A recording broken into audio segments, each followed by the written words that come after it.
Hey, hello, how are you going? Welcome back. Happy Friday, Saturday or Sunday, depending on where you live. But welcome back welcome to the first time to a new fortress. Welcome back to the stream though. But no, this is our new fortress after the absolute chaos of last time. The absolute madness at the end of the last stream. We have a new embark, a new fortress.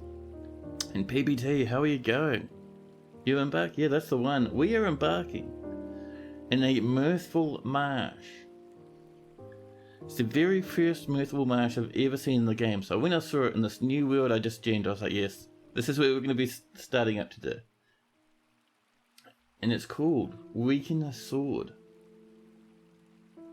It's early spring, year 100, brand new, fresh world. We have 7 happy little lads.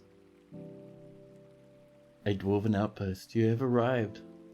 After a journey from the mountain homes into the forbidding wilderness beyond, your harsh trek has finally ended. Your party of 7 is to make an outpost for the glory of all Ethel who laugh. There's almost no supplies yet, but with stout labour comes sustenance, whether by bolt, plough or hook, provide for your dwarves. You're expecting a supply caravan just before winter entombs you. But it is spring now. Enough time to delve secure lodgings ere the dingoes get hungry. A new chapter of dwarven history begins here at this place. Othel Destot, Weakensword, strike the air. Well.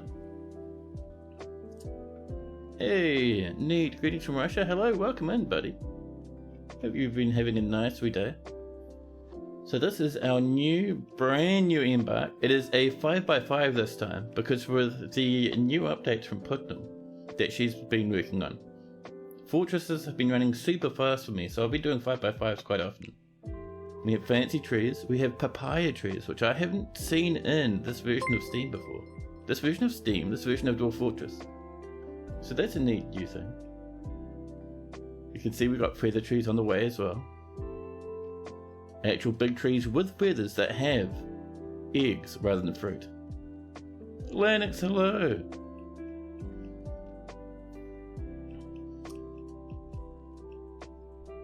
All in all, things are looking pretty good. We have cotton out here, so we can get some cotton going.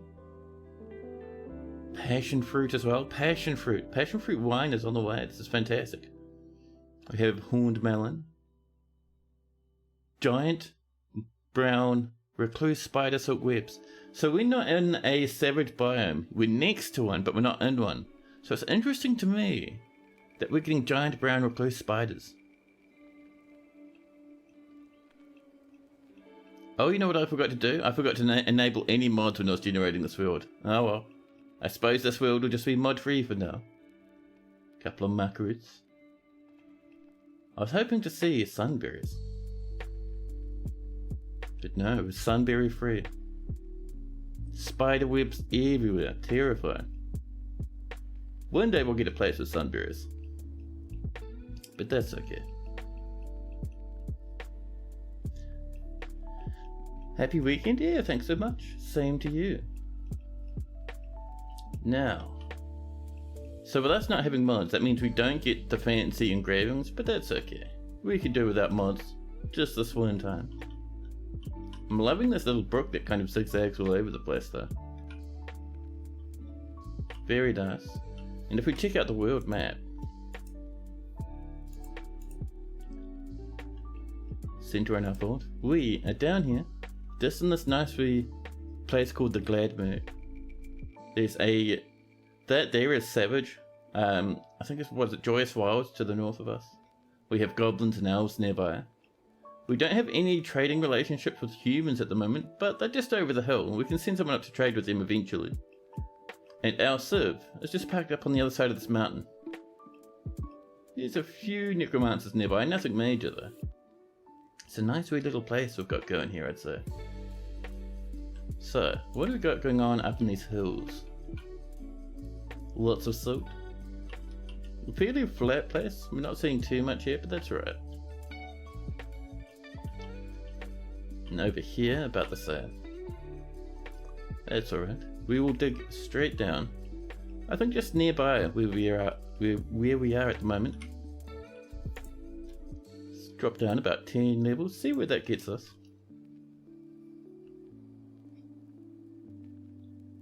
Oh snap, and neat Apachisa. Thanks so much for that follow as well. That's awesome, thank you very much.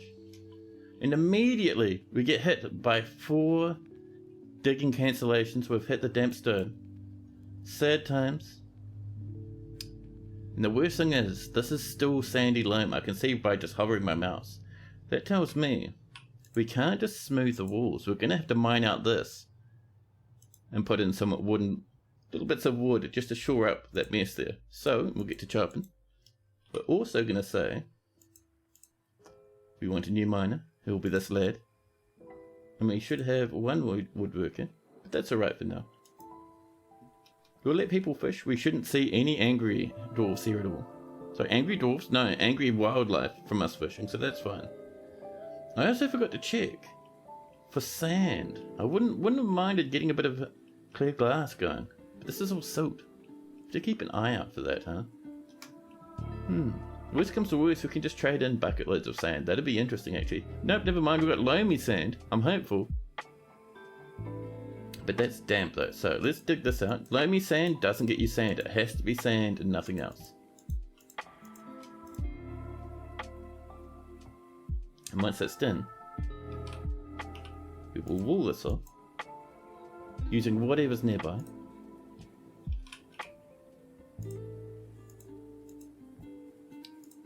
There we go.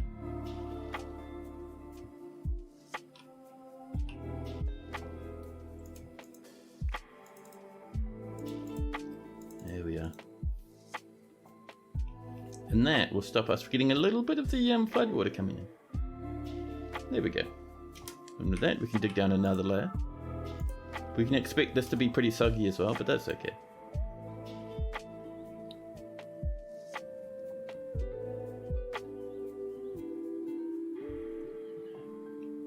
It's so cold this morning. For most of the day so far, from 8 o'clock until probably about 11, I was wrapped up in a wee blanket keeping nice and toasty. We have some more sandy loam, a wee bit soggy. So we'll just punch through this fire. Hopefully it's not going to be 10 levels deep or something, right? Hopefully it's going to be something nice and happy. There we go. Immediately some water slops in. That's alright. We'll set this to highest priority for now. We'll set it back eventually, but we just need our miners to stop whatever they're doing and working on this. There they go. I was so insanely blown away by just the fact that we have a happy marsh. I didn't actually check what else we have going on. I know that there's deep soil, which is fine. There's a light aquifer, and we have silver and nickel. Nothing else, so no armor metals. We will have to import that. That's not too hard though. In the old days, before we came to Steam, a lot of the time you wouldn't have armor metals, or sometimes even weapon metals, and you just trade for it. And it was part of the fun, just dealing with whatever you ended up with. And I'm almost tempted to give that a little bit of time, just to calm down. In the meantime, up here, let's build ourselves some farms. Now, we have lots of plants and rubbish in the way, but let's start up with just a really simple food stockpile over here. And we're also going to set up, I think, a gather plant zone just around some of these trees. Let's see, we've got olives, ooh, feathers trees, which will get us eggs, pomelos, papayas. So let's get some gather plant stuff going on just over this way. And we'll do some more, a little bit over here as well. We have to keep an eye out for whatever's generated those webs. I don't think we'll see the giant recluse spiders, but we might be unlucky, and all of a sudden, diving from the brooks, a lungfish. So lungfish are fish that will crawl around on the land, and our cats, we have one cat there, will go absolutely ham and just brutally murder them. So we're going to see lungfish bits everywhere now. Wonderful. Dwarves are rushing around. gathering plants. They're already friends. She felt satisfied after felling a tree, and fondness after talking with a friend. I loved. Oh, you know what we didn't do? We didn't set this to be food. Hold on. There we go. Now, I'm not certain of what sort of interesting creatures we'll get out here. I would like to get some fancy creatures. Ooh, saltwater crocodiles. I mean, that's cool, but also terrifying. I was hoping for, like, you know, fluffy wamblers and, like, you know, cute fairies, but no, saltwater crocodiles and herons. I mean, we are in a marsh, so I suppose that makes sense. Now, how are we doing down here? Still only one square, but I'm always hesitant to do too much of that sort of stuff. Let's dig down and see what we get down here. Huh? There we go, lads, digging in already. Yeah, it's another... Ooh, no, it's not.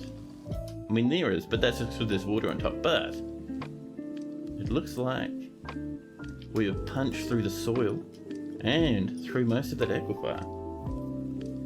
So let's smooth up this, just for safety's sake. A little bit of dolomite.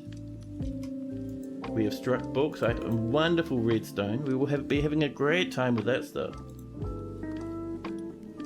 Bauxite is a really nice material to build with. There is nothing left to catch in the central swamps. That's alright. We have some limestone. I do remember us having flux in here as well, so that's nice. Oh, we're getting lots of fishies. Mussels. We do need to get a storage place for rubbishy shells and whatnot. So, let's start building ourselves some workshops, shall we? Let's start with... I reckon a fishery is a good bet. So pop that right there. We'll just make it out of some date palm wood for now. Let's see, a still would be, I think, our next best bet. I'll pop that over here. We'll get this stuff moved down into the fortress proper eventually, but you know, this is just our surface stuff.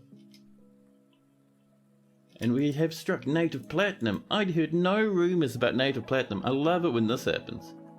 A bit of platinum in the walls.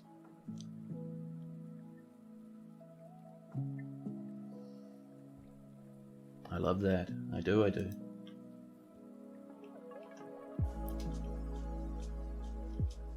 So, people are bringing in plants and whatnot.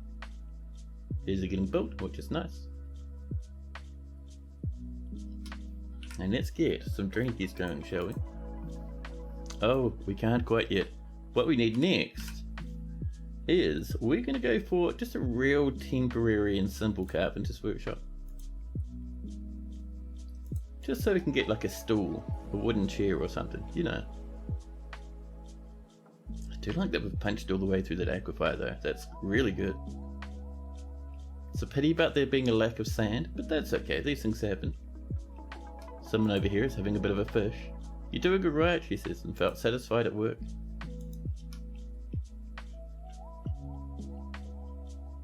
Now,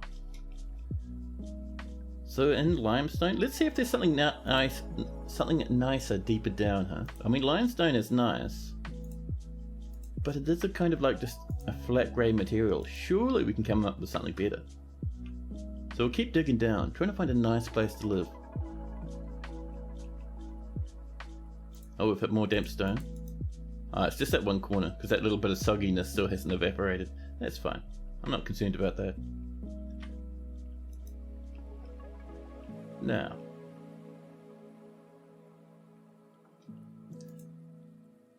so these are working on mussels for now, getting us many mussel shells. You end up with so many mussel shells and I hate it. I think for now, actually for now we're doing nothing, but eventually we'll probably get up maybe a atom smasher, just to smash the shells, or failing that, we could just throw them into lava at the bottom of the map. We're down to mudstone now, a different grey brick. Come on, give us something cool like obsidian. Though I suppose we wouldn't get obsidian below a swamp, right? Or a marsh. More mudstone. And this is about as deep as we went that time. Let's keep hunting, huh? Hey, Super Frigger, hello, how you going? Welcome in.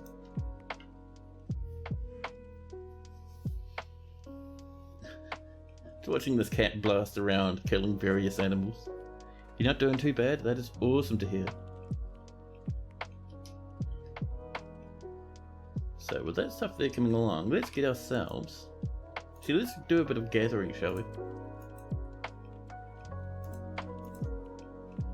Let's clear some of the stuff away so we can get some surface farming going. Anything special on the new embark? Well, sort of. So we're on a Mirthful Marshland. So we have all sorts of interesting stuff, like we have saltwater crocodiles. We have our good old feather trees. But no, it's kind of a relaxed one. I wanted more of a relaxed embark compared to our last one. Because our last one was fun, but man, that went crazy. And I think the main goal here, once we're getting past the survival stage... Oh, yuck, shale? Come on now. A better stone than shale. You can do it, dwarfs. I believe in you. But yeah, I wouldn't mind getting, let's see, the good old underwater rivers going on. That's always fun. I love it massively. Get some swimming pools coming in. Nice bit of a library. And I don't know, if we had sand, I would have been very happy to have like a nice wee bit of an aquarium set up. Ooh, totems and whatnot. I love it. But that's okay.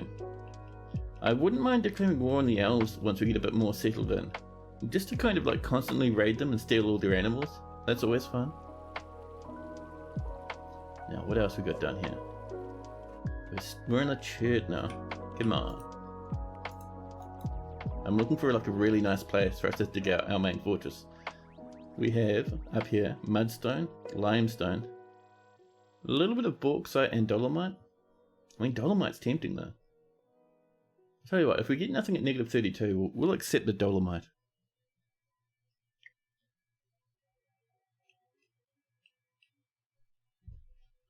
Now, let's also get our farm plots coming in. It's a nice huge one over there. Another one up here would be nice. There we go. And I think they should do for now. We could expand a wee bit later on if we need to, but for now, this will get our whole fortress happily bubbling along. I think any further farms we do will be quite small, just so we can have different varieties of plants going on. Now, oh that's right, did we build a chair? I don't think we did. Quick wooden chair. Just for our manager. What have we got down here? Hey, quartzite, there we go. That is looking a bit better for us, I think. Yeah, let's have a bit of a quartzite base, shall we? So, let's do our usual. Dig out our little central stairway area.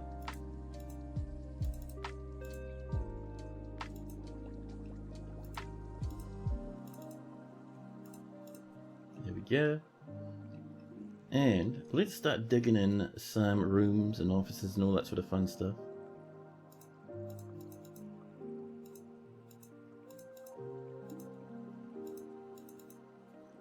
Let's see.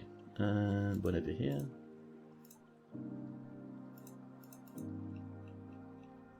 And then maybe some more off this way. Just doing a couple of nice wee little clusters. Very simple layout to get us going.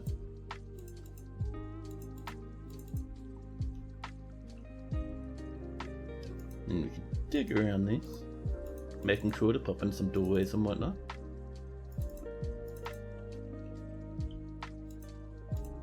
Okay, bring it on down this way.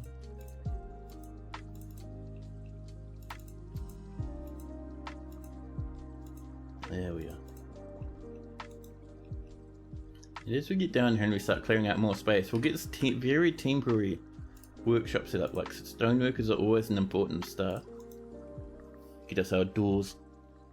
And then on top of that we'll get probably gem workers eventually. We haven't actually touched any gems yet, I don't think.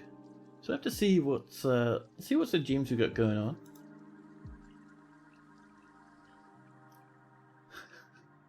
All these little disgusting lungfish remains everywhere. Ah, cheese really good.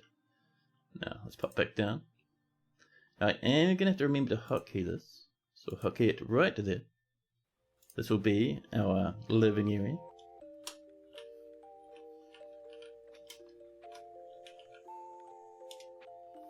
There we go. Now dwarves will happily dig away then. Hey, clear tourmaline already. Now that's not bad.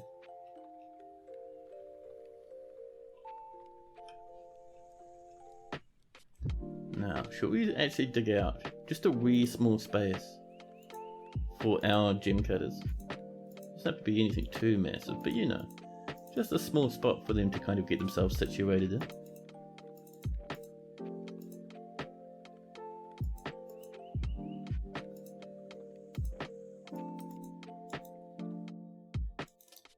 That is good though. Those are 2 spikes. You can see, if I zoom in a wee bit, you can actually count the number of spikes on top of the gem sprite to see how worthwhile, or how much it's worth. So you can see these clear tourmalines have 2 spikes on top, so it's kind of middle of the road. You have ones that are 1 spike, some that are 3 spike, and then the very fancy ones, the very exotic gems, will be like just clusters of spikes, like 5 or 6 or something crazy. Now see our dwarves have gone to sleep, just napping away in the afternoon. Now this spot, I'm thinking right here, this one little room is going to be perfect for us to put in a little wee office. So date palm wood chair right in the corner, and that there will be our office for our manager. Now something one next to it, that is going to be for our bookkeeper. But for now, let's get our first noble, apart from our expedition leader, sorted out. Manager, this lad, Dish Mab over here. They want their office. We'll get that to them right this moment. Dish Mab. There you go. And now we have access to orders. So let's get some brewing going on, huh? Brewing from fruit. And brewing from plant. There we go. And of course we want these repeating. So if there's a place to store drinks, and there's stuff to brew, and there's less, then we'll say 200 for now. To start working on those ones from fruit, and then the same over here. So storage items, fermentable stuff, and drinks. Set that to 200 again. There we go. Now we do need a craft off workshop, so we'll get another temporary workshop set up. Let's just get our pots coming. There we go. We'll get these moved away fairly shortly. It's alright. Oh, let's also get a wooden chair, huh? And some doors. Yeah. I was tempted to make a rock one, but we're going to get our doors coming in. So if we get a wooden chair and rock doors coming in at the same time, they'll both be worked on in tandem, which will be nice.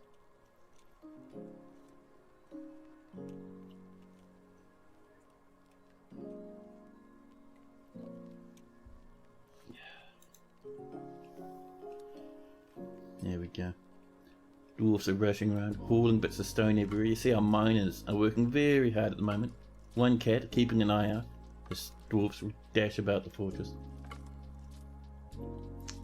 So we're getting many prepared mussels now, which is really good. We have 80 fish, that's not bad at all. And PBT would like a dwarf. Any miner? Oh, sure thing. So, we have Dumed, and we have Stukos. Would you rather a beard or no beard? If you're not concerned, you'll get the one at the top. Still no seeds on the go yet, but that'll be popping up shortly. Stukos, alrighty. Stukos is a mason, but he'll be a miner very quickly. He's one of our first dwarves to pick up a pickaxe.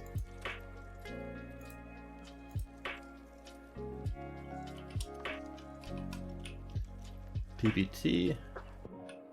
Think one more PBT should do it? Yeah. There we go. A fistfuls of PBTs for PBT. He is 75 years old. Healthy. And you're actually pretty happy dwarf. Satisfied at work. Satisfied and improving mining. A wee bit sad about sleeping on a cave floor, but that'll get improved as time goes along. We're alright with that. Also lack of mugs as well, and a lack of chairs. And you have a good friend that you've been having a nice wee chat with. So let's see. You are close friends with Dishmap, the expedition leader. A friend with the Fischerdorf, Zolban. Zantir, Vabok and Edsel are all close friends. And then Dumed, the other miner, is a kindred spirit.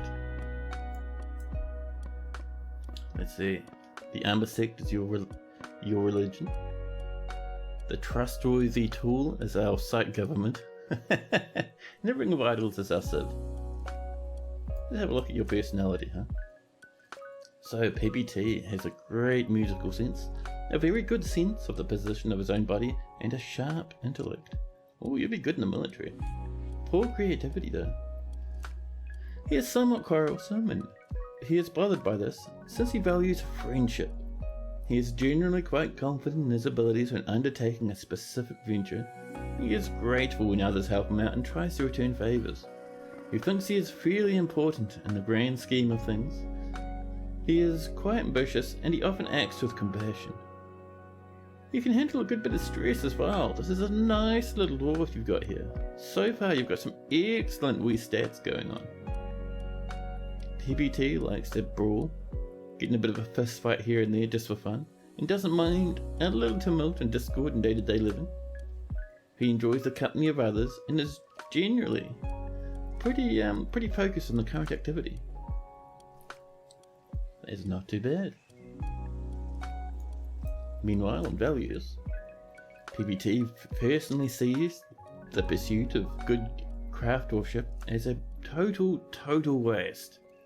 Values self-control and does not care about family one way or the other. He dreams of mastering his skill. You will become a master, grand master, or even legendary miner very quickly. Yeah. PBT likes porcelain, sterling silver, sard, green glass, giant cheetah tooth, gems, spears, thrones, and donkeys for their stubbornness. When possible, PBT prefers to consume giant pangolin, asparagus, potato wine, and kangaroo's milk. He absolutely detests large roaches. A nice wee little dwarf to get you going. It's fantastic. There's our other wooden chair. We'll bop that on that side. A pomelo one this time. I love it. And another office for a bookkeeper.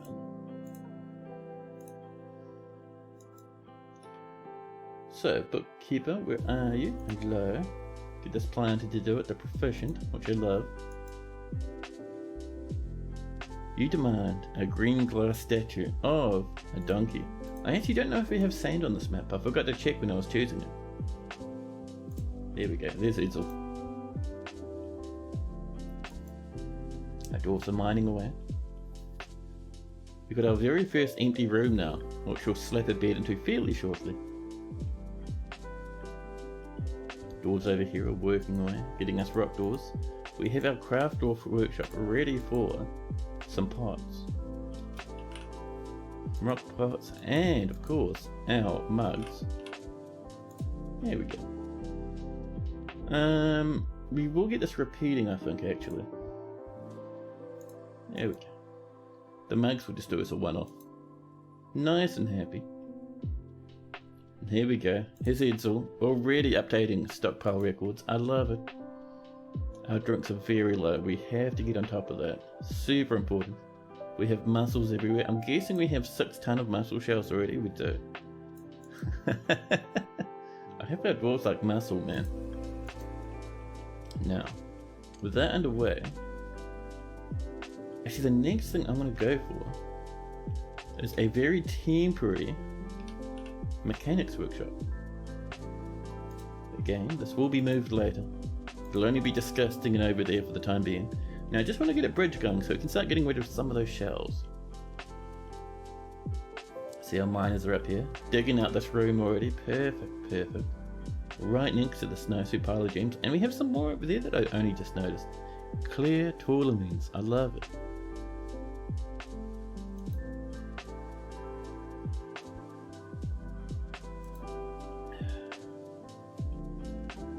So one thing we have to do at this point in the game, with us only having 7 population, we have to be very careful that we don't overwork our dwarves.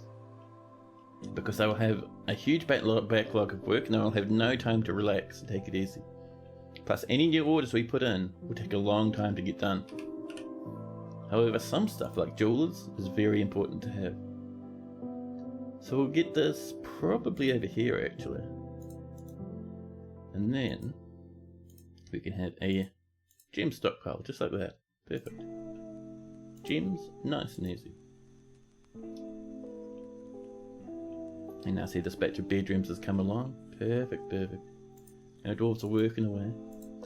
Let's have an order for 2 rock mechanisms.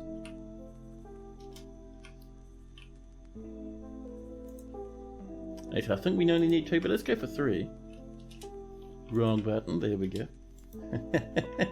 We'll get that happening.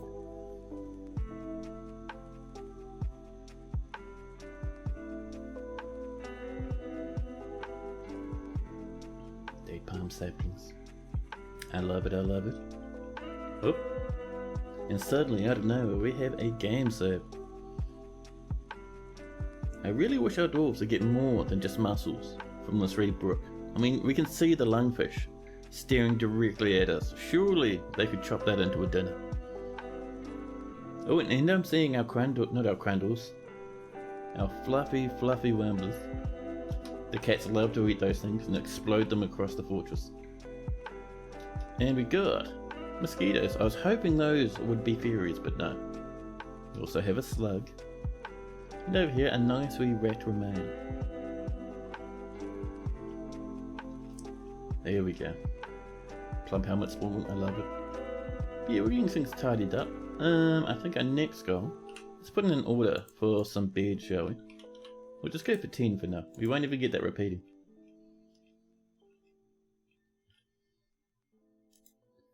Now, the next thing I reckon we're going to go for is just a nice wee little temple over this way. Something very small and basic. But it just gives our dwarves somewhere to pray, you know. And that is a good way to start bumping up happiness. There we are. Yeah. And as we get more and more dwarves coming in, we'll be able to get up to more and more shenanigans. We do have to keep in mind that we do need an alternative way of defending the fortress. Because with us not having any armor, we can't really afford to get into combat for a good long time yet. So we could do a drop trap. However, the problem with a drop trap is just under the surface. We have very damp walls, which means we have an aquifer. We could have a drowning trap, but all our water only really comes from one little wee brook. We could pump up some from the aquifer, but the aquifer won't give us much water at all, without huge amounts of persuasion. We could go, let's see, what else could we use? Weapon traps full to the brim with silver warhammers. I mean, that'd work, to be honest. That'd keep us nice and safe. We do have a good amount of silver in the fortress. Now see, our mechanisms are ready. So, what we need is let's see, where are you? Rubbish dump. We're going to put it right there. Like that, that should do. And then over the top of it, we're going to do ourselves a bridge. It's going to raise up this way. It is there, right? Where's the hotkey for bridge? Oh, it's B. Well, that makes sense, I suppose. We're wanting something like this, just to make sure we overlap that dumping zone. We're going to make this just out of wood. That'd be fine.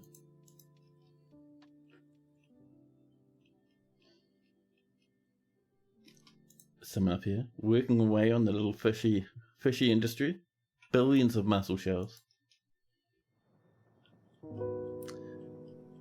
And while we're still waiting for this bridge to come along, we're going to put in a lever right next to it, right here. Quartzite mechanisms. So every now and again, we'll just pull that and it'll delete everything underneath the bridge, which is really cool. Very important if you're finding yourself overwhelmed with mussel shells. We have 106 fish now. Still only 35 drink, which is a bit worrying. I'm seeing our mugs and our pots coming along. Perfect. So, this is going to be a new meeting area. There we go. Let's get this sorted.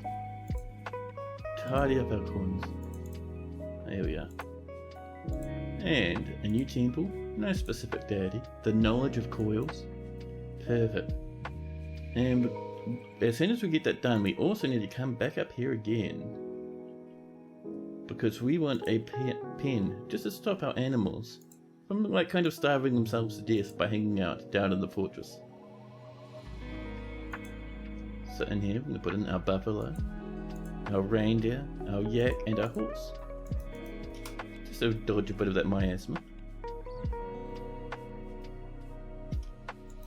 Of course, the doggies immediately come in to make sure it's safe.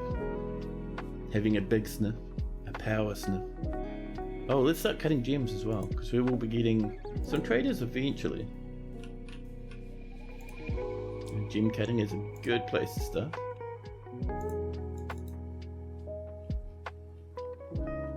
Now, we have more clear tournaments, nice.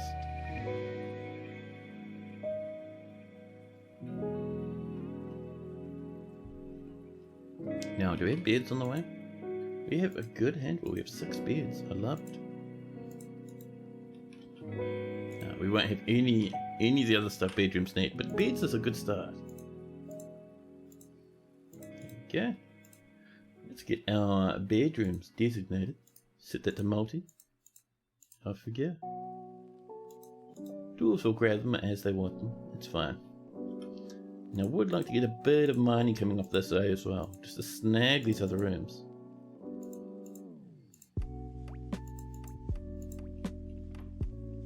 Here we go. Oh man, I've been playing so much Valheim for the past few days. Like I've been playing in Casual Elephant server, and he's got this this wee little competition going on for just like Valheim builds, and it's been so much fun. Like it's such an awesome community. I've just been over there playing away. Kind of got all the tools I need now, so I'm just kind of like building this fancy castle. It's really cool. Been playing it with Claiborne actually. His little base is right next to mine. Oh, someone has run out of wood. Let's do ourselves a bit of a choppy. We'll come over this way. I just want to make sure we're not, yeah, you see it? It's part of a food collection zone. So we'll come all the way down here to the south. Oh, there we go. And all of a sudden, wandering in with big smiles on their faces, migrants, bringing us up to 11 population. 4 migrants in our very first wave, and nearby, water buffalo have wandered onto the map.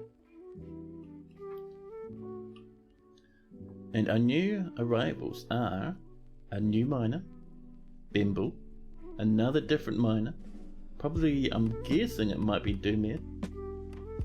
Actually no, it'd be Momus, wouldn't it? So Momus, Bimble, and down here we can also see a leather worker called Rivod, and finally Malbul, a rotting, disgusting dwarven child. Dwarven children are menaces, man. They get so angry. Ooh, strawberries. Wow. Don't mind if I do. Oh, what's this? More cotton. Just keeping an eye out, because one day we'll look across and it'll be like, oh hey, here's some sunberries. That would be absolutely fantastic.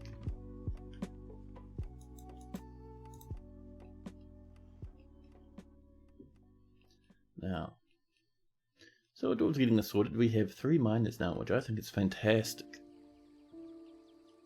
Piggies have also joined in. Hello, piggies.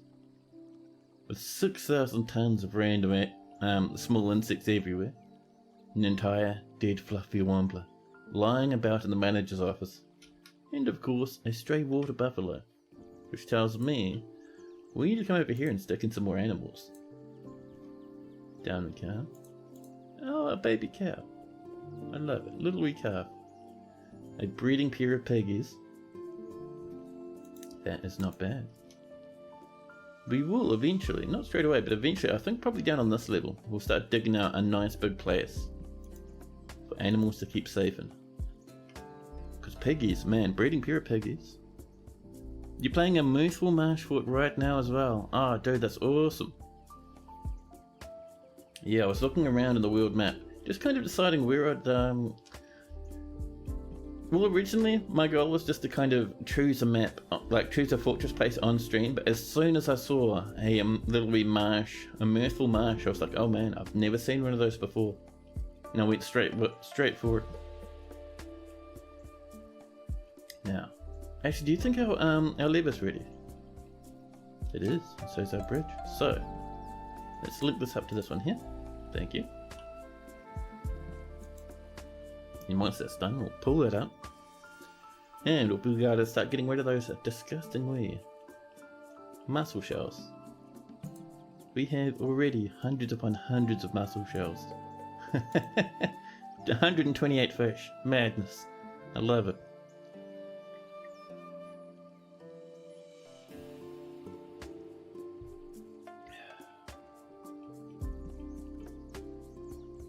Data mark roots. Amazing. So many strawberry plants. We're so doing amazingly. 123 plants. Only 36 drinks. We're still waiting for those rock parts. No, we're not. People are already brewing. We're getting dwarven wine. I love it. Good job, dwarfies. Keeping our fortress running. Now, let's see. Yep, over here, the last of our previously requested bedrooms are coming in. We might need to get a few more, I think, because we did get a migration wave before, but we'll see. Let's get our beds coming in. You know what I played this morning? Just as soon as I woke up, I played some Quake. Because Quake 2 has been re-released. It's had a little bit of an engine update. Fancier graphics, interesting lighting. And to be honest, it hasn't been too bad. I had a bit of fun with it this morning. I got it on the Xbox Game Pass, Windows Live Game Service Game Pass thing. You know, the fancy one on the computer box. So I've been playing it there. It's been fun. If you have it, if you have the little Game Pass thing, I recommend it. Getting the old Quake 2 is a fun time, man. There we go. It's another 5 bedrooms. Got a new laptop fan, and it's RGB as fuck. I love it. My whole computer's like that. Like, I bought my computer pre-built. Usually, all my other computers in the past I've built myself. And there's always a bit of stress with it. So I thought, you know, I'm just going to get one pre-built that does what I want. With the specs I want. And then that's it. No stress. It'll be, like, have a warranty on it and everything. And, you know, it came up. It was perfect. And it is RGB in every way it's possible to be RGB. The graphics card, the CPU fan is RGB for some reason. Every other fan in the case is RGB. It's just, it's madness. Even the motherboard has built-in RGB stuff, and I think the RAM as well. You have a PC too? You just prefer the portability? Oh yeah, I get that. I have had the older laptop myself from time to time, especially when I was in university, man. That was handy. Right, let's get these miners to keep on mining. But like just maybe another stack of 5 rooms, maybe over here. And we'll start digging out some spaces for workshops. Should be pretty good, man. There we go.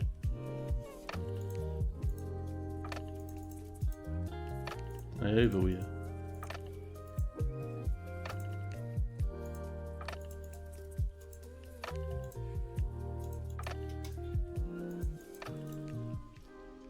Oh, someone has forgotten the doorways.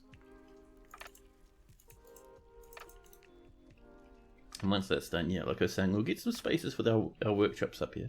Just like we have for this one. Look at these taulamines. Cushion, clear taulamine cabochons. Fantastic. You're attempting a breeding operation on those Jabberers. You have to wait a couple of seasons. Yeah, as long as you have a female and a male, and they have, you know, no reason to die, you'll eventually end up with some babies.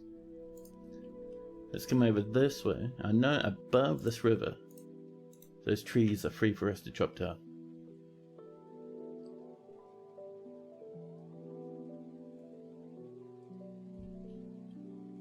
So, suddenly we have 162 drinks. Perfect. Now I wonder if any of those are fancy or if it's all just dwarven stuff. Now we got some ratweeds, disgusting, bit of rat, rice plants, and then finally sweet potatoes. There we go. Also help ourselves to... Hello? Oh, I was clicking the wrong one. There we go. A little bit more plantage around the area. Just to keep our plant stocks up a bit, you know.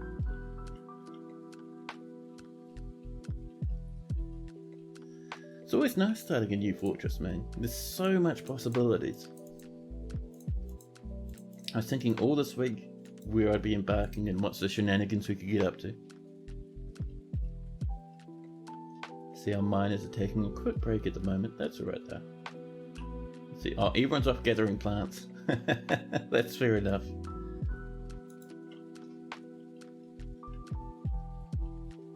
I wouldn't mind getting a kitchen sorted at some point. There's no big rush for that though. Let's also have another wildlife check. Just some stalks. Having a fly about. That's not too bad. You know, with us not being in a savage biome, we could get some hunters going as well. That'd be nice. Get the old hunter shenanigans. That'd be cool actually. Oh, and in terms of neighbours, aside from us not having any contact with humans at the moment, we do have hostile goblins nearby. So we will have to do a bit of a goblin squash from time to time. Cause a bit of a ruckus that way. Now, I'm still thinking what we do for defense. We could just go for like a drowning chamber. That's always fun. But we'll see. Let's do our normal trick and turn off. What? Make one of our miners a miner only. There we go.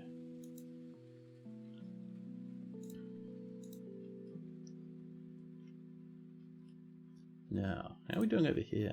No more jobs in the stoneworkers workshop, but we're grinding through these pots, one after the other. We're making more and more drinks. There we go. Hopefully we'll get some fruit coming in as well. That'd be nice. Here we go. Here's Dermot coming in. Digging out that ground. We're out of rice seeds. That's okay. Let's see. We do have so much feather tree, man. Feather tree is a not very, very light wood, actually. I was going to say it's a nice white colour, but on top of that, it's a light wood, so it's good for wheelbarrows and stuff. Look at these little flies buzzing along this brook. We also have some kobold bulbs. You don't often see those. That's pretty cool. I think you can only use that for dyeing, I think. It's pretty rare, though. That's a nice sight. Still keeping an eye out for our sunberries. Somewhere out there will be sunberries. I hardly ever see them though. Lots of cotton as well. Passion fruit. Let's actually snag some passion fruit. Why don't we? Olive tree saplings, yams around the place. Let's see. Those horned melon vines. I mean, why not? Let's help ourselves to a piece of a horned melon here and there. Yeah. It has to be a good biome. This is a good biome. This is a Mirthful Marsh. And Mirthful is a good biome.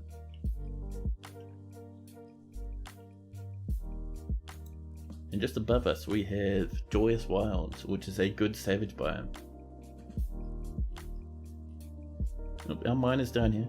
Just starting to get to work on these bedrooms, digging out the surrounding area. People over here in their new beds off having a nice sleep. Look at those happy faces. Perfect. Let's see, we're low on logs still. And we've run out of drinks to brew, apparently. You know that they can usually show up near water, which is weird that it's not for you, because it usually shows up for you almost every time near water. Yeah, I have not seen it at all. For me, sunberries are always just like a rare treat to see. Maybe they'll just spawn in eventually. Maybe it'll take a couple of seasons. Like with animals, they just kind of shuffle around or something maybe. We'll see some sunberries turn up at some other time. Papaya trees. We do have a lot of nice fruit here. It might also be because we're in the wrong biome for it. Apart from being good, it might also require a certain type of biome to be in. So maybe something like, you know, a plains or something like that. I don't know. We have struck the mighty and inspiring pink garnet. Certainly mine out some of that. And another miner, Momus, has stepped in to help out now. Thank you very much, Momus. Pop in some beds. Oh, we're out of beds. Where's our tree chopper? Why have you not chopped some trees? Let's come over, just keeping some space away from these massive pools. But over here would be nice. Let's chop down a few of these, huh? More rough parts have been completed. Still waiting on those logs for our beds. We have one down there, one spare bed, but we would like a little bit more.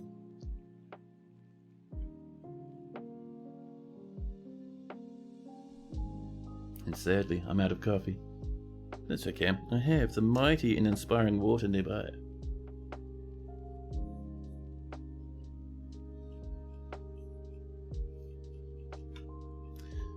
Now, early on in the fortress, aside from like being sort of careful not to overwork your dwarves, you also need to make sure you have something that is worth a lot of money.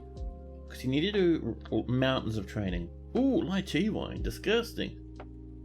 Rice beer. Oh, that's just an empty pot, alright. But lychee wine, why would you even want that? Sweet potato wine.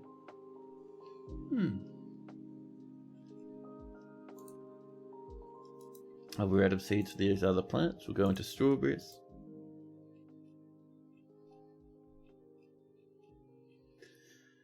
Now, we have to keep an eye out just how these trees of ours are coming along, because I would love some more logs. Getting those beds coming in is a big priority to making sure our dwarves have some happy faces. Let's get a bit of privacy going on in here. We don't even have a door. Oh, we didn't make our doors repeat, that's right. We have, like, what, 11 dwarves now? That's fine. There we go.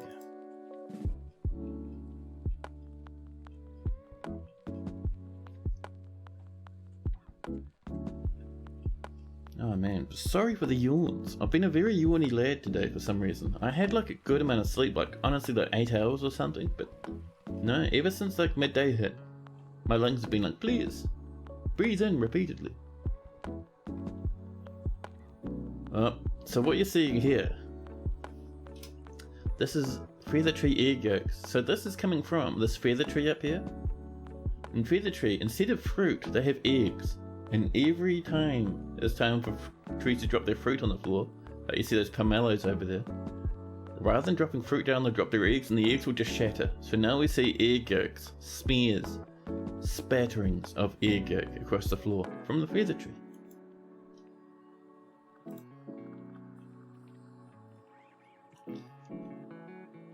Hey Fagoth, hello, welcome in. A name was taken, hello. What plans do we have for this fort?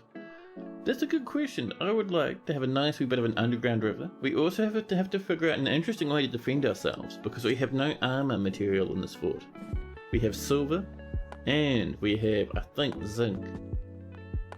So we have to come up with something fancy there. Other than that, I would like to have a huge wall with the elves and have very many different types of animals all over the place. Maybe have like a little bit of a zoo fort if we're lucky. That'd be good, I think. And Fagoth would like to be a military dwarf. So we have only 11 dwarves at the moment. Only 11, so we're nowhere near having a military. If you'd like, I could refund that, and you can ask later on when we do have a military going, or you can choose something else. Entirely up to you. How's our wood stocks? Has anyone been chopping these trees? A fisher dwarf. Of course. We have one right here.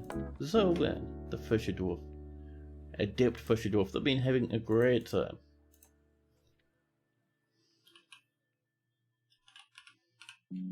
There we go. Fagoth, the Fisher Dwarf.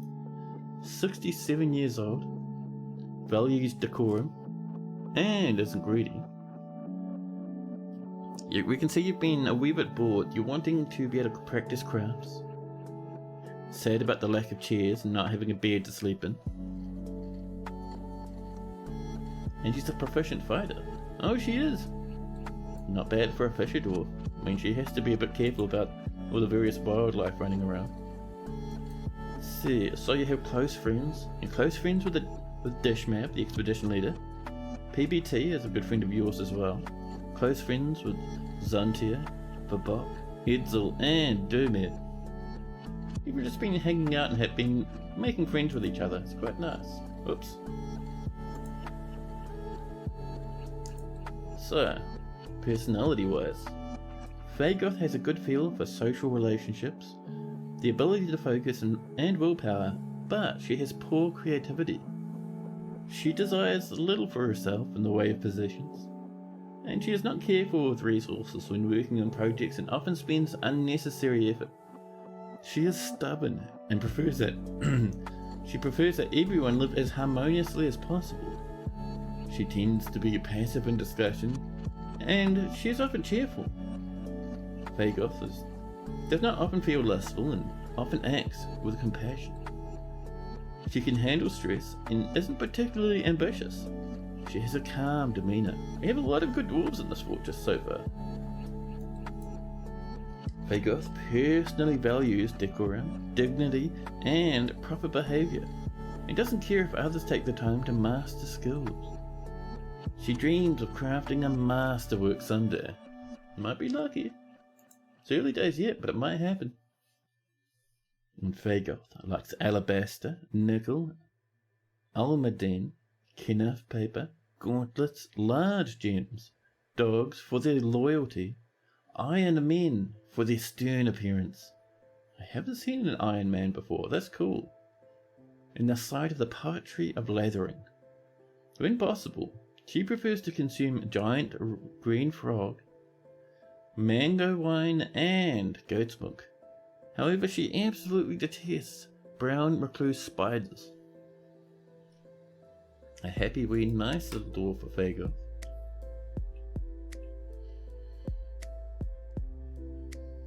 Now, how are we doing down here? Oh, this is all dug out. We're just waiting for those beds to come along. That's the next step. We might get a woodcutter. The only woodcutter, I think. There we go. Just to make sure we always have a little bit of trees happening. The driest season has come, and autumn has appeared. Now, I don't think that I've been seeing autosaves come in. That's very scary. Dear video game.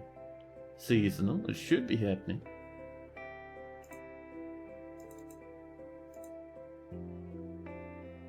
Maybe my brain's just been skipping past it.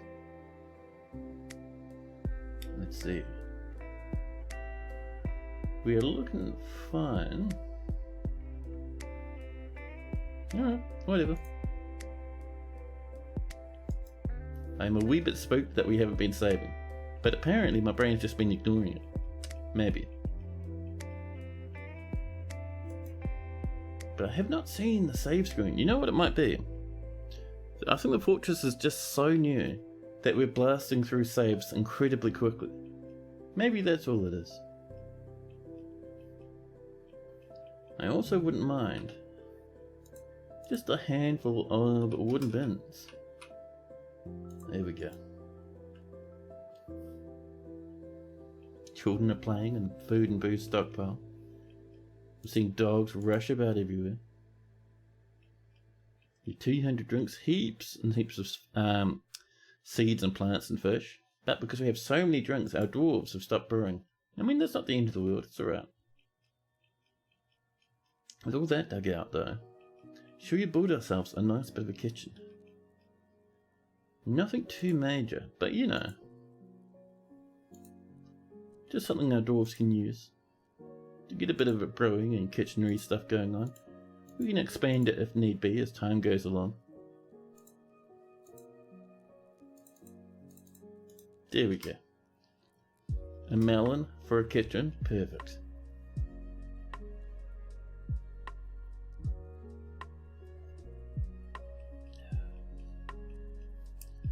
Now, hopefully with our woodcutter doing nothing but felling trees, we'll be able to get some wood coming in. Get those beds and whatnot happening. Yeah, there we go. This cat nearby just going absolutely bananas, beating the absolute snuff of that fluffy Wumbler up there. And then all of a sudden, although it is a grim reminder of the winter hardships to come, the supply caravan from the Ring of Idols is a welcome sight. Their eyes are alight with the anticipation of inspecting the splendid products of your industrious craft dwarves. Take careful stock of your own stores. What these merchants offer might very well be the difference between a prosperous future and a slow and meaningless death. Well, we do need that trade depot. Let's come over here and just build the trade depot down here somewhere. Oh. We're using closest material because we just want it done lightning quick. And then we'll bring up a whole bunch of gems and stuff. Should be pretty good.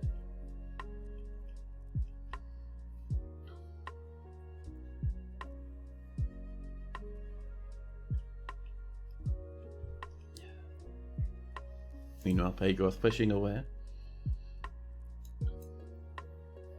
Nothing super interesting in her inventory, but that's okay. Bit of diplomacy. The expedition leader meets with Dishmab. No, sorry, the expedition leader Dishmab meets with the outpost liaison English. Greetings, I am your liaison from the mountain homes. Let's discuss your situation. So let's have a look. What are we asking for? Well, we're going to start off by asking for our anvils. I wouldn't mind some iron. I'm going to ask for iron rather than steel. Simply because iron's pretty much good enough, especially for us at the moment. And steel is very expensive, especially early on. I also wouldn't mind some bags of sand. Bring us sand. Any kind of sand, so we'll select the bottom one. And other than that, actually, you know what we should check? Let's scroll back up a wee bit and just see what sort of pets they have going on. Cavies, yaks, dogs, cats, donkeys and mules, horses, cows, rams, nanny goats, hens, gold chickens, ducks, water buffalo, reindeer, geese, llamas, alpacas, guinea pigs, peacocks, turkeys, rabbits, and that's about it. Well, nothing too amazing really. We'll also make sure to pick up just a bit of ale, I think. Just in case we start running low, but that should be pretty good for us. Now hopefully someone's going to come up and build that very quickly because we do need to do a bit of trading.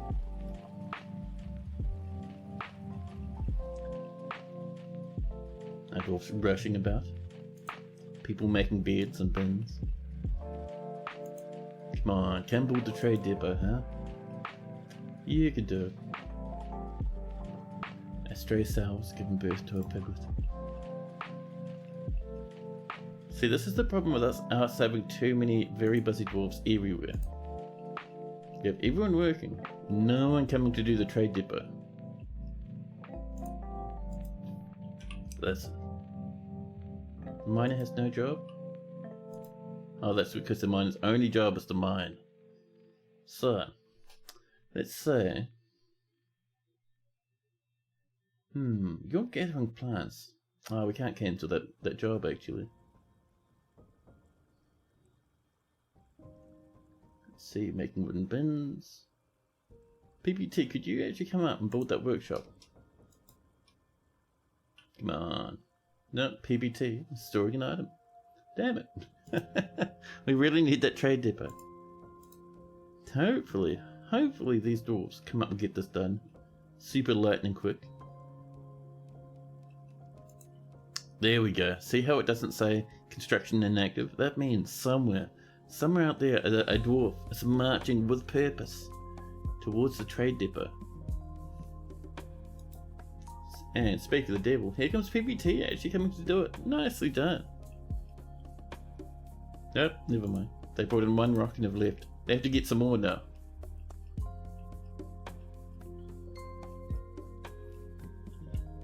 Now, while that's happening, I'm getting the feeling we might have some beards about. No, we had one new beard. Our dwarves are way overworked, man. These poor wee sods. The game claims we've made 10 beards. Well, we made 5 up there, 3 over there, and 2 over there. That's fair, yeah. Alright, I get that one. Oh, we didn't have beard repeating? We definitely need beard repeating now. If there's not many birds, make some more. There we go. Nice and happy. You have a fox woman poet, and a human ready for soldiering with the name Devsum Razor Summers. I love it. It's actually really cool. One more piece of limestone and this will be ready. Perfect. Go on, buddy. Come on. Marching past the animals, a cat desperately trying to trip them up. PBT is doing their very best at getting this place done. There we go. It's all the rocks there. They're building it. They're hammering it together. And those traders should come marching over as soon as it's finished. So, let's move some goodies. We have bins, some filled with gems, which is what we were wanting to see. And I think for now the gems will have to do. We don't have too much else going on. But before that continues, I'm going to pop off to use the bathroom. I'll pop you into BRB and I'll be back in just a jiffy. Won't be gone long at all. Enjoy the music while I'm away.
Hello, back again. And I've got my lighting set up. Forgot to turn it on before. Whoopsie daisies.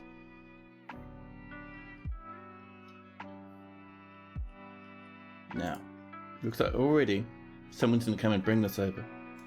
We also need ourselves a bit of a broker. You see our miner over here, Dermot, skilled appraiser. We'll get them on the job.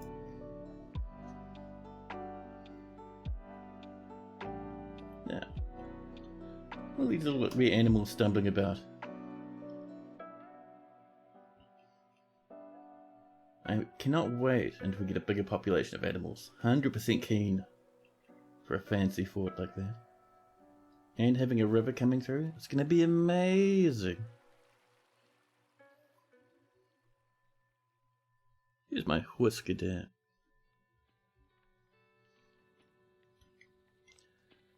Now, there's our merchants unloading their goods.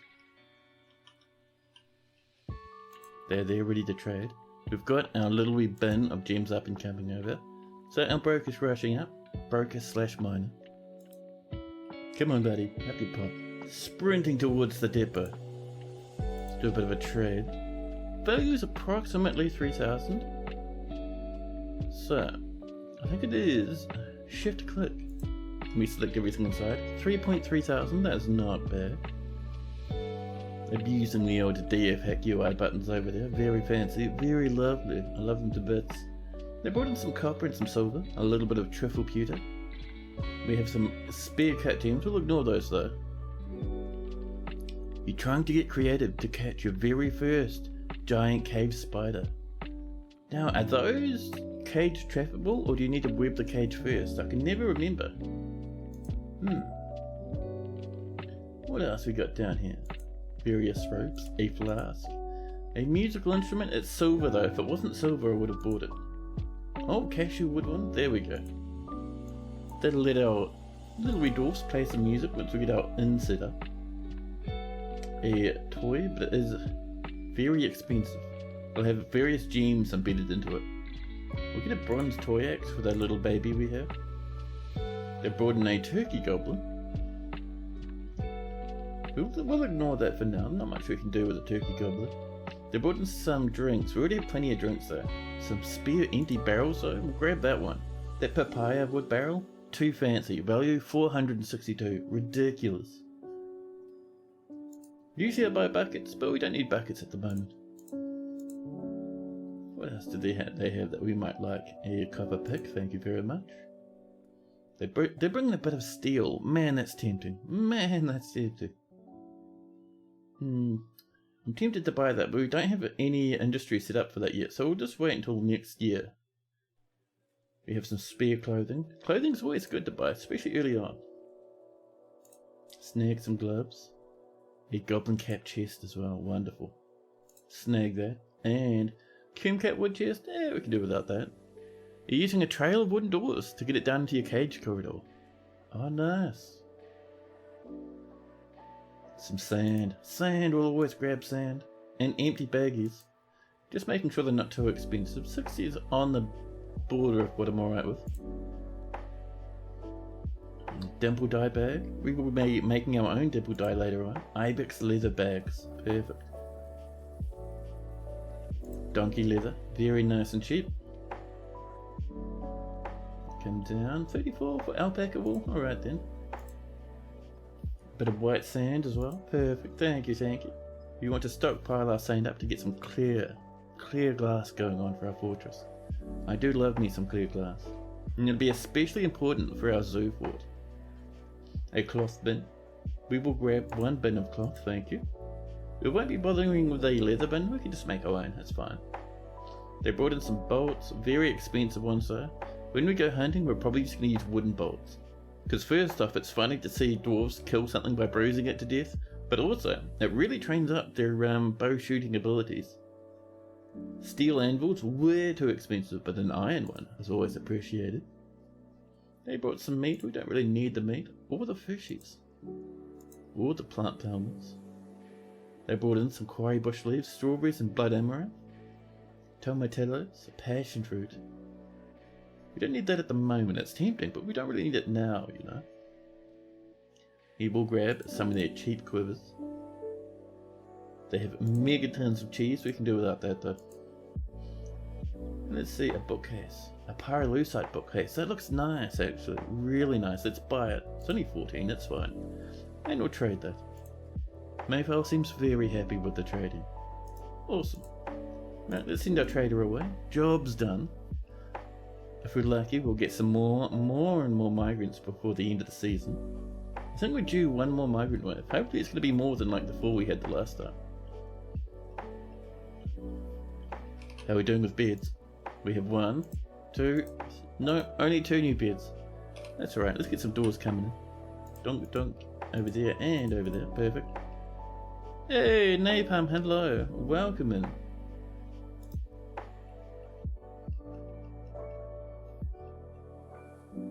Let's make sure we actually dig on over to this way, huh? Not much point in having a kitchen if your dwarves can't reach it. Here we go. 100 billion pigs and dogs hanging out in the temple.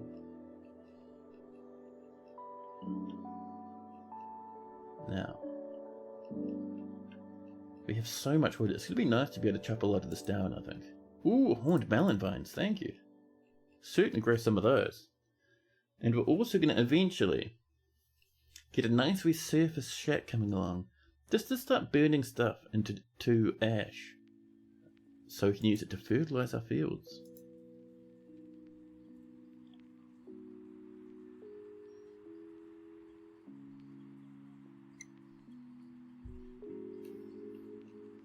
Oh, looks like the merchants will be leaving. Fine by us though, we've done our merchant trading. 348 plants. Once this is mined out, which it is now, we're going to get, first off, a door. Secondly, it is time for our kitchen. We'll build our kitchen over here, I think. Using, oh, we've got 1 piece of malachite. Should we make a malachite kitchen? Yeah. Let's do a quick malachite kitchen, just for fun, huh? And how's our bridge going? We did pull it up, didn't we? We did. And we have our rubbish pit right here, look at that. And what we can do now is we can go into stocks, and every now and again, just to tidy up some of those mussel shells. What? You're not going to tell us about mussel shells? Why do you not have a stock of mussel shells, huh? Remains? Toad remains. Maybe it's not even there either. What's the point of having a bookkeeper if they don't keep count of the amount of mussel shells we have? They're looking at the raw fish we have, but not the mussel shells. It's in body parts. It is. We have 217 mussel shells. They build up really quick. So you just click on the rubbish bin symbol and they all get thrown up here. And if we look now, megatons of our dwarves will start throwing stuff in the bin.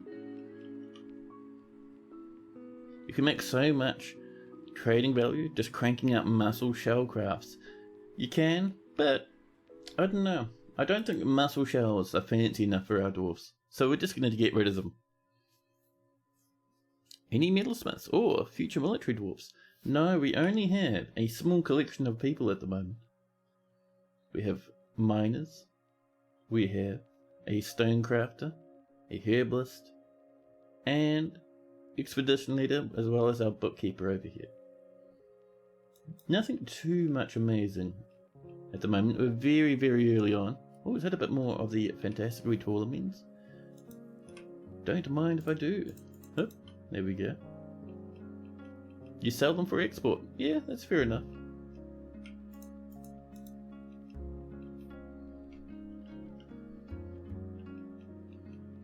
We might do that eventually, but for now, we're just budding them. Look at those cotton plants. We will be getting cotton farms coming eventually, I promise. Ooh, is that some strawberries? Thank you. Those always spook me out for some reason. Every time I see one of those, it's like, is that a tire? What am I looking at right now?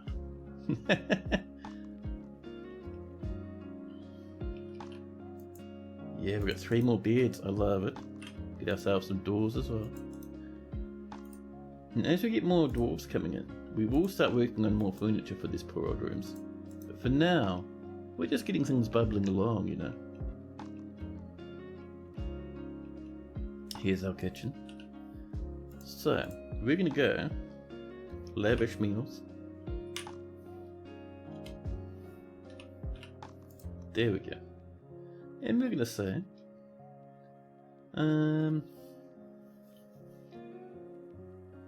if there's stuff to cook, then cook it. Perfect. And we're gonna do alongside that, we'll come into our kitchen orders here, and we're gonna say, these other ones that can be brewed, we don't want to cook. So lychees for lychee wine, passion fruits for passion fruit wine, strawberries and red reeds as well. And of course our sweet potatoes. Everything else can be cooked, that's fine. And we're going to say don't cook our existing drinks, please. And we have mussels, we have a cave lobster or so, and some water buffalo meat. Wonderful. And our dwarves will happily start working on that for us. We are also going to come just to the side of this over here, dig out a nice wee spot to store our food. That one up on the surface we're probably just going to turn into unprocessed meals, so plants and sea fish and whatnot, and seeds. Let's get a little bit of a doorway in as well. There we go. Gotta love when you get soldiering visitors. They make it so easy to fill your military. I know. I always let soldiers into the fort, no matter what. No matter if there's space or if we already have 100 billion visitors, doesn't matter.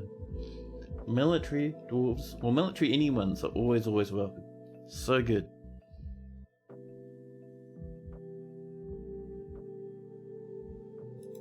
These are wooden bins. Here we go. Look how quick these dwarves are mining already. They're getting some skills. And we have one dwarf who is high tier happiness, and that's usually our miner. But this time it is a stone crafter.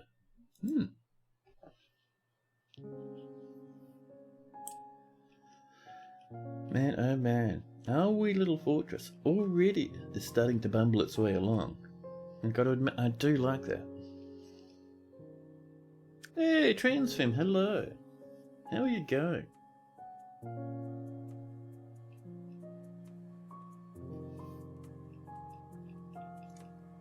They left the last block behind. So lazy. There we go. Now they're tidying it. Let's get ourselves a storage spot for our foods. So this will be pretty much only foods for now. We'll get a different place for brewing, I think. So let's go into custom and we're going to say prepared meals, that's all good.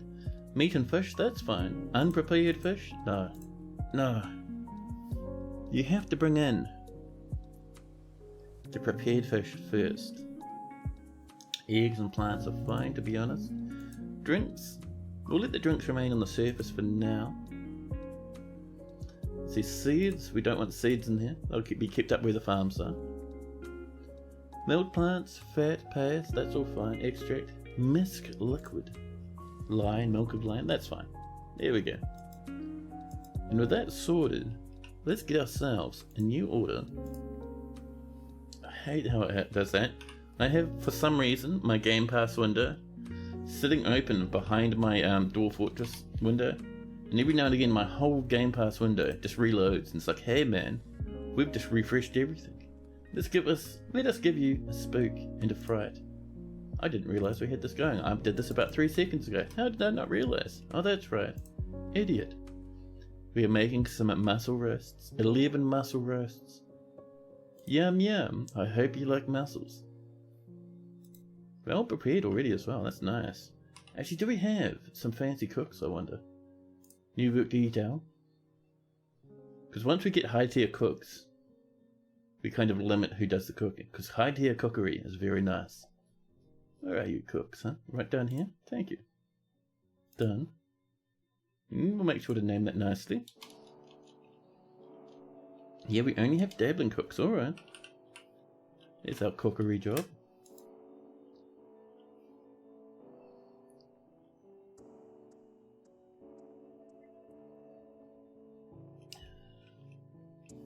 We have 3 piggies. Did a piggy give birth at some point? It did. Look, we have a piglet. 1 full piglet. And then suddenly, on the horizon, a big hello sounds. It's Zuntier the woodcutter and Dudok. The little child come wandering in. Is Zuntier actually your parent? Let's have a look. Yeah, you've come in with your daddy, Zuntier. Has their mother come? Or is their mother living in a different place? No way did we get a migration wave of 2. You jerks, you absolute slobs. Migration wave of 2. That's not a migration wave, that's just people wandering over. We're not even going to give you bedrooms. Go sit in the corner. What a buffalo meter. And some muscle. And some real muscle for some reason.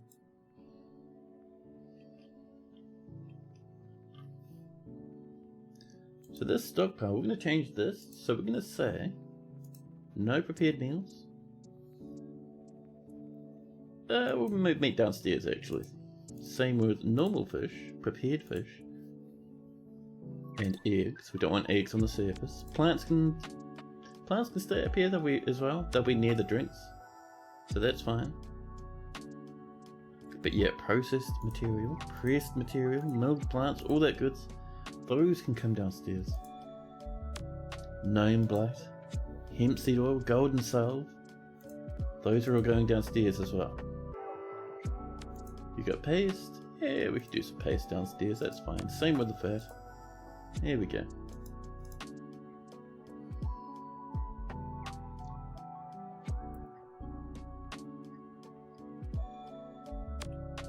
But yeah, man. Yesterday was quite fun actually. Because you know, the day before yesterday, for some reason, the Claiborne did like a 19-hour stream, and for part of it, I tuned up.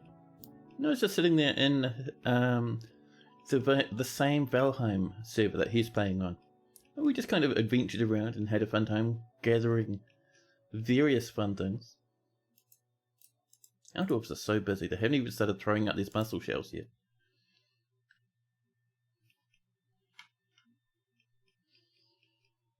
But it was good, man. It was nice. We went off and we got a whole bunch of iron. It was a fun time. We piloted his boat everywhere. I crashed it into several walls. Look at all these mussels just lying about. Are we still making pots? We need more pots, man. Oh, we are. Cool. We have pots everywhere. Hey, fish pot. Packed to the brim. Packed to the very brim. We have 600 food now. I love it.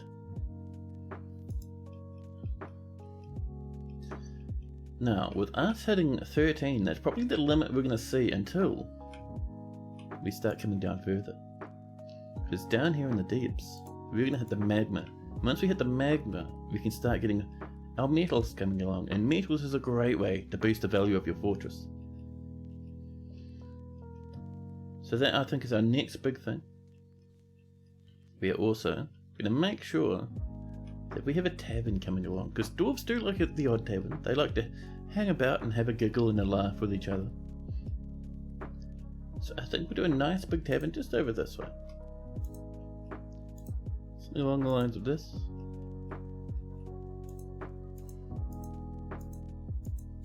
There we are.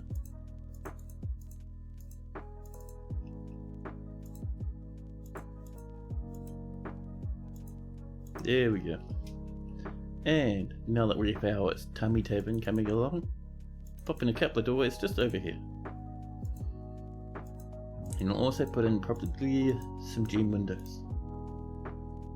We have struck Galena, which is silver and lead. I thought we had zinc, but apparently it was just lead in this floor. But that's okay.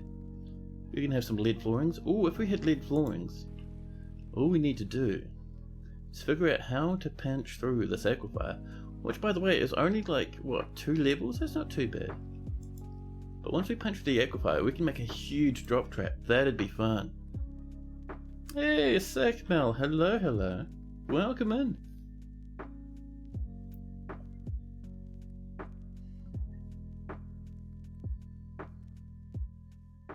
Then we have struck some praise opal. Ooh. See praise opal? 2 spikes on it. That means it's actually not too bad. We'll mine that out. We have schist, diorite. And I saw that for a second there. What was that? That GB. It disappeared lightning quick. I think someone hauled it upstairs. For a second. Oh, we had white opal.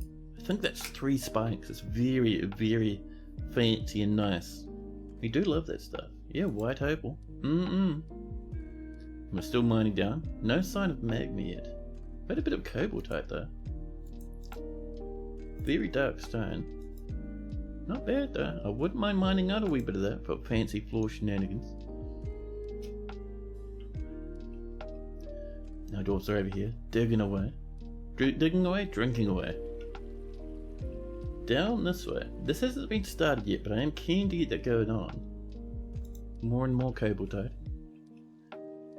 All of a sudden, there's so many different seashells everywhere, mussels, as far as the eye can see. A single dwarf who lives here who doesn't like mussel is going to be so upset.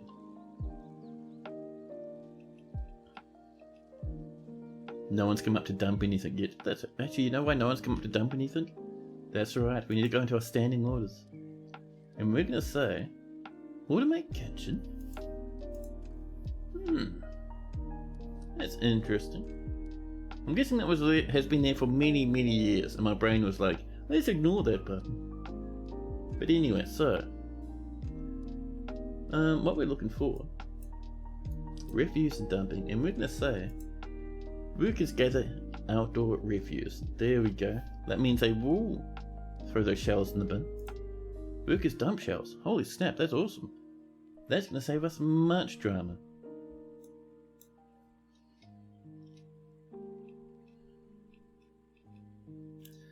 And the problem that is, we're going to see a lot of dwarfs doing nothing but dumping stuff in a wee bit, but that's okay. Do I have a shell craft to go and get? You find it's good to recycle the shells from trash to trade items. Yeah, I've done that in the past, but shell crafts for me are always they're a bit lame, they're not worth very much. They're not fancy enough for dwarven shenanigans, I think. And that also ties up like a dwarf, just doing nothing but crafting shells for a while. So for me, sometimes I do it, but most of the time, the shells go in the bin. I mean, it might change in the future, but for now, just to make sure our workshops aren't getting completely jammed. I mean, we have so many shells already. Like, that's crazy. An entire Wombler, lying on the floor, its battle with a cat, completely over. And suddenly, the game saves. So when we start getting into trading in a big way, I think we're going to go for probably cheese. Lots and lots and lots of cheese, and maybe cheese dinners as well. You know, the lavish cheese roasts. Because I do want a nice wee collection of animals down here.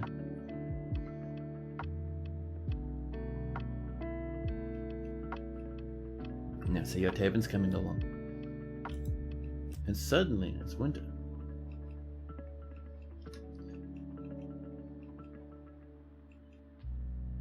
Nothing's frozen, which is nice. The past few ones we have had a bit of a frosty winter. It's just a bit chilly out here. Our dwarfs won't mind it too much though.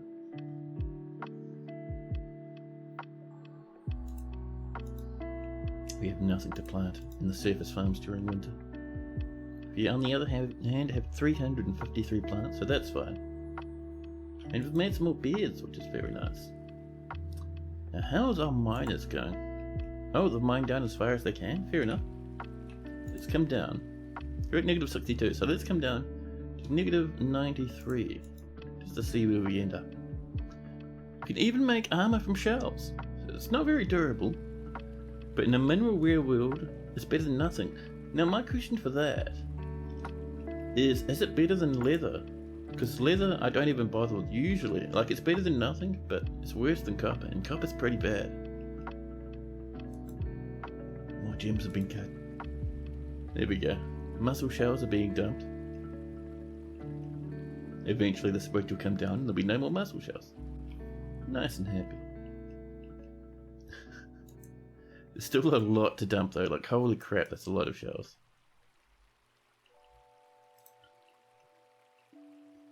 Our Dawson here, making us mini meals, cave lobsters, mussel roasts, mussels everywhere. I wouldn't actually mind cracking the cabins, it would be quite nice. Maybe we would get cabin fishies to fish. I still haven't seen any sand though, which is incredibly sad, but that's okay, we'll just keep trading for some. More lavish meals have been completed. And look at this, the very beginnings of our tiny wee taverns coming along. So, let us begin by marking this as a tavern. There we go.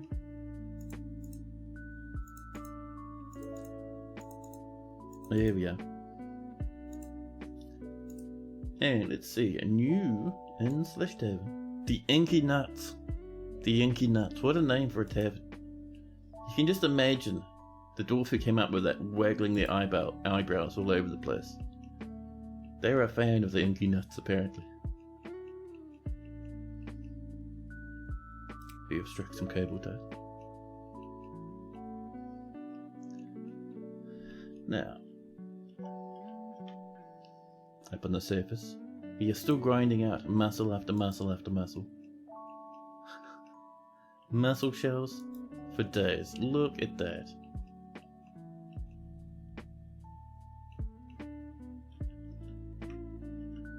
If it becomes too much of a problem, we can deal with it some other way. But for now, we're just done with them.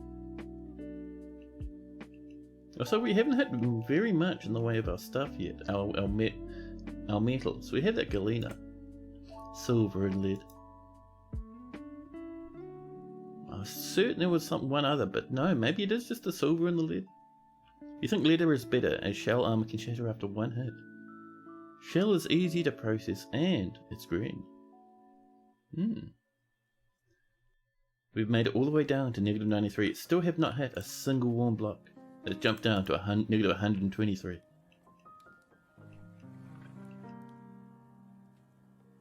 Dead strawberry plants nearby.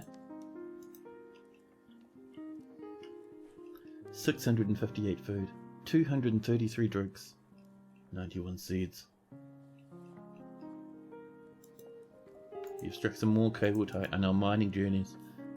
Hey, Stardew Stunner, hello. You just started the new fortress tonight as well. That's awesome. New fortresses are so fun. You get that little beginning feeling going on, it's really cool. More cable tie.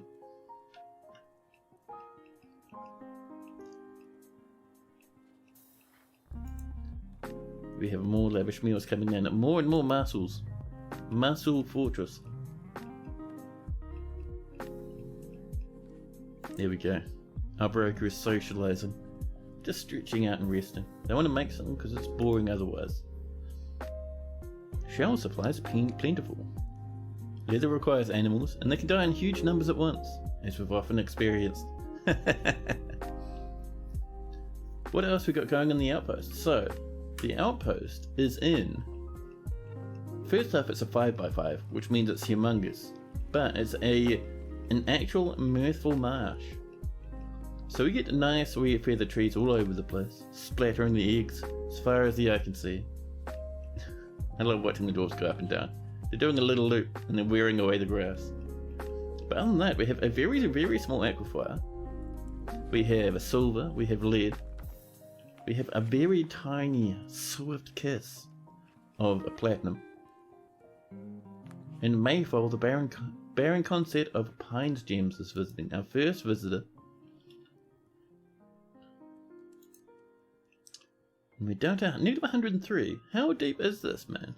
103, and we haven't even had just one little lozenge of warm stone yet. We're not even talking magma, we're just talking warm stone.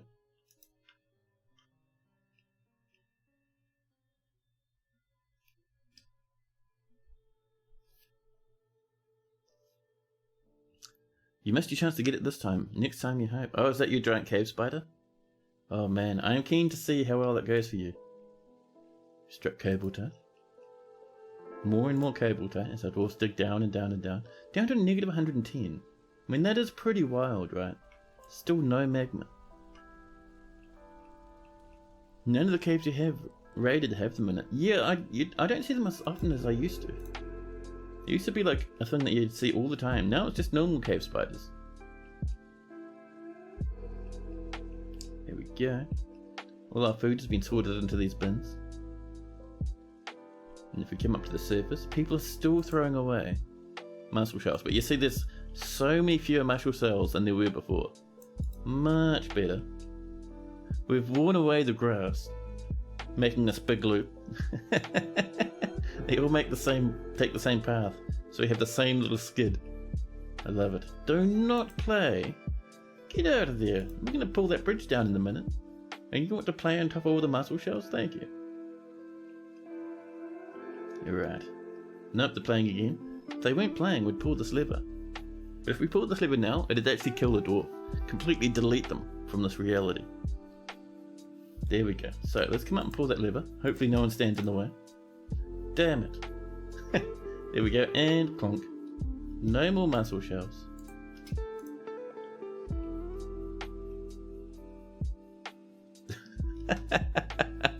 I'm not sure if you guys saw that, but when that bridge came up, just before someone pulled the lever for the bridge to came up, someone else snuck up, put a mussel shell on top where the dumping tile is. And then they flipped it up. So the mussel shell is probably way over here now. Like just way off in this direction. Things that stand on bridges when the bridges come up get absolutely launched. You kids like to play right next to a roaring river, just waiting for the disaster to happen. Yeah. Big rivers, especially with waterfalls, are just disasters, man. Just continual, unending disasters. I love it. Let's get ourselves some rock tables, shall we? And our matching thrones. There we go. Yeah. You want to make a trash catapult now and launch rubbish out. Sometimes, what could be really fun is setting up those bridges as part of your trap corridor leading to your fortress and just flinging enemies off into the distance. Like, it doesn't necessarily kill them, but it's really funny to watch. Two children playing together on the mussel shell pile.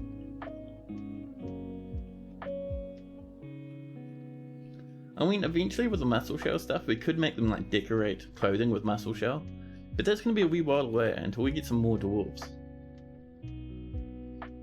You're laughing at the idea of sending an elf airborne? Oh yeah, man. It's good fun. One of Blind's old forts, like his, I think the last fort he did before we switched into the Steam version, he had a problem where he was launching so many like goblin invaders accidentally that he actually built a giant pyramid over the top of his trap design, just so that they'd stop like launching out into space, coming back to attack again. They'd get launched way up in the air, slam into the inside of the pyramid and fall down into some magma. It was brilliant.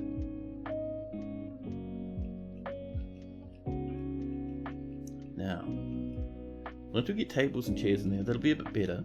Let's go have a look at down in the depths. There we go.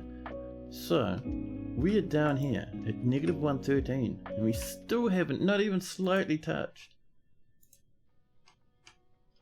the warm stone. Not even magma, just the old heat stone warnings. A Maze Dwarf's coming to visit. Now, we haven't hit the caverns at all, so they might be wanting to soldier, maybe. Maybe.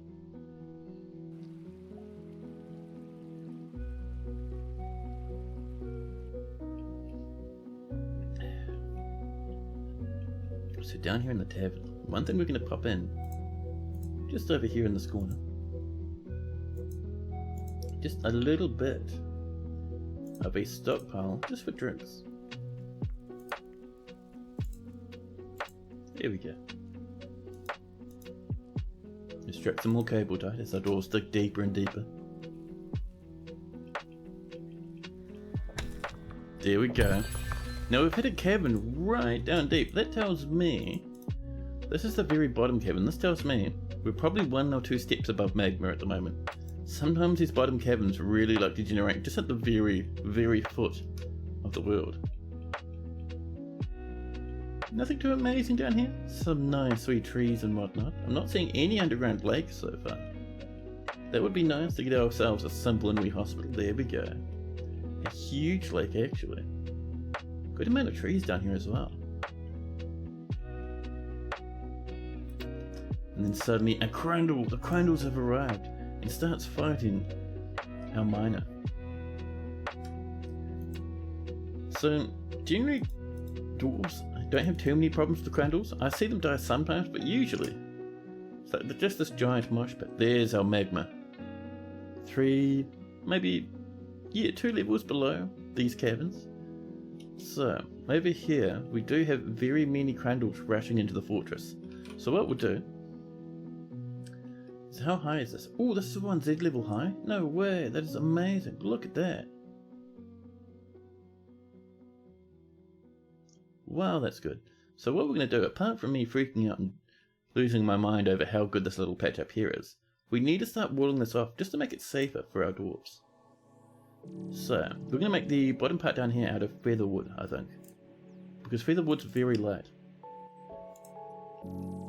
There we go. We're just sealing up all these little ways in. We can see on the next floor above, still 1Z level high. Which is fantastic for us. This will be a nice wee spot to do some deep farming. So we'll have all sorts of foods and mills going on. And this also means that if we get like sieged for an extended period of time, we will be able to hold out for a good long while. Yeah, that's so good. Love it. So featherwood, and we'll seal up that last bit right at the end. This will just let dwarves come around and build from both sides for now. That featherwood down here. I'm seeing it's also with a bit of cave spider web as well, which is wonderful. There we go. I wonder where our other caverns are, is the question. So we'll let that happen for a wee bit. We'll suspend that middle one just so dwarves can walk through that for the time being. Crandalls everywhere, miners just not putting up with their nonsense at all, causing a big old ruckus. So down here again. So this is warm. Let's mine down to it. See if we can't touch that magma. Crandalls, expedition leaders, stone crafters, everyone is taking part in the Crandall mosh pit. And the Crandalls will just dart around the edges of our base until eventually people mangle them to snot. Like this mace dwarf over here. This visitor has come to relax. She was curious about the inky nuts. There's something weird going on in this fortress already. More lavish meals, I love it. 702 food now. Only half of which is plant and fish. I mean, that's not too bad. You usually set up a dog room to keep the Crandalls out. Yeah, I mean, that's possible. But for me, first off, Crandalls aren't too much of a problem, and them causing a big ruckus all over the fortress is kind of funny. But on top of that, eventually, we'll have cages set up, and we'll just cage everything that runs through. Look at these lunatics. What a ruckus. Oh, let's enable this for now, just until we kind of deal with this downstairs portion. The Crandalls are fighting. You never went that deep before. Ah, well if you go deep enough. Oh, the Crandall's throwing up. But if you go deep enough, not only will you get a handful of caverns, so this is the bottom cavern. Usually on default settings you'll get 3 caverns. And they have underground mushrooms and weird underground monsters. It's really cool. But right at the bottom, you'll come down, and whether it says there's this warm stone, that means we're in the middle of a magma ocean. And magma oceans are very nice because we can actually get that to give us, well, free magma, which we can power all our forges with.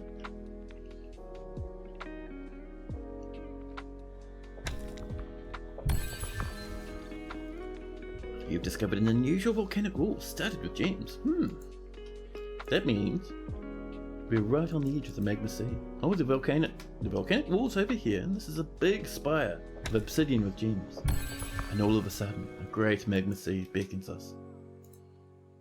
Oop, I accidentally resized the window. I saw that game. Let me squeeze you on over a wee bit this way if I can. There we go. Am I going to have rivers of magma again? No, not this time. This time we're going to have rivers of water. So our magma sea, just down this way. There we go. Oh, look at this little wee spire we're seeing over here. So we don't need to mine that down. Oh, we mined it down anyway. So, let's come over to the side, just like this, and come up a level again. And the reason for that is once we mine that, we can floor this off. Because at the moment, if someone's, say, like, way up here and has a fight, and they fall over, they'll fall all the way down the stairs. Like, all the way down the stairs, and down into the magma sea. It's very dangerous. A little bit funny, but also dangerous. And while that's happening, how are we doing over here? Our dwarves are doing their very best with all this feather wood. We see these parts down here have already been sealed up. There we go, these bits along here are coming along. Our dwarves are working very hard. Crandalls, or at least what's left of them, are stumbling everywhere, terrified. Wee little freaky monsters. They're actually pretty good. If you capture them in cages, you can tame them. And they start laying eggs everywhere. It's another source of food for your fort. Now, dwarfs are still fishing. We still have so many. Actually, we have one mussel shell down there. Nicely done. The rest will be sitting up here. Not heaps though. Once that gets like maybe twice its size, then we'll pull that lever again. Oh, you know what we can do? Let's come back down here again. All the way down, and we'll set up a hotkey down in this bottom cavern. There we go. Up. And these are going to be our very deep farms.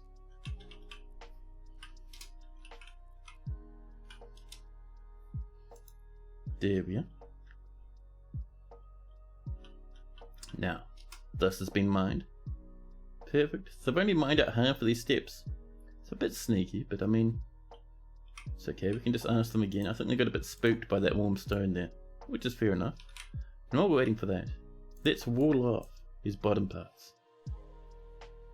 Well, not wall off, but you know, floor off. And we have some more feather tree. Easy for our doors to haul around, so we'll get that going. And once that's done, we can choose a place to have for our little wee magma forge. I'm guessing this here we can flood with magma, but if we look below, that won't work. Over here is nice though. Nope. So what I'm looking for is I'm looking for a part of the magma sea that has a big lump of rock that is the same on both Z levels. So we can see that this is pretty good. There's a bit of molten rock down there. But we could mine this out, and then this out, and fill this bottom part with magma. That'll be nice. How does animal training work?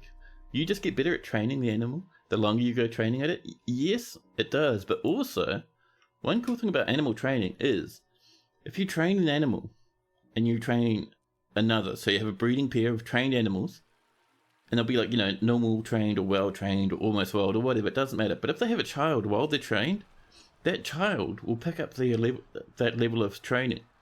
And you can keep training that child, and that child will never drop their training level beyond what they were born with. So you keep doing that, and eventually you just get fully tamed animals. It's a really cool little system. Oop, crandalls everywhere. Crandalls, crandalls, crandalls. Now we're going down here, huh? This is still coming along, still waiting for that wood. Crandalls. Look at this crandall, absolutely mangled, scaring away our dwarfs all the time. The crandall is fighting. Oh, a Mark's dwarf is fighting. Actually bashing them with your crossbow. Amazing. Could you stop suspending everything, please?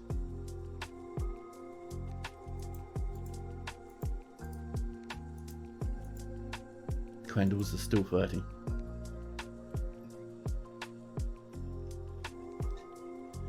So once we get a few more animals, like we start getting breeding pairs, we'll start getting our little farm coming along, I think. Getting our museum, not our museum, sorry, our zoo coming in. Oh, that's what I was hoping we'd get glass for, because we could use it for terrariums and aquariums, which I wouldn't mind some of that as well. Datan, Page Tongue, wants to eradicate the monsters, welcoming our very first visitor, our very first long-term resident, coming in to help out, fight the Crandall menace. It's fantastic. Oh, is that a bit of stinky Crandall miasma? I think it is, a bit of that nice wee purple smog that we're all such massive fans of. There's our tables, that's what I like to see. Let's get up here and pop some tables in over this place. Crandall corpse in the bin, please. So our tables we'll put over here near the entrance. That'll let us have this big space over here for dancing. And we have a huge collection of tables. And I think we'll do them in patterns of 2, like this.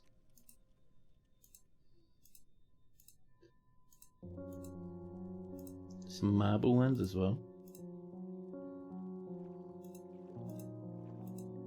There we go. And eventually we'll get those thrones in there, and that's the miasma I was hoping to avoid. Damn it. Someone's coming to throw out that corpse, but still. No, no one's coming. We clicked the wrong one. Don't need to throw out that rock, that's fine. The Crandall corpse though, we'd love to throw that out. Get some of the stinky pink smell out of here. There's our thrones. Be a fire and we can start placing these as more and more smog starts rolling in. Wonderful. Yeah, closest material. It'll be fine. Suddenly the game saves.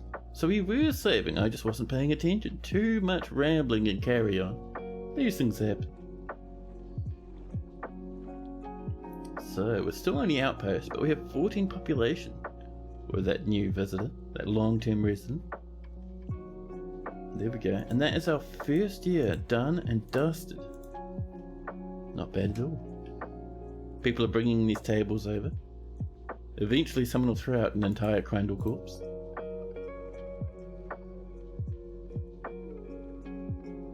Tables are hopefully happening. We'll get some over here, which is great. Spring has arrived on the calendar. Exactly what we like to see. Let's have a look at how these surface farms are doing. Passion fruit, yes. I love passion fruit. And rice, I think will be good. We'll also get a mill going at some point. We'll actually get a proper mill with like a windmill and stuff on top of it. Fun stuff. And that'll start getting us our rice flour. And whatever other flours we're interested in. A box of the Swordsdorf has come in. We've also brewed some more drink from fruit this time. 707 food, 337 drinks. I love it, I love it. You're wondering why we're having issues trying to train this thing. You didn't have enough raw meat for it. Ah. And one thing I keep in mind is if the animal you're training has a name on it, so you know how sometimes if an animal kills enough your dwarves give it a fancy name? Not because it's a pet, but because it's just killed so much. If you have that sort of thing going on, you can't really safely train the animal anymore. So that's something to keep in mind. Here comes the last of these wolves.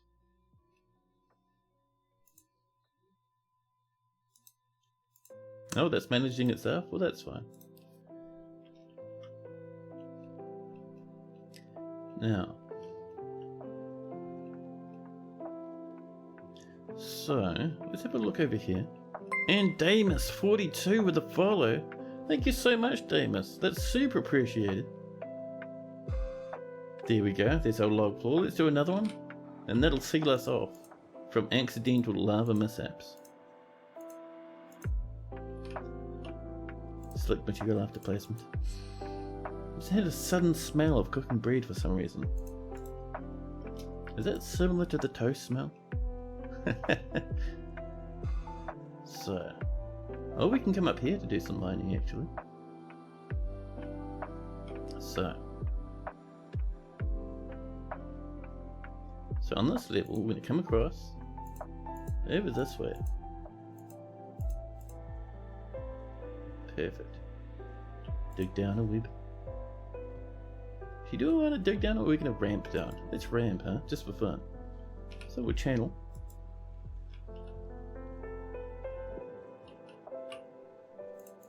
There we go. We'll get that going.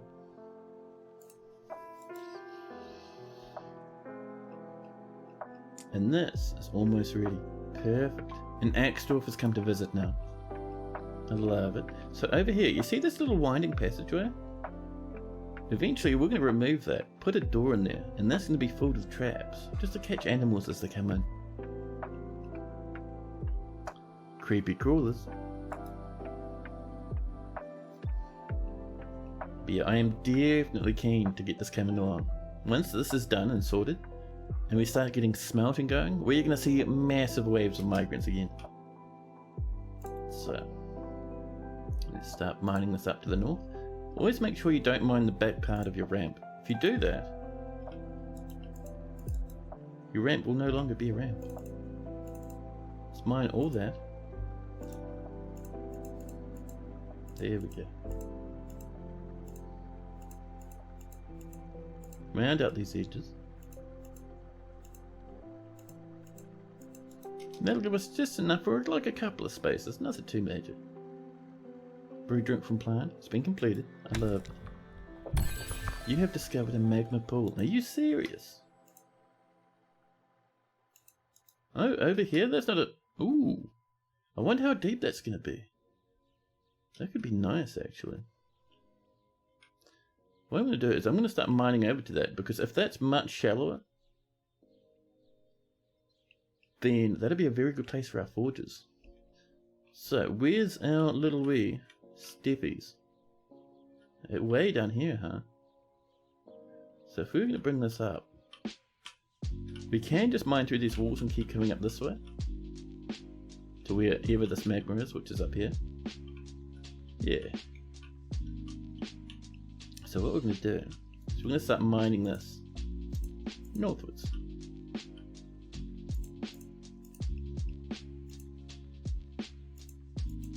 But you know, we will do our normal curvy stuff. It does look very nice when you do this.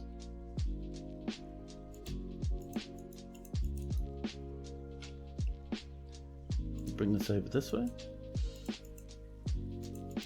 There we go.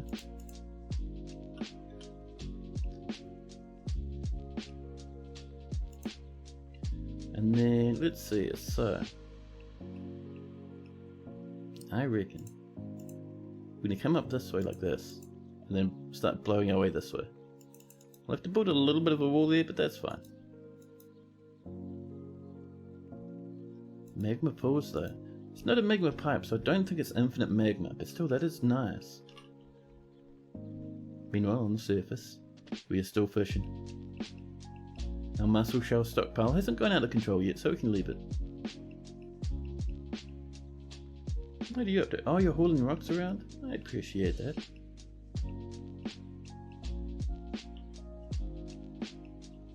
We're still working away on this. Fluffy Wambler. A Fluffy Wambler way down in the very depths of the world. 116 levels below the surface. This little wee ball of fluff and feet. Dancing about down here. This is getting worked on.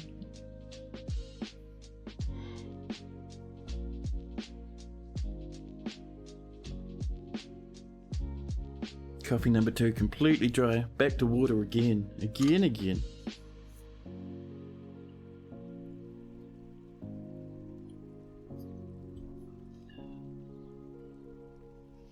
More rock pots have been completed. We are running low on the fishes. Well, we sort of are. We'll just grab mussels forever.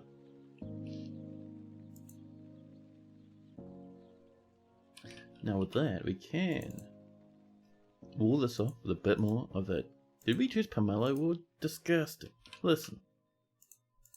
Where's that fancy featherwood? There we go. A magma crab has given birth to twins. You have a weaponsmith in a mood. Oh, nice. Even if you don't get a good item, Just having a legendary weaponsmith is a huge boon to the fort. It's fantastic. The Crandall is fighting. Wait, how is the Crandall fighting? No, Crandall's not a cave. No, Crandall's a fine. It's just the magma crab. Confused and stumbled my brain. Over here, we're mining away through the cable tight again. Do you know what would cause me to not be able to mine some places? It's happened twice today. There are several things. So first off, your dwarves will stop mining and they'll tell you about it if you hit damp stone, which could be because you're next to a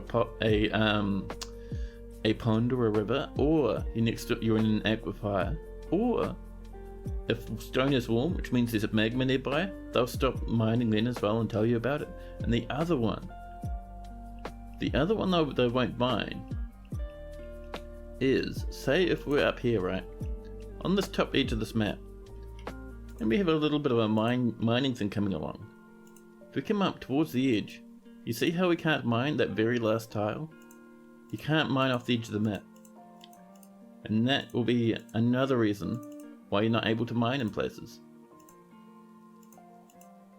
So 2 reasons are for your dwarves being careful. One of them is because you're just running out of map space. It acts like the edge, but it's towards the middle. Spooky. I don't know, it might actually be a glitch. Old Dwarf Fortress does have its share of bugs. You can't even designate it.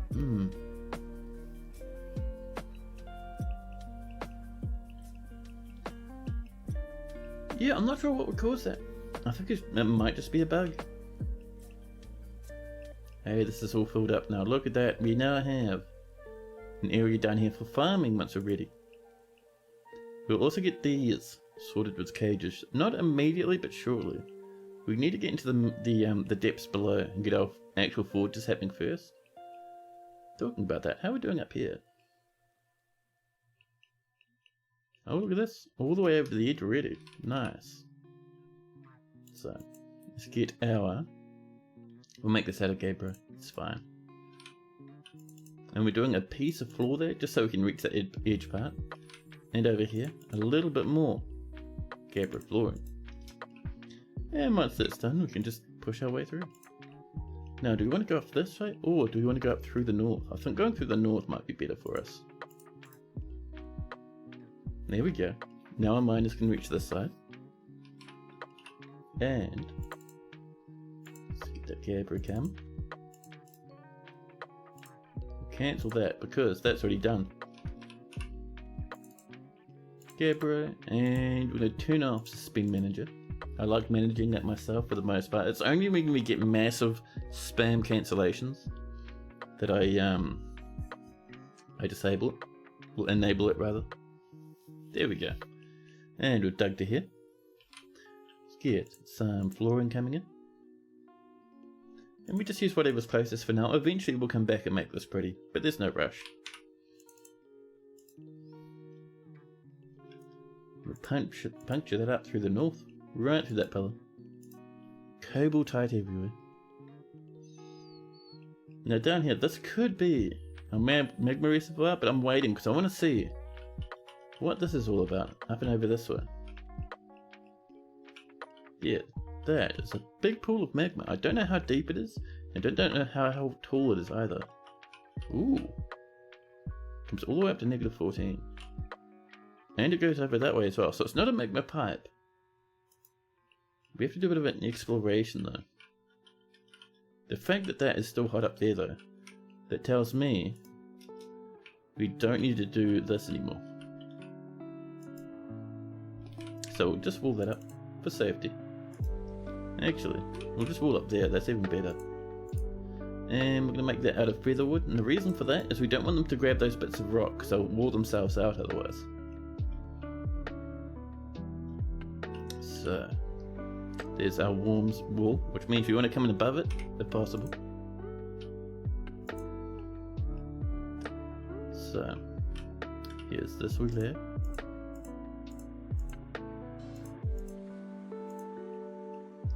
Bring it up to the north, there we are.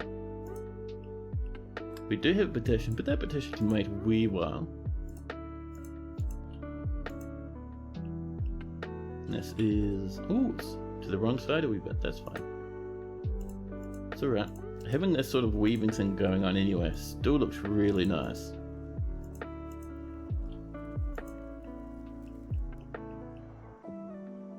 That's pretty much bang on, but we don't really want a big straight line. What we do want is this nice sort of, like I was saying before, weaving pathway. Because it looks so good. Especially like compared to like just normal straight lines. It's over here.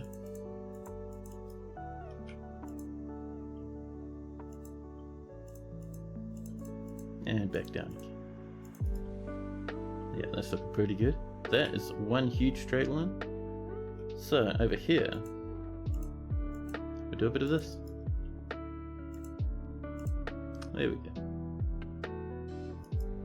A new petition. Atis, Arrow Brands, welcome in. Have fun down there in the deep caverns. Actually, we've kind of got this locked up for now, don't we? Yeah, it's alright. Once we get our magma working, we'll be fine.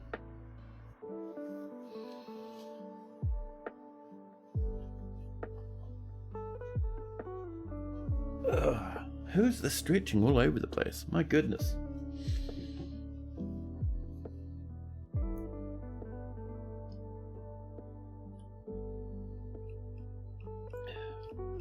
You know what else we could do? I wouldn't mind mining some rooms out for our visitors. So I reckon without tabbing over here, let's have, pardon me, let's mine out a wee space for bedrooms like this.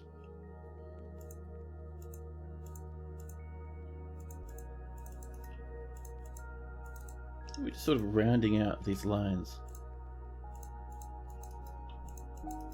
There we go. We get the odd bedroom coming in. There we go.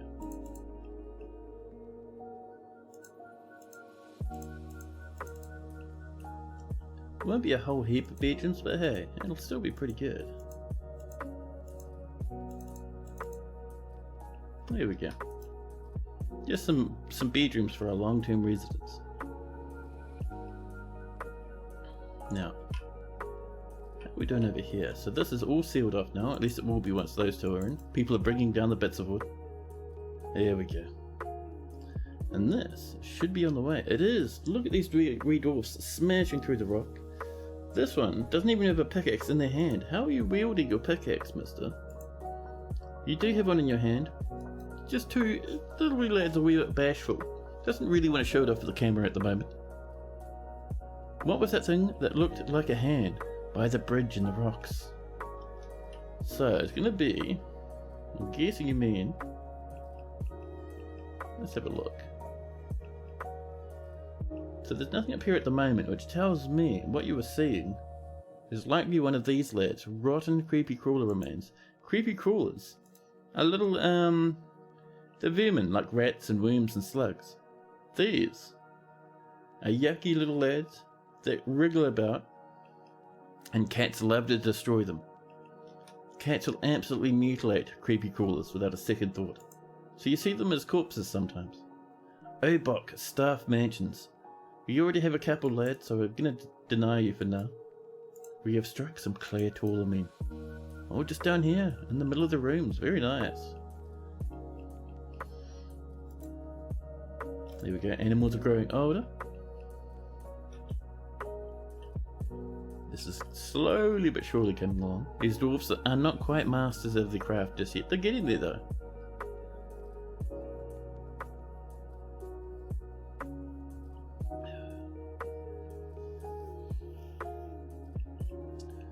Now, you know, today I did almost nothing. I woke up, I played some Quake. You know, good old Quake 2 for a few hours, like I was saying before. And then I started playing Valheim, and I played Valheim for about 5 hours straight. It was crazy. We have struck some more cable tight in our mining journey. I mean, they've made good progress. They're halfway there though. Valheim's is so vibes and so fun. It is. I'm playing on a really cool server that Casual Elephant is put together, and it's like he's got the player cap at like some insane number. So there's like 20 odd people playing. It's awesome. Everyone's setting up little homes everywhere. I'm building this castle, looking over this big cliff into this creek below. It's nice. Hey, Marksoft's come to visit. Nice, nice. Could we throw these disgusting corpses in the bin, please? Here we go. Hey, Roboy, hello. It's Roboy or Robol? I think it's Robol. Hello, Robol.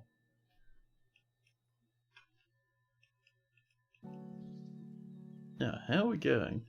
So that's pretty much ready to go down here at the moment, right? We need to dig up the space below it, but there's no rush. So what we want to do is we want to see what's going on up this way, because this could be a bit of magma. If we're lucky. We're almost there as well. Robel with an L. Ah, there we go. We have struck some Cabletite. Again. Nice. We'll probably find something to do with that eventually. And look at how nice we tables over here. We got tables, we got mugs. We have hit warm stone, perfect. Before we get back to those rooms. So that's obsidian. We don't want to go any further that way. What we do want is we're going to dig some ramps, probably. Something right here, I think. Because you want to see where this stops. Because if this is much, much higher than the magma seed, then I'll be a happy lad.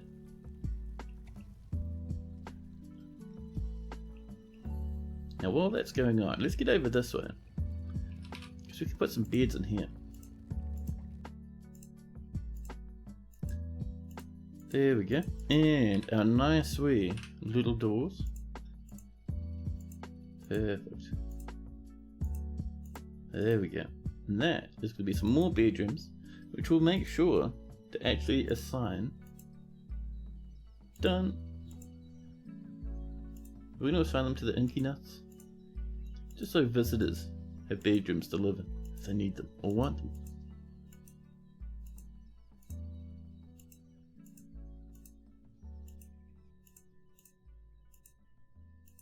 Good, and we'll give these to our already existing visitors. This Marksdorf and this Maysdorf down here. That child will be sleeping in the same room as their parents. And suddenly Nomal, the stray cat, has adopted Zantia, the woodcutter. Nicely done.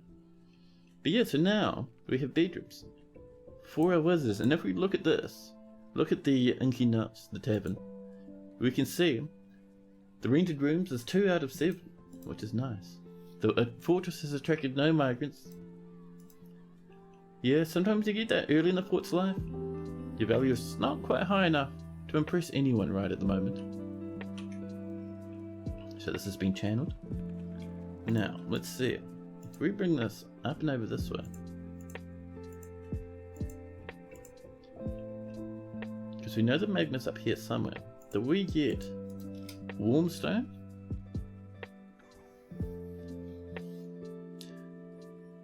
You're making ramen when I mentioned creepy crawlers. Oh my goodness. I don't know, I don't think creepy crawlers would have like little ramen legs. You hate those critters, thank arm for kitties. I know, cats do a really big job in this fortress. Or in every fortress. Killing crundles, smashing kitties. No, well, maybe smashing kitties, but killing crundles and smashing crave crawlers. More gems have been cut, and we've hit some more Cabletite on our mining journey. And we've still hit warm walls. So let's ramp up again. We'll ramp up here. Resin growth crystals. An entertainer, our first entertainer. Welcome in. It'd be great if there were more pest hunters. Yeah, maybe like specific breeds of dogs that could do it or something. That'd be nice. So, Cabletite. Let's move this on up this way, just to see where we end up. We can trim these out as well.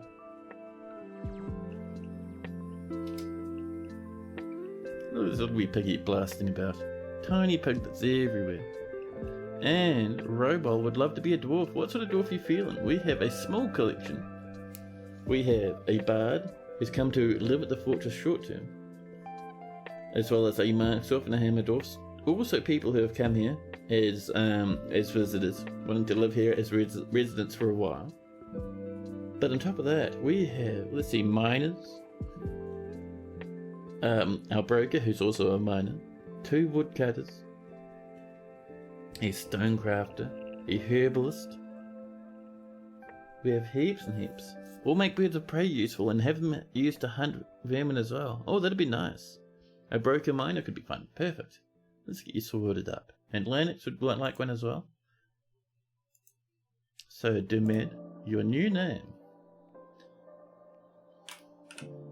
is Robol. There we go, Robol the broker. I slept in a bedroom. This could be bliss. She was blissful after sleeping in a good bedroom. I love it. Blissful, remembering a bath? Where'd you take a bath? We have no way to bathe in this fortress. Yes, that's weird, but alright. Now, let's have a look. You have nothing amazing in your inventory, although you are having a bit of a cry. I don't think that's a sad cry though. I think you're just in so much happiness over sleeping in a bedroom that you started crying. Any tips for dwarven showers? You're about to try it out, but you're kind of scared. Pretty much, big tip for dwarven showers, don't do it. So dwarven showers seem like a good plan, right? Your dwarves will walk through the shower, and anything that's on them will get washed off. And that'll be that. You'll have no more symptoms, no more different weird slimes on your dwarves. But the thing is, if a piece of water is in your dwarf's way, your dwarf will path around it to get where they're going. So if you have a waterfall or a shower or whatever dropping in and out of where your dwarf's trying to travel through, you'll suddenly find your fortress runs really slow, because every dwarf trying to go through that way will constantly have to redo all their pathing calculations. If you want your dwarves to get washed off, your best bet is to have a shallow pool that they can wade through. And some of them will all also kind of swim in there and have a great time having a bit of a swim. You'll actually see them level their swimming skills. So for a bath like that, you're wanting a maximum depth of about 3. 1 is much too shallow because the water will evaporate, but 3 is pretty good. And you can eventually get some soap as well, and they'll wash themselves at the edge of your little rivers and whatnot. So anyway, let's keep reading up about how nice for you, Robol the broker. So they have close friends with the expedition leader, kindred spirits with PBT, close friends with Fagoth, Zuntir Vabok, and Edril are also friends. We have a nice little tight-knit community over here, which is cool. So Robol has a great affinity for language, great ability to focus and a feel for music, but she has mega creativity. She is greatly pleased by her own looks and accomplishments. She tends to hang on to grievances. She likes a little excitement now and then, and tends to share her own experience and thoughts with others. She is currently less private. She tends to have a calm demeanour, and she's brave in the face of imminent danger. She also only forms tenuous emotional bonds with others. She can handle stress, so this dwarf will be happy for a long time in this fortress. She's currently more fearless. She's currently more rude, currently more confident, more shameless, and more thoughtless, and she inhales sharply when she's angry.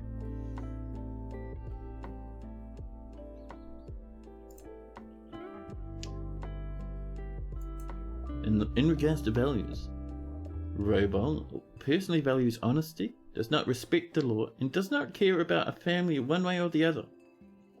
She dreams of mastering the skill though. How do you make swimming pools?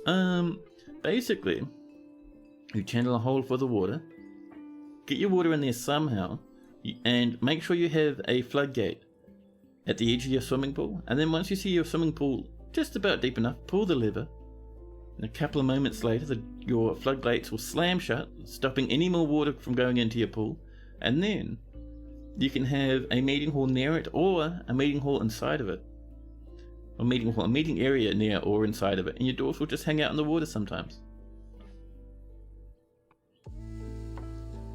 You wonder if there's a way to have water just dumped on them and then repump that water out. Yeah, that's just a mist generator.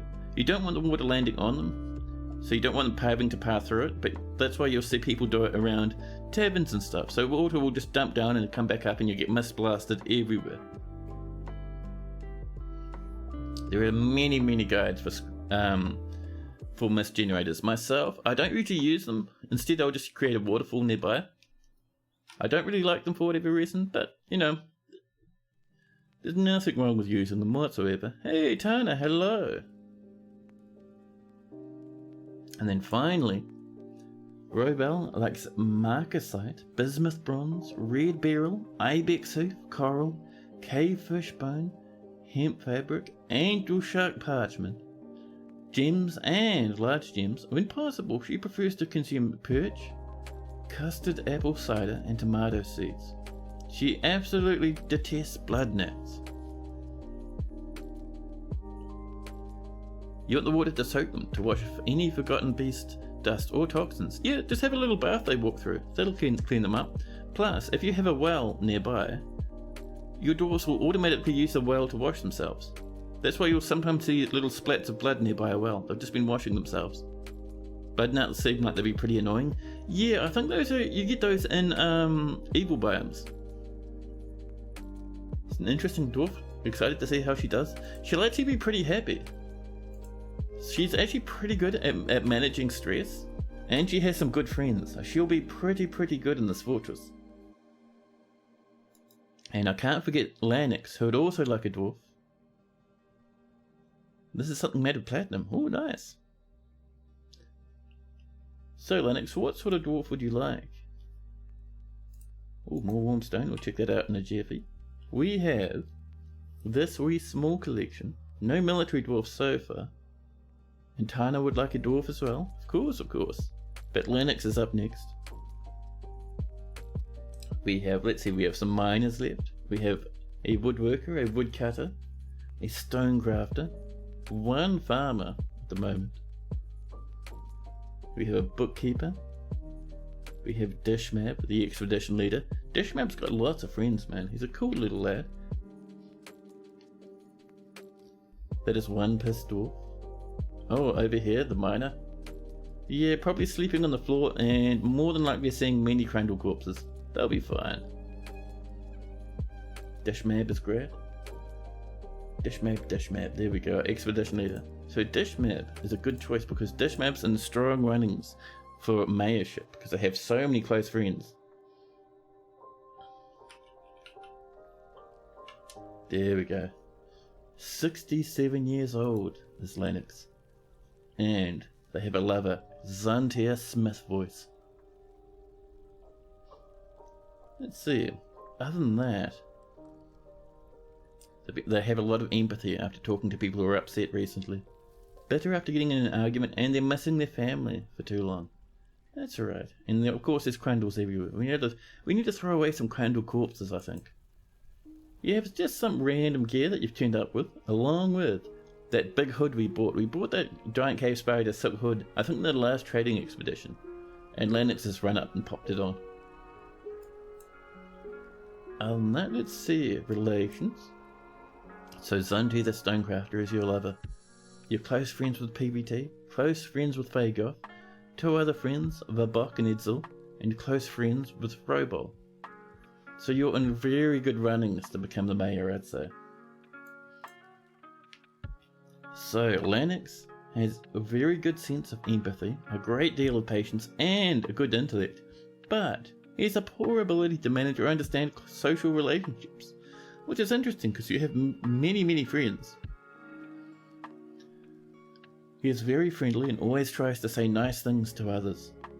He tends to be a little wasteful when working on projects and tends to hang on to grievances. He is brave in the face of imminent danger and often acts with compassion. He lives a fast-paced life and is not particularly interested in what others think of him. He is quite polite and is curious and eager to learn. he occasionally overindulges. He doesn't mind wearing something special every now and again, and can occasionally lose focus on the matter at hand. Yeah, I know that feeling. He isn't given to flights of fancy. When Lennox gets bored, he starts talking to inanimate objects and scratches his head when he's nervous. What age do dwarves start dying from old age? I think it's around about 150-ish. There's a bit of variation there, but once they kind of hit that sort of 150 area, you can expect it to happen in spring. Oh snap, a platinum short sword? Oh man, that's going to be worth so much. That's cool. Let's see, so Lennox personally thinks friendship is important, values a harmonious existence, and it does not care about fairness. He dreams of creating a great work of art. And you like realgar, iron, lapis lazuli, phantom spider silk, bolts and crowns when possible. Lennox prefers to consume giant capybara, spotted ratfish and tomato wine. He absolutely detests rats. It'll be interesting to see what Lennox gets up to, and then finally, it's Tana's turn. What sort of dwarf would you like, Tana? We still have 2 miners. We have woodcutters and woodworkers up here. We have stone crafters. Tomato wine? Oh yeah. You dwarves will make wine out of anything they can get their hands on. That's anything fermentable, that is. But yeah, we have a good selection. Some are more happy than others, but that's okay. We have 1 farmer still. Our bookkeeper's still up for grabs. Completely up to you, Tana. How about a farmer? Of course, we have Rivard over here, who's currently preparing a raw fish. But she is the closest thing we have to a farmer at the moment. Skilled herbalist, dabbling cook and dabbling planter.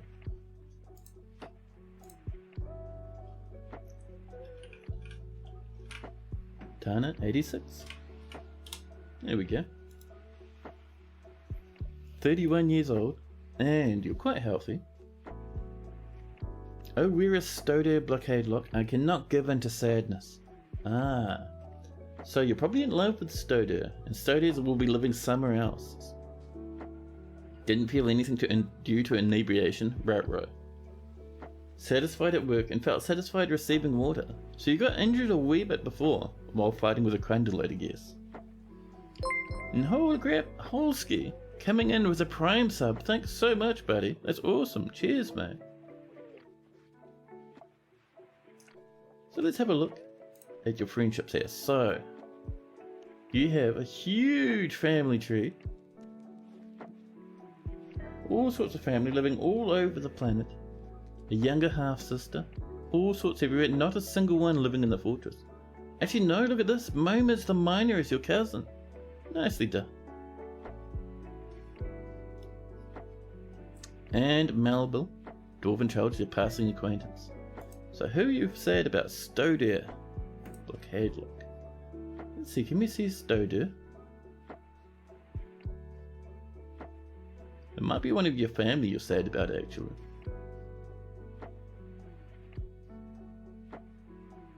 Because you're not in a relationship. It must be someone in your family you're missing, at a guess. There'd be someone in this massive unending list. Now, you're not wearing anything too amazing. Sheep wool socks with yak leather shoes. Maximum fancy. Giant rat leather trousers. That's a bit less fancy, but alright. It is what it is. So Tana has a great sense of empathy. Very good intuition. Good creativity. A good memory and willpower. But she has little linguistic ability. And a poor kinesthetic sense. She is confident under pressure. She has a tendency towards forming deep emotional bonds with others. She tries to keep her things orderly. And she likes to Let's see, Life also likes to keep things practical, without delving too deeply into the abstract. She is quick to form negative views about things and is often nervous. She lives a fast-paced life, and doesn't mind wearing something special now and again. She doesn't often experience strong cravings or urges. She is rarely happy or enthusiastic and is often conflicted by this because she really likes parties and merrymaking in the abstract. She is moved by art and natural beauty, and she is troubled by this because she dislikes the natural world. She's currently more rude, more fearless, more confident and shameless. She's currently less private and a little bit more thoughtless. And whenever she's thinking, she starts drumming her fingers. She is quite often tells pointless stories when she's bored. I have not heard that one before, that's cool. And when she's bored, she constantly rolls her eyes. Oh dear. Tana personally believes war is preferable to peace in general. She values family, values tranquility, and a peaceful day, while really wanting war all the time. Interesting. She finds maintaining decorum silly, a fumbling waste of time, and she dreams of mastering a skill. And then finally, Tana likes ribolite, iron, turbogate, olive wood, giant wild boar leather, giant stoat bone, sheepwool, jute fabric, the colour dark brown, crossbows, alpacas for their resemblance to a miniature llama,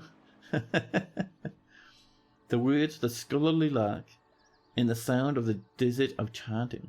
When possible, she prefers to consume giant elephant, seahorse, long yam plants, mango wine, foxtail millet flour, and kumquats. She absolutely detests lizards though. You sound pretty interesting, you do. And there we go. Now how are our farms doing? Let's get some strawberries up here and a bit of ratweed over this way. And let's also have a look over here. So we've hit this magma pool again. So we can see, we don't want to mine any further up that way. This pool is pretty significantly huge actually. Let's channel up again. Not channel, sorry. Ramp up, there we go. And we'll see what's on the next level. Immediately they mine through it. And we can see there's a bit of a warm bit of a thing over there. Interesting.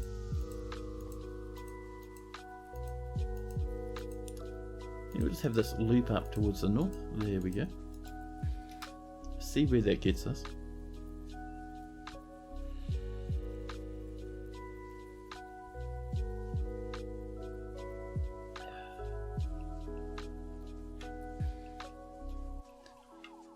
Now,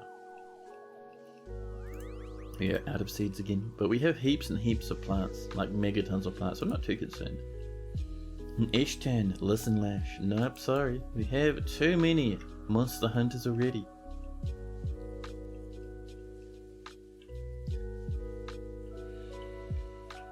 Now this winds up now, up to over here, where it loops around and hopefully clashes into that. It's hard to believe already 2 hours have passed, man. I was looking before and it's like, Jesus, been that quick? Oh yep, we have more obsidian ores. That's alright, we'll sneak along here, and that's that. So this pool is pretty big. So, let's come over here and climb up another level.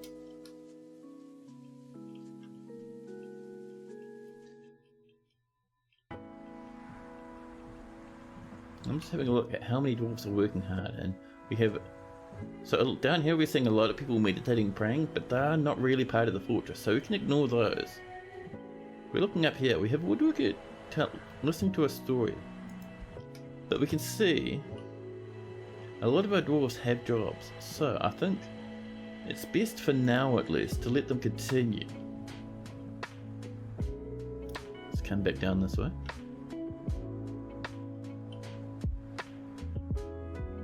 There we go.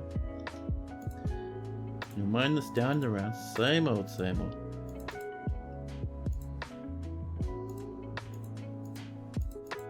Happen over this way. And you'll see what we're crashing to up here. It could be that this pipe is quite tall, which would be fantastic, to be honest.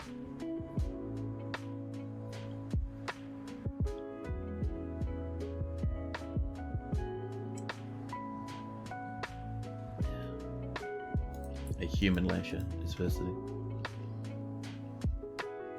Let's actually have a look at the sad dwarf up here, huh? So, this is Beamble the sad dwarf. They're a talented miner, and they've been yelling at someone in charge to make themselves feel a bit better. But, how's your needs?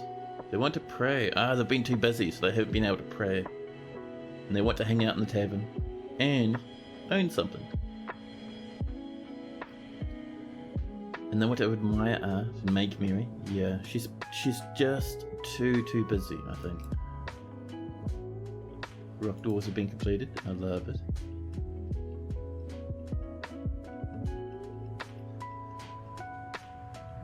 I'm almost tempted. So we have a lot of people taking it easy. Alright, let's get ourselves our rock coffers and our cabinets.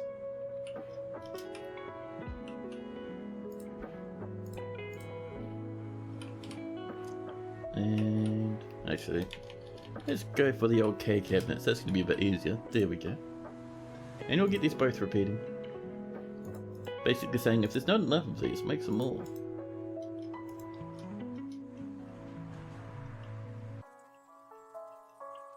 Now, they should make things a bit better. Like when dwarves have their chest or their coffer or whichever, and a nice wee cabinet, then they'll actually like pick up gear and stuff. Grab acquisitions, which will make them a bit happier. But also gonna say, oh, we're not, because we're saving, because we've hit early summer now. Now the elves might turn up at some point if we're pretty lucky. They'll bring in some plants, and hopefully, if we're lucky, some animals. But for the minute, now that we've finished our early summer save, I'm going to pop off to the bathroom, because I've been drinking far too much water today. And I'll be back with you in just a jiffy. I'll snag a coffee as well while I'm out there. So I'll pop you into BRB, and you can enjoy a little bit of that nice music.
Hello, I'm back again.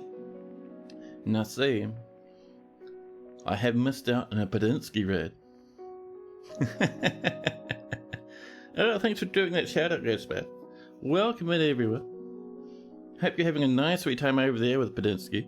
I was off snagging a coffee. Sorry about that one. We are playing a bit of Dwarf Fortress. If you're still around. These things happen, don't they? But yeah. We have just started a new fortress. Entire population of 16 at this point.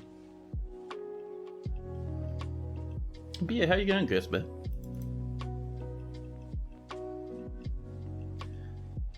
Now, where were we? I think we were, for the most part, we're exploring far down in the caverns. Trying to figure out where this wee magma thing we found ends up. Oh, are we lucky? We might have done it. We may have made our way to the top. Let's keep looping up this way, shall we? Let's just see what we find over here. The Crandalls are causing a ruckus.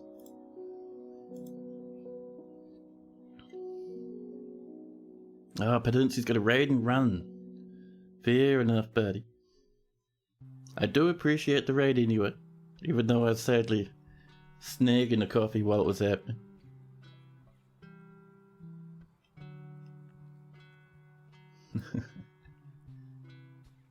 There's our warm stone. We gotta keep climbing, man. So, let's come up over this way. I see that is channeling. Let's ramp upwards. There we go. And you'll keep that going on and on.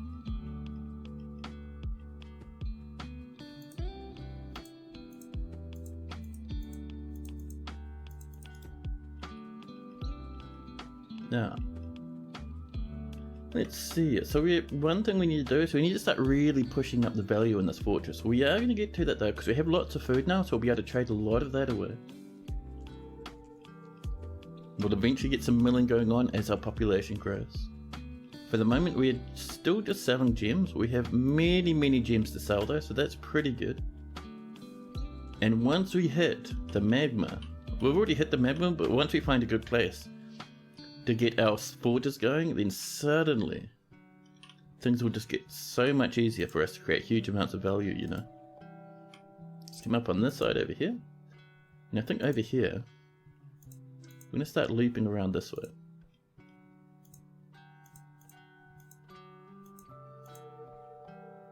You know, just keep coming up and around. Being careful not to intersect that back part.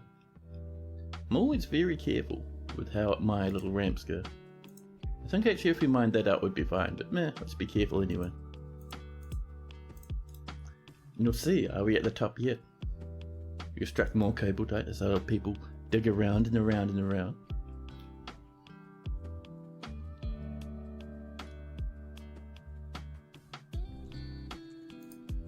But yeah guys, speaking of shoutouts,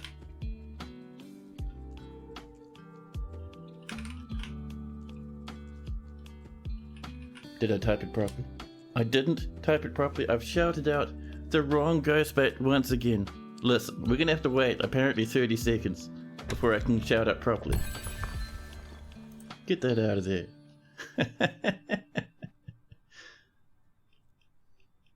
I do that constantly. There's like another one that have done the same thing as well. Oh right, Blue Zest and Blue Zest TV. Damn it.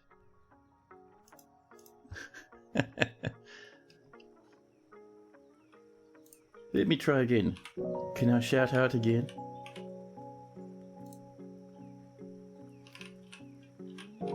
This Ghostbat and this Ghostbat underscore. Ghostbat underscore is the one we want. No, another minute. Jesus. Well listen, chat. Even though I cannot do it using the command at the moment, make sure you follow Ghostbat. She's another awesome streamer. Love watching her stream. She does all sorts of stuff, everything from Dwarf Fortress to drawing, to probably Valheim as well sometimes. Yes, no worries, Ghostman. I would love to shout you out properly, but I done the thing where I typed the wrong name in again and missed the character. But it's alright, these things happen. So this is where we're going to put our forge, by the way. Way up here, you can see this massive open pool of magma where monsters can come in and kill many people.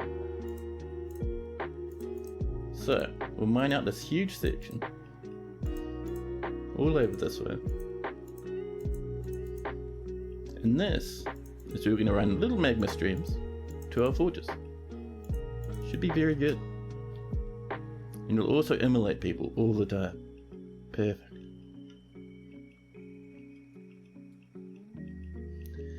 Now.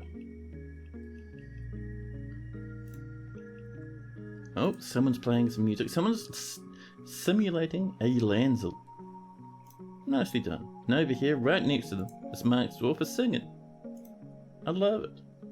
And the piggies and the dogs nearby are having a wonderful time. More lavish meals have been completed. Dwarves get good mood buffs when they get to listen to someone sing like that. It's pretty good. Our drink stockpiles are very empty. People just keep dropping it off up here instead, but that's fine. Dwarves will move it down eventually.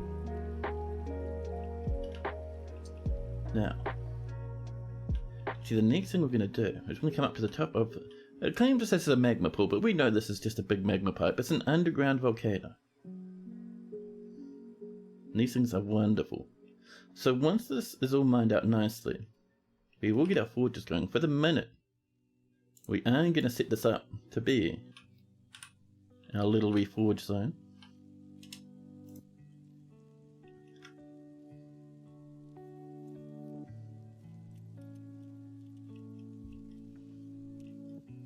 Now, still can't believe I shouted out the wrong account again. Madness. Watching Crandles get smacked around by our dwarves is hilarious. Oh man, I know. It's like the most ridiculous thing. Now actually at one point Ghostbat kind of drew a picture of it. It's really cool. I wonder if it's still on the Discord. If you hunt around in the Discord you might be able to see it.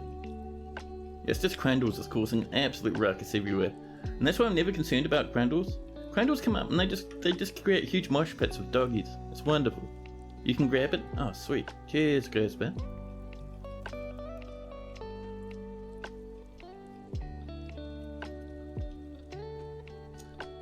So, what are our miners up to? Eating, drinking, sleeping, and sleep. Fair enough. And praying as well, apparently. We're making our coffers, there we go. And the other thing we've got to do is I wouldn't mind the odd rock craft every now and again.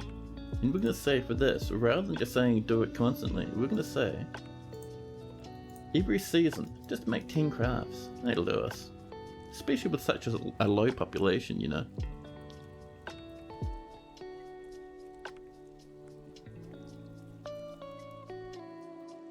Man, oh man. That's a sweet coffee. But yeah, Plague One's been smashing it with the streams recently, it's crazy. It's like, for myself, for me, a big stream is like 7 hours. For him, like he did like I was saying, like 19 hours a couple of days ago, just for fun. It was crazy.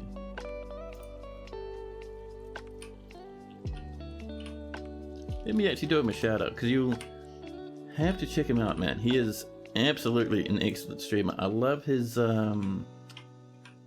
he does Dwarf Fortress every now and again. He does fantastic Valheim streams. Like, the guy is crazy good. 100% recommended. And look, I even got his name right. Amazing. But yeah, if you haven't followed that guy before, definitely check him out. 100% amazing. I love him. No migrants again, that's fine.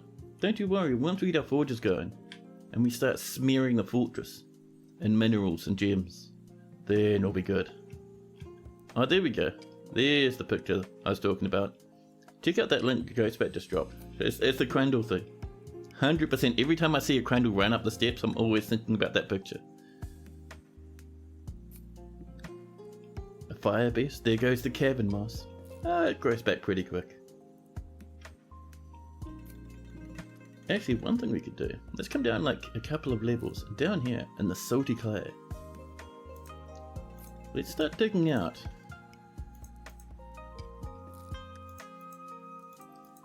a little spot for animals. Just so if we get sieged by some upset goblins, our animals don't get exploded. There we go. But yeah, actually let me do one of these. Oh, I love this picture so much. Oh, it's up in this corner. Hello, there we go. Yeah, so this is what I'm talking about. The little wee crandall thing. Because they're amazing climbers, so even if you don't break your way to the cavern floor, just having an entrance that the crandalls can climb up, they'll make their way in, man, and they'll cause a huge ruckus. Crandalls, amazing. But yeah, if you like this sort of art and you like this sort of stuff in general, 100% check out Ghostfat's channel. She actually does that live sometimes, it's awesome. There we go.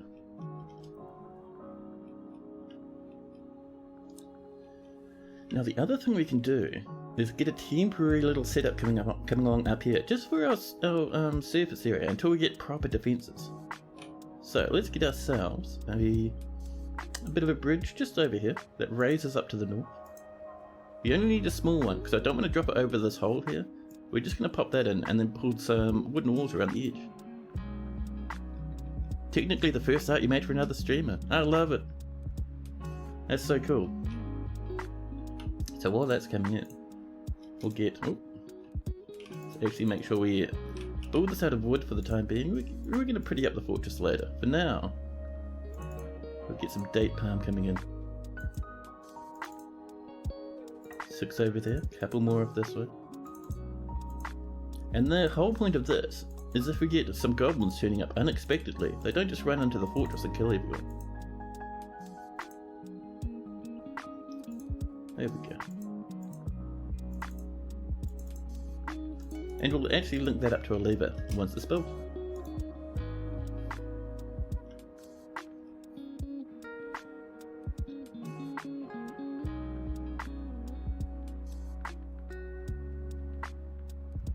Linux is leveling up in whatever skill they're leveling up in. Usually it tells you, but seeing as they're an expedition leader, they're becoming a more powerful expedition leader. People are... you turning strawberry wine into dinner, Ziggy? Who are around you? The value is 1,000 for the stack of mussel roast. This is a stack of 15 finely prepared mussel roast. The ingredients are well-minced olives, minced raw mussel, and well-minced strawberry wine and minced mussel. Do not mince our wine, you fiends. Our dwarfs can drink that and be happy. Some people like to turn their drinks into dinners, not me though. For some reason, I like kind of just having drinks separate, doing their own thing. There's nothing wrong with mincing your drink if you'd like that. It is a very dwarfy thing to do. But I like my dwarfs being just that little bit of extra fanciness in there. Look at all these lads hanging out and having a great time. These human poets socialising. I still can't believe our tavern's called the Inky Nuts. The Inky Nuts. That was not done on purpose. The dwarves called it that themselves.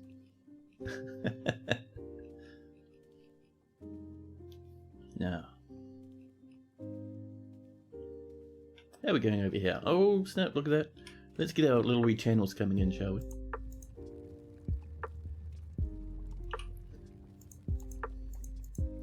Start moving this one on over this way, and we're carving our channels in before we start letting the magma through, just to like limit the amount of deaths we're gonna have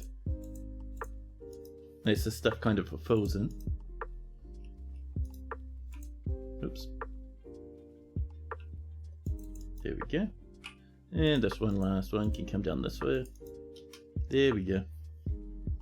Now we're pretty much guaranteed to get maybe like 1 or 2 deaths from this, but I mean it's only 1 or 2, it's fine, it's fine. piggies and mini piggies everywhere. I love it. And then suddenly, Zontier has created a masterpiece niece amulet. The very first one we have. Can we see it, or has it been moved? It hasn't been moved. Look at it. Amazing. Value is 50 because it's only made of rock. But this is a masterpiece niece amulet made by Zontier Ishtanokol. Nicely done. We got that before any moods as well.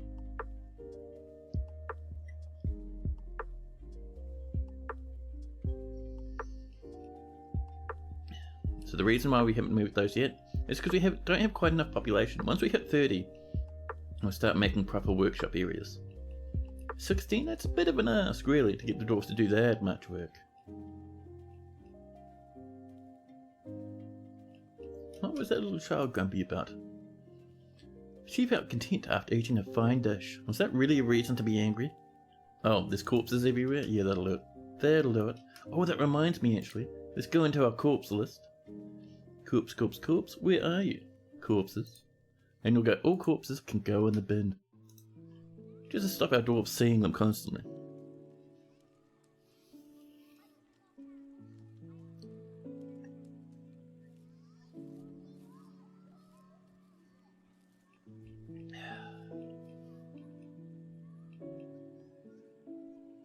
All rock coffers have been completed. That'll get us more and more wine. More fluffy wumblers have been exploded.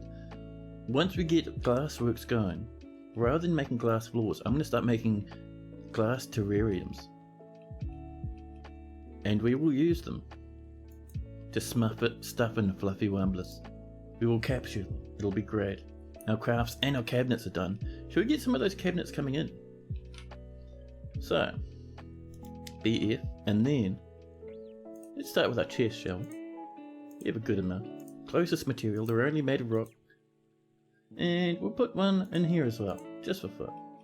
We'll do another wee stack over this way. There we go. And our cabinets. Do another little blob of these. And that'll be some more and more happier dwarves. And of course we'll see them pick up stuff every now and again as well. And just claim it as their own. Should be nice.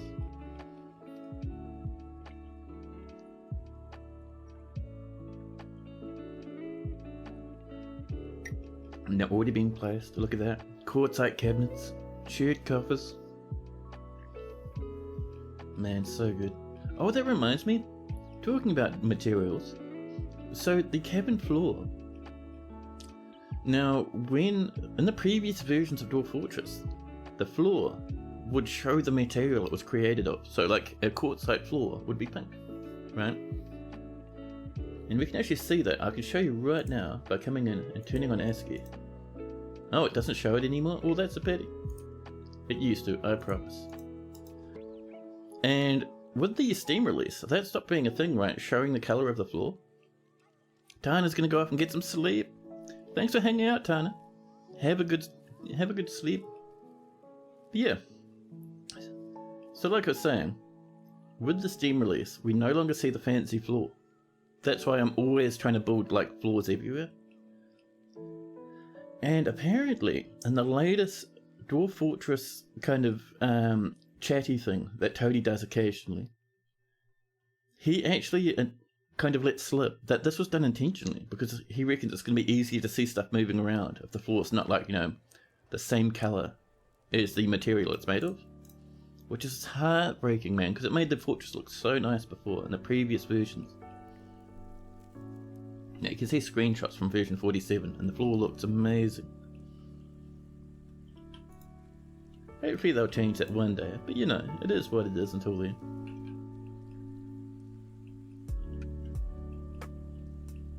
Meanwhile, over here, hey, this is all channeled out, and ooh, that cuts into there. That's very dangerous, because if magma comes through here, it's going to flood the entrance to the magma area. Not very good, to be honest. So what we'll do, well, the first thing we need to do is this. It's actually going to come down this way, and kind of link up to our staircase over here. Now staircase, you can see that tiny dot on the map. It's kind of harder to see the map at the moment because I've made the fortress an entire bit wider. Well, the embarkation map, you know what I mean, yeah.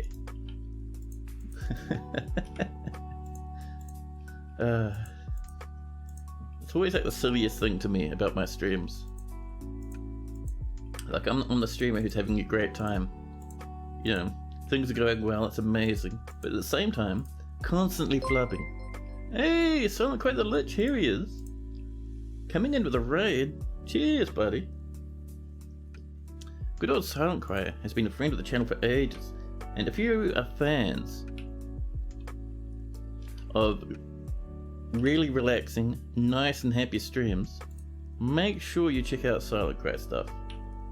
He is absolutely fantastic. He does a lot of American Truck Simulator at the moment. And man, let me tell you, it is so nice. There we go. Make sure you drop him a follow. Check him out the next time he streams. He's fantastic, dude.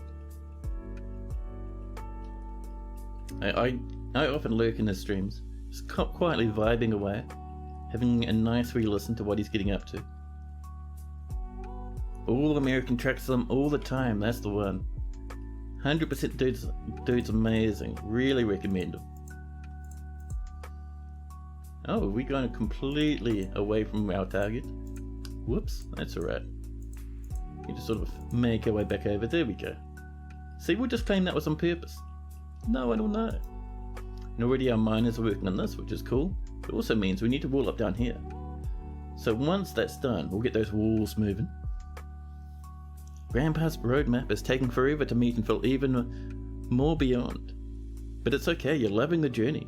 And seeing some of the places in smaller scale he did when he was on the road. Oh dude, that's so cool. Yeah, it's been awesome watching you get into that stuff, man.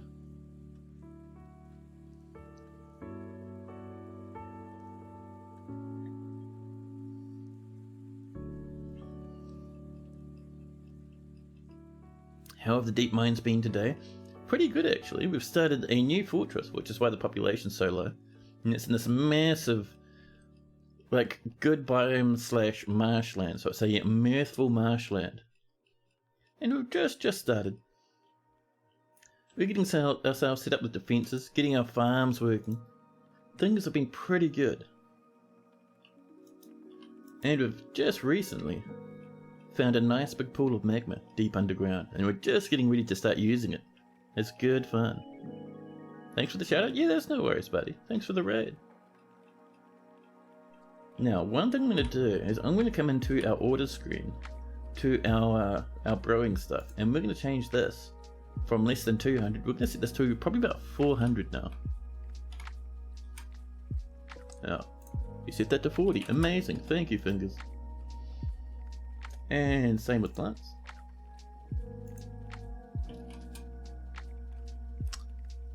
Oh. I'm clicking the wrong buttons. Less than 400, there we go. See, I can do it sometimes. It's fine.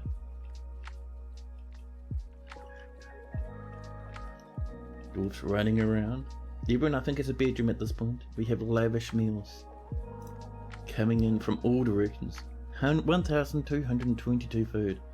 Every now and again, we're going to pop into the kitchen and just make sure they're not going to eat our drinks. Don't eat our drinks, drink them only. Over this way. How are we done? It looks like we still haven't linked up. Our doors are still working on that. Once I've punched through, we're going to come in here. We're going to wall this up properly so magma doesn't spill all the way down these ramps we've made. And then we'll pop those and get a bit of magma coming in. Get our forges, our smelters, everything. Even our glass workshops. It's going to be fantastic, guys. I haven't seen any clay. It would be nice to get some clay going. You know, little wee clay mugs and whatnot, just for fun.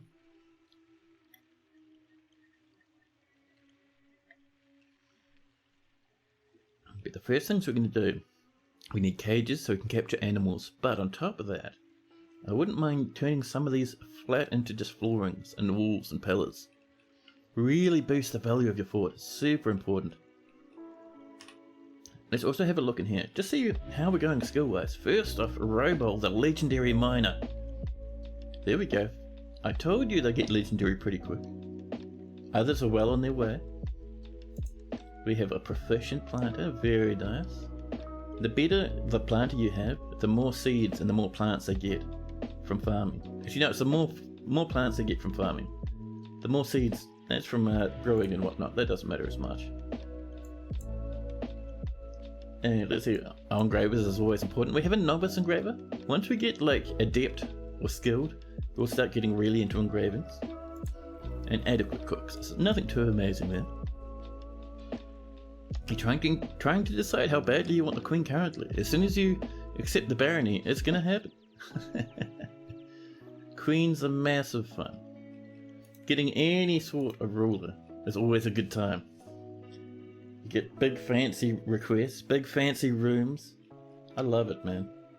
Bit more cable tie, our dwarves are working hard. Oh, coming from this direction now. Our little fort is humming along. It's pretty good. And suddenly, early autumn, we'll be getting the dwarven caravan at some point shortly. We also need to get a lever set up for here. We'll put that lever down probably in the... maybe in the tavern. That'd be nice. Oh, and I see Silent Cries heading off. You know, grab something to eat and grab some sleep. Gotta give you back a break from the sitting position. Yeah, I get that, man. Cheers again for that raid. Now, so this is growing along. We're almost ready to put animals, and then we'll give it some more time. Further down we go, deeper and deeper.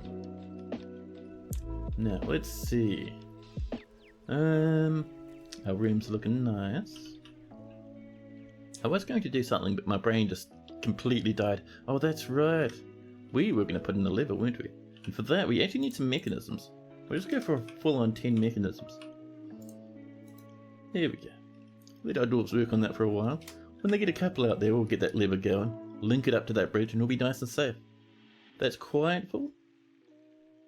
Let's pull this lever, just to get rid of that big pile of yucks. Don't stand there. Someone's looking at... there you go. Good job. And we can pull it again. There's a Crandall on the surface. Crandall, you're probably going half blind. You're supposed to live in the deep dark areas. Terrified and dejected. Probably the first time experiencing rain as well. Poor wee little Crandall. Splashing through the water, heading across the river. And look at that. No more rubbish in the rubbish pile. I love it. Bit sneaky, but you know, it's alright to be sneaky sometimes. People are hanging out down in the tavern, being merry. Let's see. That mine is so angry. They just need some gear and some, you know, some assorted good stuff, and they'll be happy again. As we get more and more little storage places in here, people will start acquiring things and popping them away. Just making sure these are all bedrooms. Yep, we are doing good, man. Even though we have one unhappy dwarf, we're doing pretty good. A lot of it is because everyone's been seeing corpses, and now we got rid of those corpses. Those should start getting a wee bit better now. Oh, are we all the way through? We are, look at that. Fantastic, right. Let's come down here. And get this happening, huh? So we're wanting a wall like this. And like this. And once that's done, we'll do the other side. We'll suspend this one here for now, just so they can reach all these others. There's nothing to catch in the central swamps. You say that, but people keep coming back with megatons of mussels.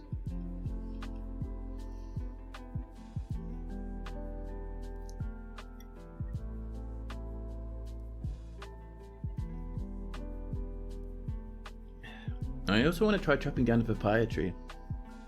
Not the ones right next to our base, but somewhere else. Because I think papaya wood might look pretty cool if we use it for construction. It's not in any zone, so we can chop it with wild abandon. Let's also grab some more plants, huh? Is that a beehive?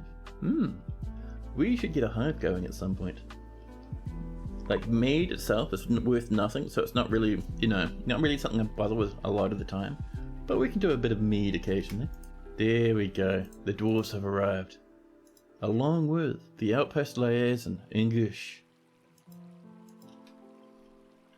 Right, let's get over here and do some trading, huh? Well, they're listening to a story at the moment. Our good old broker. Now, we are going to go and we're going to do maybe some finished goods.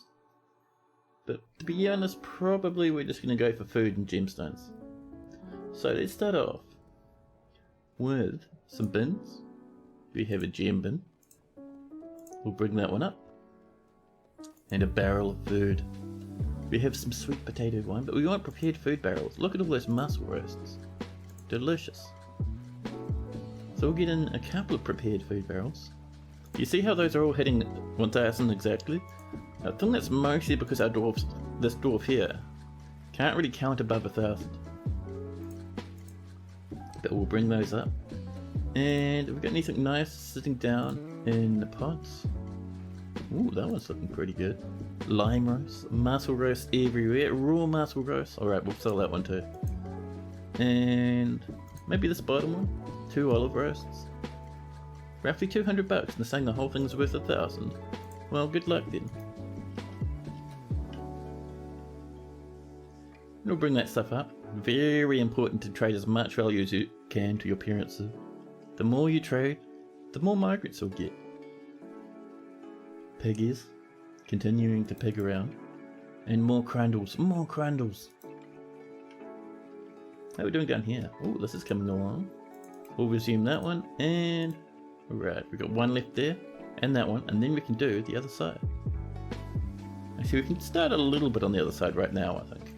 So a wee bit there, and maybe a wee bit there as well. Perfect.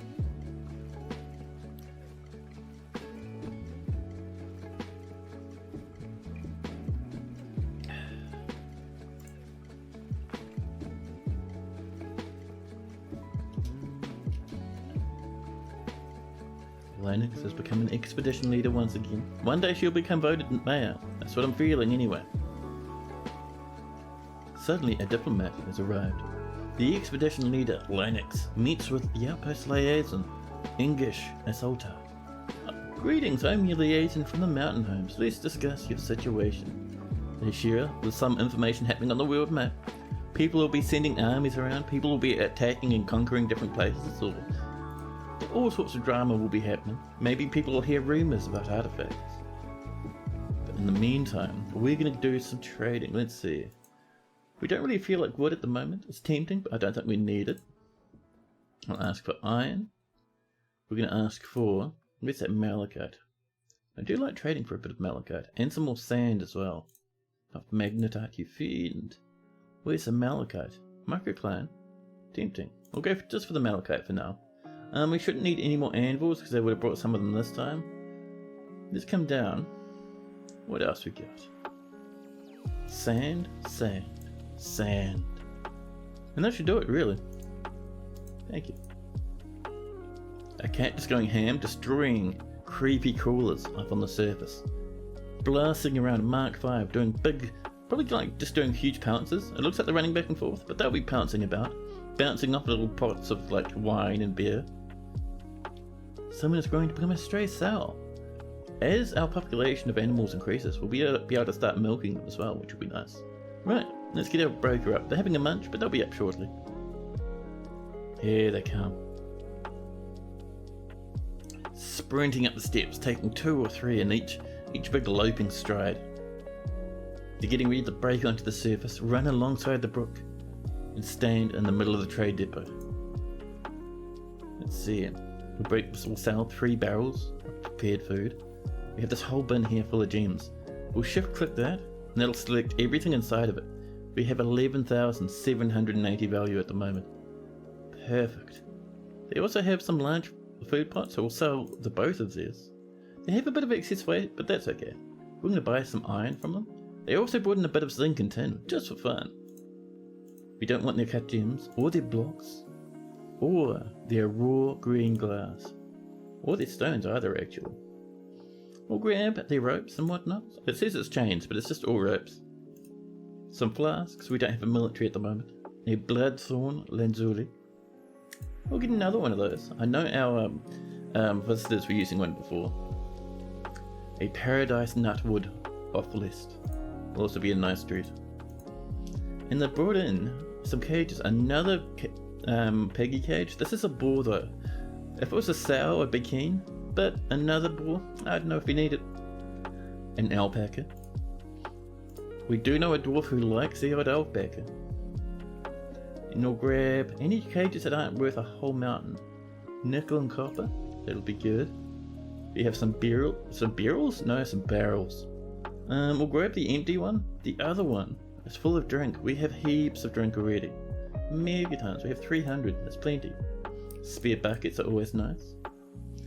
We still have 12,200 in value for profit for the trader, so we'll keep going. Let's see, a bismuth bronze shortsword, wonderful, thank you. And a normal bronze shortsword, double excellent. Some spears and whatnot. A silver mace, I love it. Iron mail shirt, good for when our military starts coming in. We'll probably have like maybe 3 or 4 once we get a migration wave, so we're just grabbing some stuff.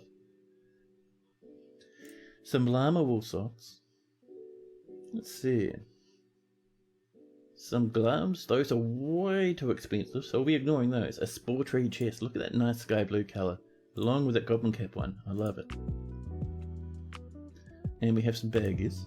A giant cave spider silk bag, value is 1,300, get out of here. Empty bags are always nice. They brought in some plump helmet spawn as well.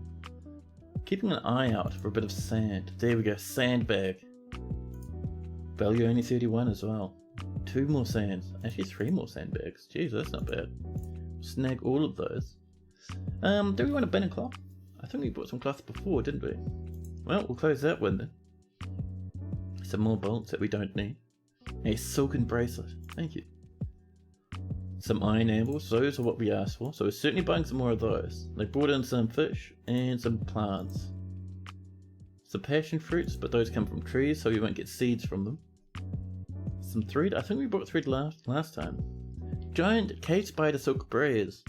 Sounds nice. I wonder if our dwarf could even wear that. Backpacks, enormous silver corkscrews, a bit of cheese. Sure, we'll help ourselves with some cheese. Some books. We don't have a library yet. An exploration of the Assumption and a humble offering to the Assumption. Interesting. And some codex and whatnot. Some parchment. We don't have a use for that yet either. Anything else we'd like? Just a double check now. This cage is tempting, but it's so expensive. It's not really worth it for us, I don't think. I think we're pretty good, really. Let's buy some more armor, just for fun. A steel shield. A bronze helmet though, that's nice. And we'll get some expensive gloves too. And I think with that, we're pretty good. Let's trade it. Ah, wonderful, says Disdot. Thank you for your business. And they seem ecstatic with the trading. No trader needed, and we still have 1,000 food. We still have 1,000 food. Jeez, man. It's not bad at all. How are we doing over here? Ah, we're getting our mechanisms. We have heaps of them now. Cool. So let's get down to here. And we'll put in a lever right in the middle where that lady's standing. So, a new petition. This time for Cog Hold Manners. They want to fight monsters. We have no monsters to fight at the moment. We will eventually, but not right now. Hey, Golden Glade, hello. How goes the fortress? It's going pretty smoothly actually. This is a brand new fortress, just started at this stream after our massive collapse of the last one. That last one was so crazy. But yeah, this new one is in a good marsh. A Mirthful Marsh. So we have a nice wee brook, a few little ponds here and there. All sorts of fun stuff. We even had saltwater crocodiles for a wee while. Ooh, strawberries, nice. Let's get some more passion fruit over here. And maybe some sweet potatoes down here. Should be pretty good. And once that lever is placed, it's probably placed by now to be honest. Oh, did I forget to turn off the Discord noises? Let me just mute that tab out of sheer extreme and exploding embarrassment. Probably not that much embarrassment, but you know. Anyway. Yeah, this little fortress is bumbling along. We don't have quite enough value to attract many dwarves yet, but we're hoping to change that pretty shortly. Look at this. This has been built. Let's link this up. You've managed to figure out the basics starting to stay alive. Nice. And you've made it to your first trader? That's amazing, dude. Once you get past that first little part and you get your head around how a fortress works, suddenly things get so much better. That is awesome to hear.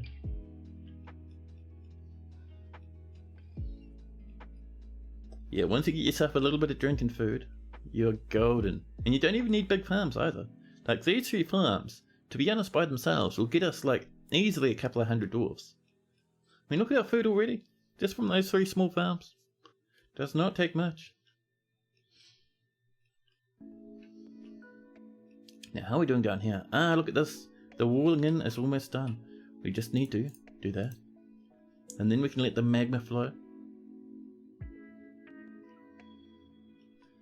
Oh man, my knees are telling me that apparently we're going to have a big bit of rain eventually at some point. Maybe later on tonight, maybe tomorrow morning. Hello, welcome in. You find the lack of adamantine wheelbarrows concerning. I know. If you guys want to see the most mad dwarf fortress stuff imaginable, make sure you check out Mr. Has.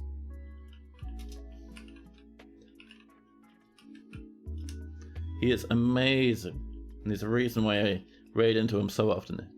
The dude comes up with the weirdest stuff to do with adamantine. Everything from wheelbarrows to all sorts, really, blocks and stuff as well. And that's not even normal adamantine, it's raw, unprocessed adamantine.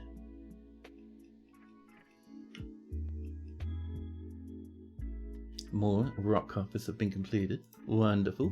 Shall we get a few of those placed down this way? Our nice wee rock coffers.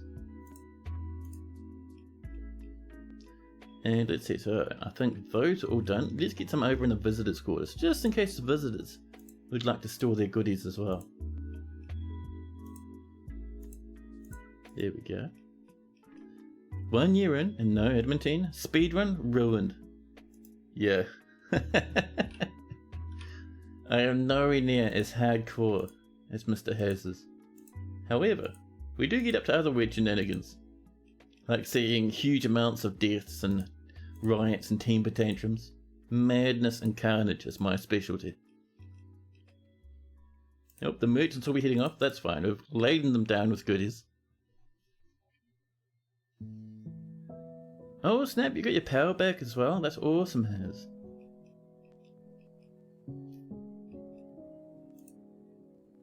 Now we're out of strawberry seeds, let's swap into rice, shall we?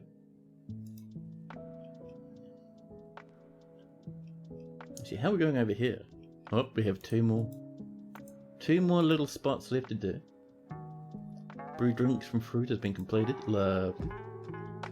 We have 363 drinks, 1076 foods. Let's make sure we're not cooking our strawberry wine again. Look at all these ones we're saying people can... Actually no, that's our plants. Let's try again, over in the drinks tab, there we go. We'll disable that. They demand a farmer's guild, and the farmer's guild they shall receive. Farmer's guilds are good, man. If you let all your dwarves hang out in the farmer's guild, they'll start learning how to become really good farmers, and then you'll get heaps more food in the fortress. It is awesome. There we go, there goes the merchants. A poet, good bearers come up. And we've done our mechanisms and more lavish meals. I love it. Now, they're popping away, which is good. This is all linked up, which is fantastic. So now, if things get scary, we can slam shut this lever and keep ourselves safe. These rice plants are going to be sweet potato plants now. Oh, we all out of... Look at this crandall running about, splashing through the puddles of egg. and then suddenly no migrants turn up at the borders again. Maybe next year, because it's mid-autumn now, so we'd have to wait till next year before the next possible migrant wave. If you build a wall, do you need to build it up past one tier if it's against the hill?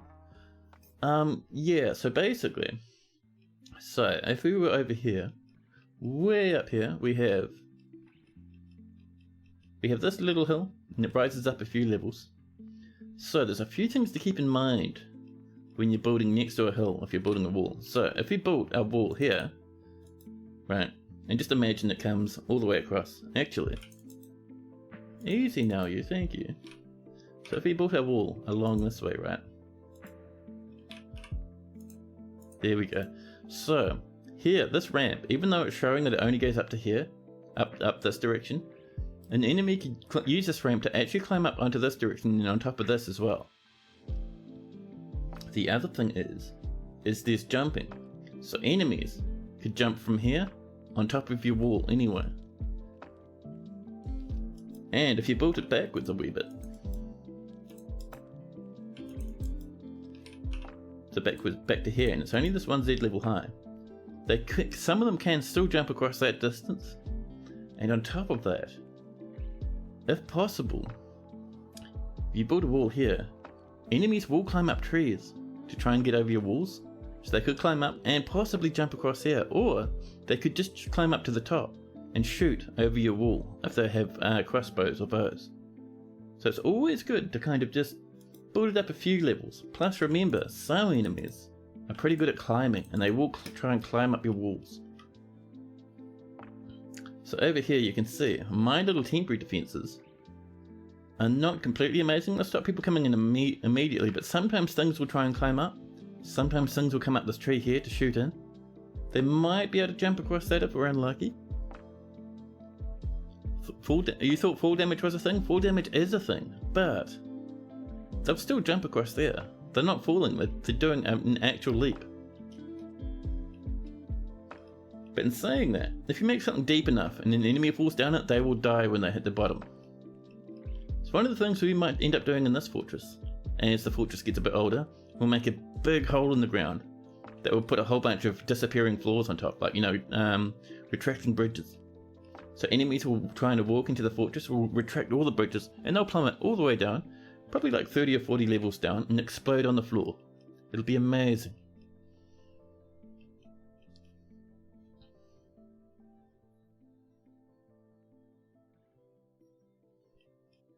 All these dwarfs wandering around. What are you up to down here, huh?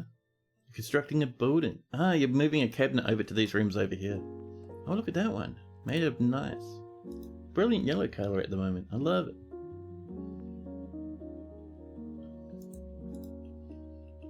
Now I think that's every room sorted out with a chest and a cabinet now, which is very good.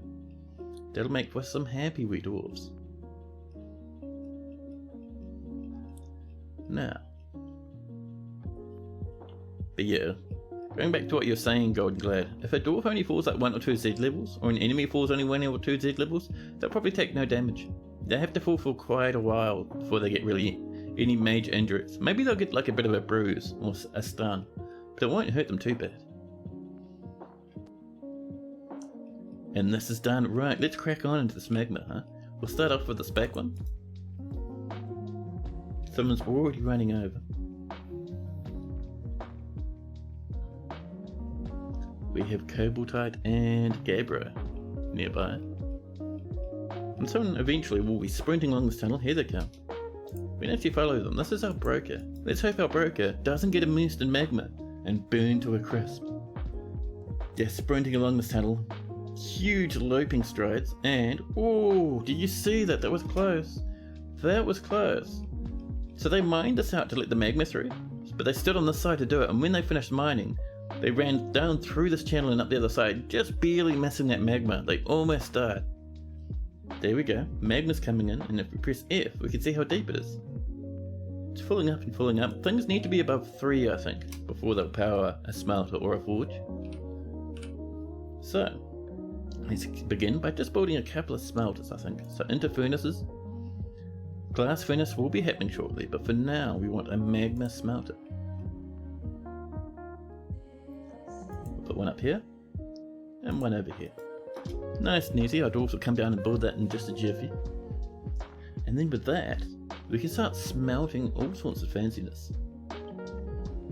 Now as we come up, I do remember at one point we've hit galena, and then at another point we hit platinum. So I'm scrolling up here because I know I saw it up here somewhere. And I'm looking at these corners because I know, there we go, there's some native platinum. And we're going to auto mine that platinum right next to that little spot there. Now it won't get us a massive vein, it'll just be like a small puddle.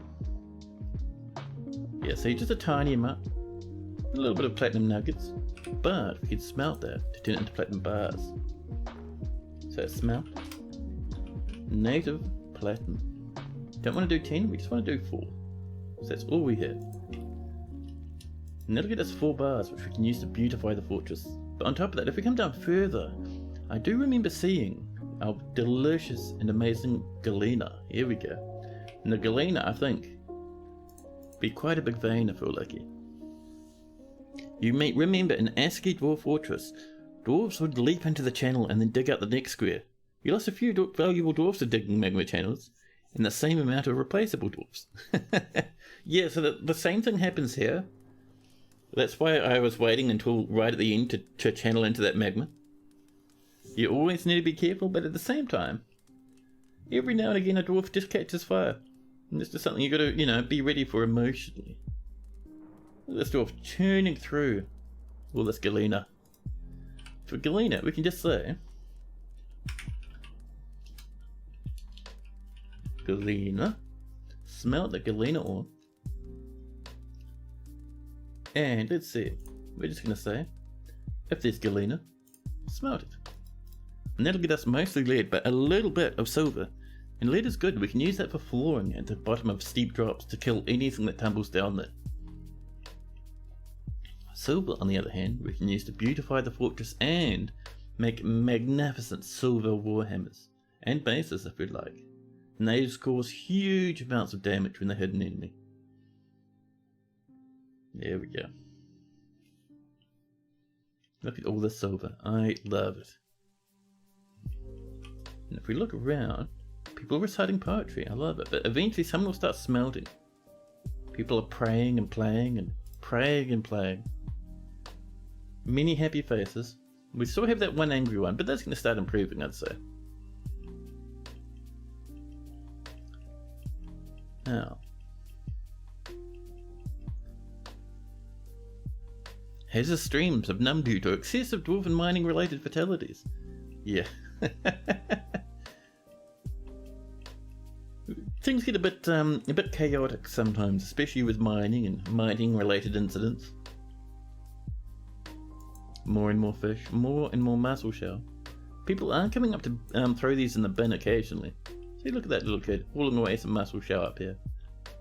Oh, is that a Crandall skeleton? We might slam that actually, just to get rid of that corpse. Because every time that child comes up, they get a bad thought about that corpse there. There we go. Pull that lever again, just to get rid of that. We've struck cryolite. Just over here. Ooh. There we go. Dwarves are still mining. Look at all that galena. I love it. Yeah, I was telling you this is probably going to be a huge vein. It's gigantic. Now, these are running. We have orders to smelt that platinum and that galena, both of which are active. Perfect. We are going to, I think, get a small size stockpile down here. We will expand this as things go along. But this is just going to be for a little bit of our smeltable stones. We'll customize it, and we'll just say metal ores only. There we go. We're going to make sure we have a good little bit of wheelbarrow down there. We might even need to create some more wheelbarrows. Wooden wheelbarrows, I love it. 10 should do us for now.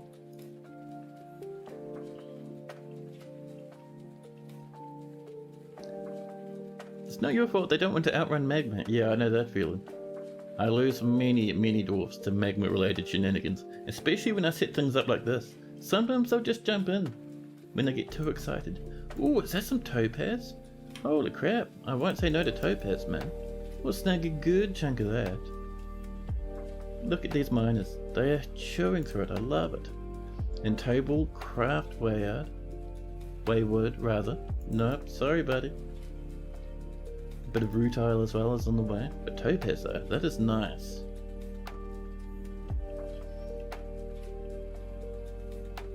Are you getting thirsty and hauling stuff?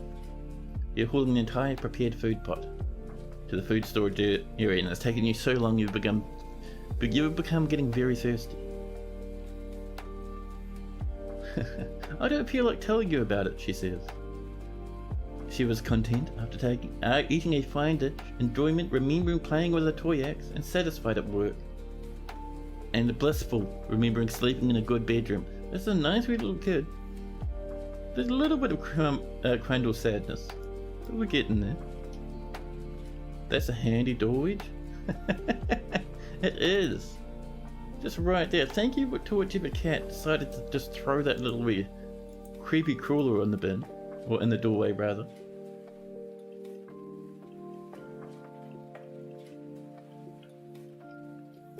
Now, how are we doing over in farmland?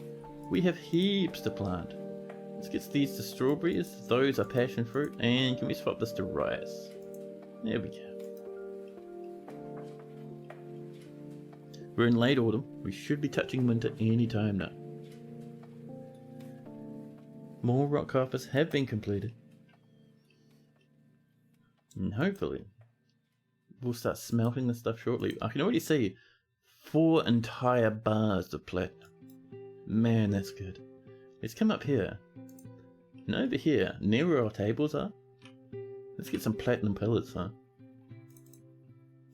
Now, let's actually make sure we're specifying that material. There we go. Iron bars, zinc tin, and down there 8 bars of platinum.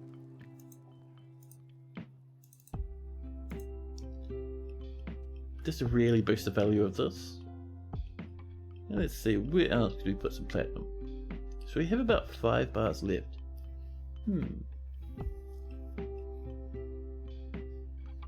Where would I like some platinum?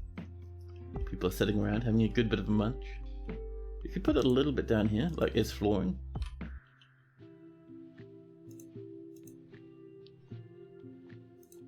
Three there, 2 up that way. Perfect.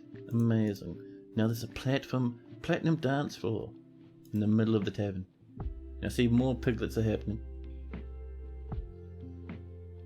Well, that reminds me, we do have that farm sitting over there. And then suddenly winter rolls in, the first of Moonstone. Our food, sky high, 365 drinks, 1 for each day of the year. 123 seeds, lots of fish, megatons of spare plants just lying about all over the place.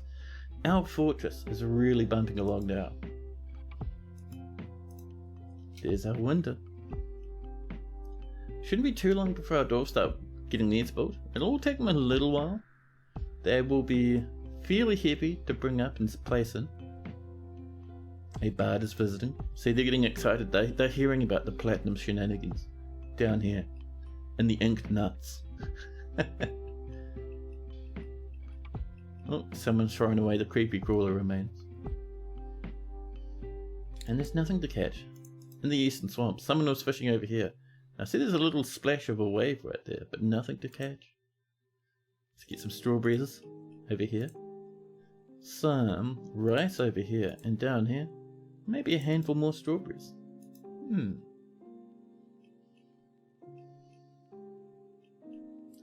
Look at all these little dwarfs doing their best. Rushing about, planting seeds. I love it. I'd love it more if we had an actual bigger population, but hey, that'll change in time. And listen, we've also got some papaya wood wheelbarrows now. That's fantastic, man. Once we get a good stock of smelted bars, we will get some forges running. Someone called Zantier has created a masterpiece, a large quartzite pot. More lavish meals have been completed. Not too bad. Once we start getting lavish meals, masterwork. masterwork meals, then I'll be a happy lad. Because then we can really get some trading going, just buying out entire caravans.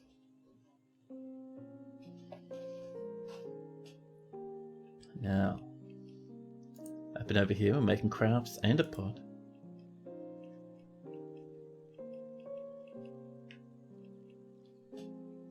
All that yawning, my goodness. And holy crap! All of a sudden, Ballistic Meat comes in. Resubscribed again. Cheers, buddy. 8 months now. I know. Next month the baby is due. Oh my goodness, dude. 8 whole months. That is amazing. You're an absolute legend.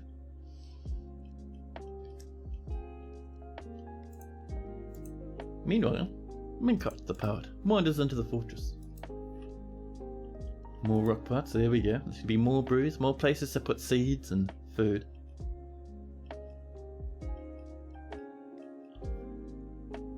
Meanwhile, I do some power yawns. My body is getting ready for another drink of caffeine, I think. It's getting ready, but there's no rush. What I am keen for, however... Oh, a petition. Minkot, Bell's trade. Should we let Minkot in? Yeah. And you come then.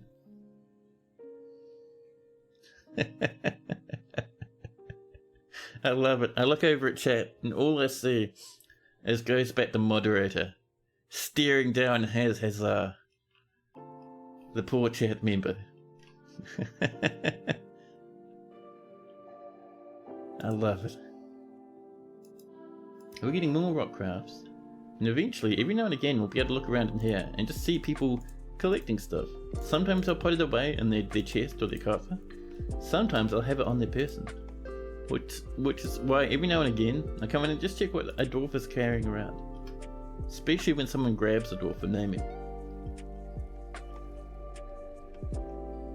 What are you lads up to? Oh, you're all having a chat nearby where we're going to do some construction. I get that. That construction will take a while. Our dwarfs are slowly but surely hauling stuff along. Good old Lennox, getting worried. I know, man. Ghostbat's the most powerful person in chat right now.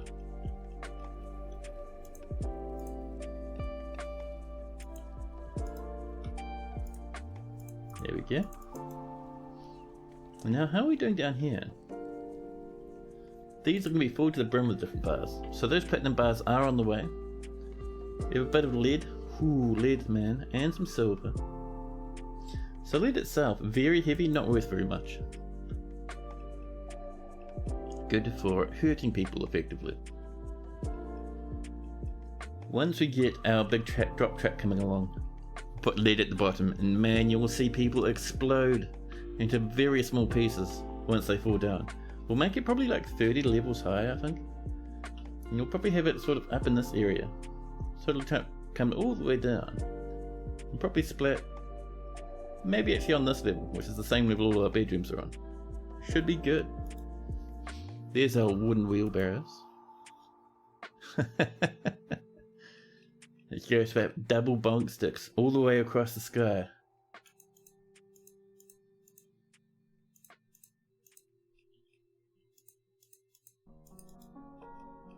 Now, let us see.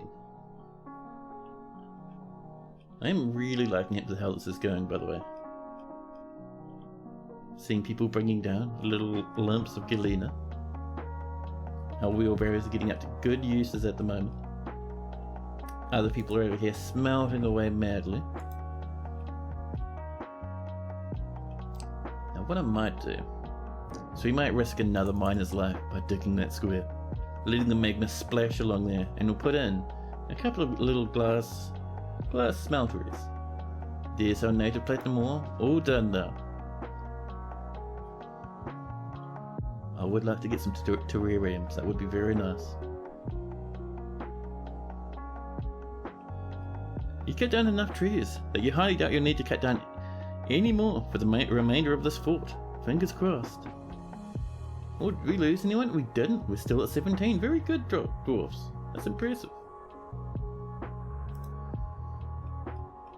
Well, you could always cut down some more and then really upset the elves. That's always fun. and into our furnaces, we have right down the bottom here a magma glass furnace. We'll pop it right there for now. Oh.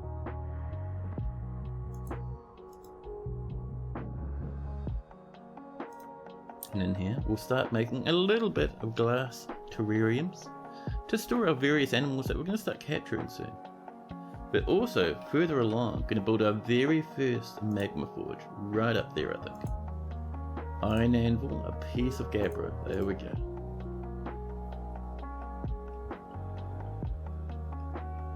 Meanwhile, up here, how are we going in this little place? Oh, now look at that, the shininess of that platinum floor. That is awesome.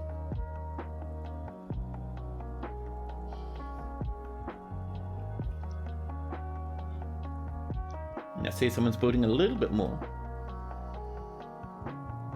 And this will really skyrocket the value of not only this tavern, but also the fort. We have, let's see, we have 2 of 7 rooms are rented. One other thing we can do. Let's get ourselves some chests in here, huh? Dwarves will use these to store mugs and... oh, a spore tree one, lovely. But mugs and instruments, which is really cool. And how are we doing in here with dance area? Yeah, we've still got plenty of space. 9x5, I love it. If things get too small, the dwarves won't be able to dance anymore, but it looks like they're doing the best. And there's the first of our platinum pillars coming in.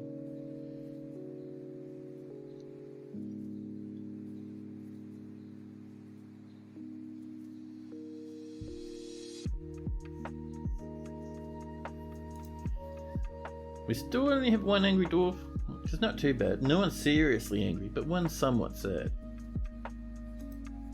Once we get some water splashing about, we're going to see a few more friendly faces. But for water splashing, we're going to wait until we hit about 50 dwarfs or so. Just so there's a little bit more, you know, a little bit more dwarf power around, so we don't end up swamping up all that. We do want people to hang out in the tavern and make friends and get married and stuff from time to time. Hey, our drinks have turned up. One other thing we're going to do in here, we're going to bump in a tavern keeper and a performer. So our tavern keeper, I think, will actually be Lanix. As you know, they now have like 16 jobs instead of Lanix. Let's get maybe Zantier. And a performer will be... oh, I thought we had some long-term performers. Well, that's alright then. But yeah, we'll definitely let Zantier hang out in here.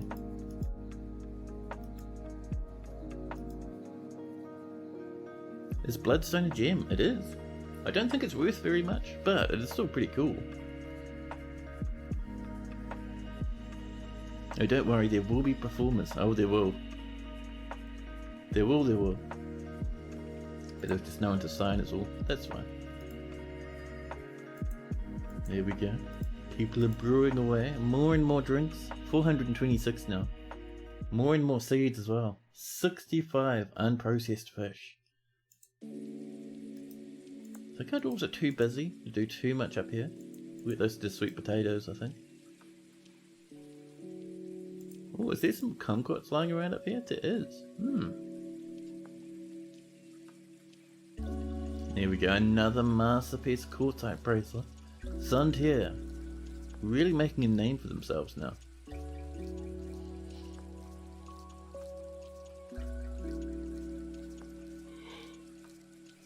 There we go, people are hanging out, chatting and dancing with pigs.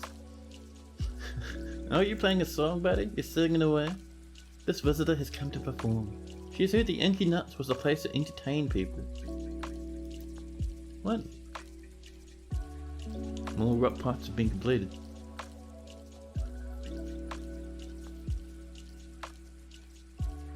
But yeah, now that we're getting fancier materials up here, like I think we have a good amount of silver too. But now that we have that stuff happening, we should start seeing some visitors. PBT. Cancels prepare a raw fish. Oh. A stray alpaca has been missing for a week. We only just bought that, man. Did someone steal an entire alpaca cage? Who killed the alpaca, man? First off, let's make sure we're not missing anyone from up here. No, we're alright. We did buy an alpaca. I don't know what happened there. Did someone, I think what happened, someone might have stolen the cage the alpaca was in. Maybe.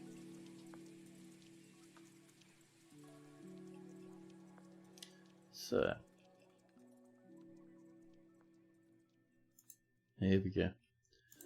So the forge is underway. We can see our Gabbro's already there. They have to bring down the anvil from like over 200 levels down into the earth before they can place it. I think someone's coming up right now. Look at this lad straining. Nope, he's dropping off a piece of rock, I think. There's wheelbarrows, you absolute maniac.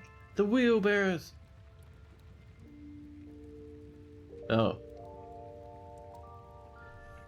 We actually should link these up to here. It's a bit of a gamble though, because what happens is this lad will grab, when he wants to do some smelting, no matter where he is in the fortress, he'll grab the closest piece of rock to him and then bring it all the way down to the furnaces.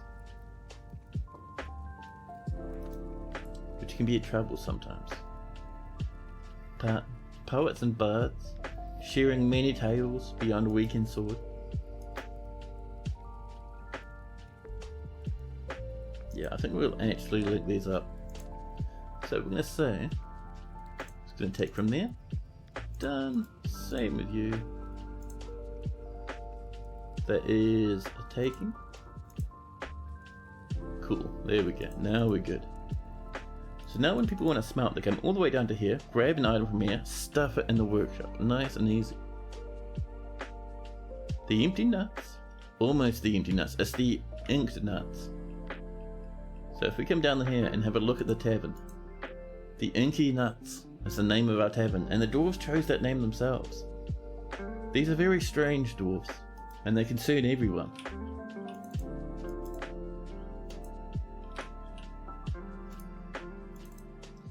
We have 1 zinc, 1 tin, 13 silver, 8 more platinum.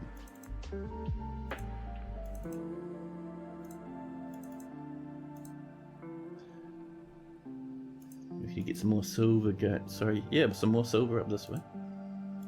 I think one of those was accidentally platinum, so when we figure out which one's which, let's see. Yeah, when we figure out which one's which, we'll disassemble it and place in the right material. Can you get all these oranges and cherries that are falling from the trees? You can. However, so there's 2 different ways to gather things, right?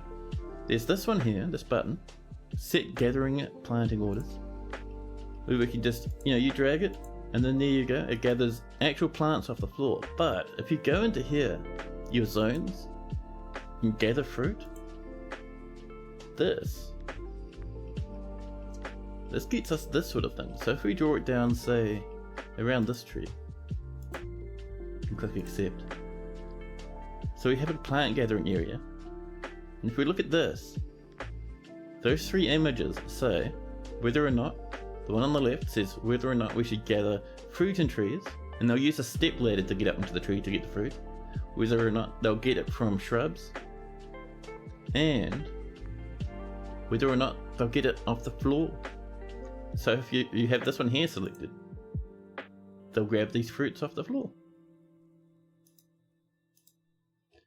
Not too bad, right? And that's how we're getting like all sorts of like lime drinks and pomelos and whatnot everywhere. More rock carvers. You have 2 separate water sources for making a river a full-time feature of your fort. You use the cabin lake for the most part, but when you want to get it to fill up, you'll open the hatch covers for an aquifer reservoir and have that dumped down instead. Oh, nice. That's pretty clever. A new petition from NATO, pull raptors.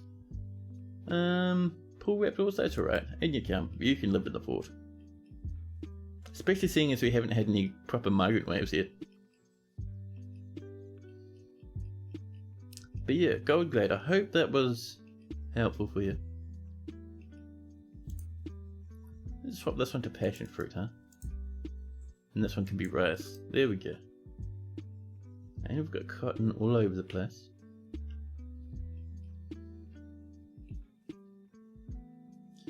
Look at this wee little place going along like this. I love it. So,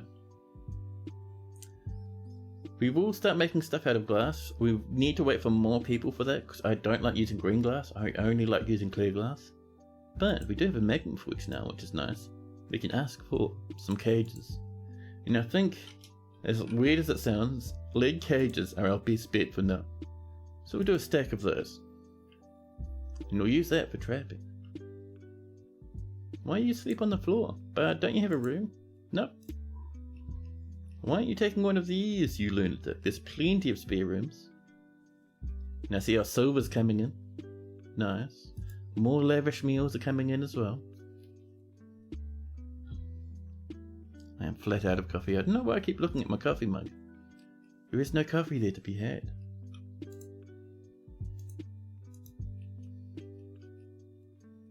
A bard has come to visit. Shem. Coming in to play some tunes and have a nice time. Along with... Nope, that's the same bard from before. Oh, pardon me, I thought I closed that one. More galena ore's been smelted. And that should repeat. We should have plenty of galena ore. Yeah. Let's see, we're brewing. We're making rock pots, and we're preparing lavish meals. I might come up here now, actually. Where's a good spot? I think just here we're going to have ourselves a nice wee little place to do some milling. Very helpful. Awesome. So the first thing we want is some nice little bit of flooring in here. Maybe something like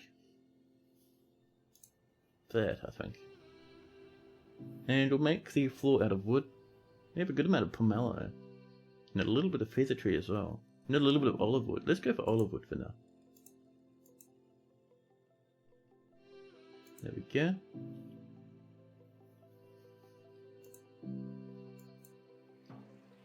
Some more olive wood. There we are. And around this we're going to end up building some walls. And then on the top we'll build a little windmill, which will power one or two little wee grindstones in here. And we'll use that to get flour. We have lots of rice, so we'll start getting rice flour. Maybe some... what else we got? Is it all just rice? I think it's just rice. That's fine, we'll get rice flour. We can turn that into all sorts of yummy goodies. Once you start getting into processing food, then you start making a lot of money. We'll also, as the fortress grows, get into syrup. Dwarven syrup. Man oh man, you cook some dwarven syrup and it's legendary. You sell one stack of food and it's worth more than an entire fortress. It is ridiculous. And of course we're also going to be having cheeses once we get our animal stocks up a wee bit more. There we go, we're saving the game.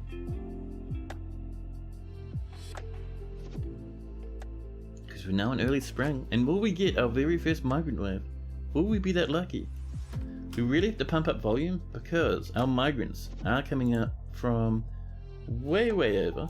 So we're down here, and those migrants coming out from over here, so I have to journey all the way around these mountains, through these swamps and forests, down towards us. So we have to make it really fancy to entice them over. Also, those elves, as our fortress grows, we're going to reach out to these elves and just see if they want to trade with us. They should do. Worst comes to worst, we'll just raid them instead and steal all their goodies. Good times. The wet season has arrived. Look at all these dwarfs rush their way about. I love it, man. And over here, people should be coming down to smelt some more galena. I think at the moment a lot of people are just hauling stuff up to build up here. There's that spot. That's what I wanted to get rid of. Get out of here, you. Yeah, good job. We're going to replace that with a piece of silver. More swamps, empty of fish once again. Is it time for me to have another coffee? I feel the need for coffee is sinking at my soul. I think that'll be like, what, coffee number 4 at this point? That's not too bad.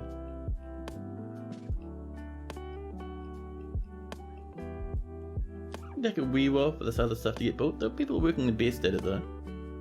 asked the poet has come to visit. A name was taken. 001 would like a dwarf. What sort of dwarf are you feeling? We have a small collection, including one bard and 2 poets, and a couple of adventurers hunting monsters in the deep. You have tavern keepers, various miners. You have our bookkeeper. We have a good collection. Completely up to you. You'd like to be the tavern keeper. Good call. So Zontier the tavern keeper. Do the colour of the dwarves matter? So these colours you're seeing that match their clothing colour, all that is, it tells you what sort of class they are at a glance. So I can look across and I can immediately see we have some dwarven children down here, and we can see our purples down here being poets. So purples are special dwarfs, right? So our broker, our bookkeeper, tavern keeper, poets. Yellow for wood crafting and cutting and whatnot. Grey for mining. Blue for fishery sort of things. They're brownish for farming and cooking and whatnot.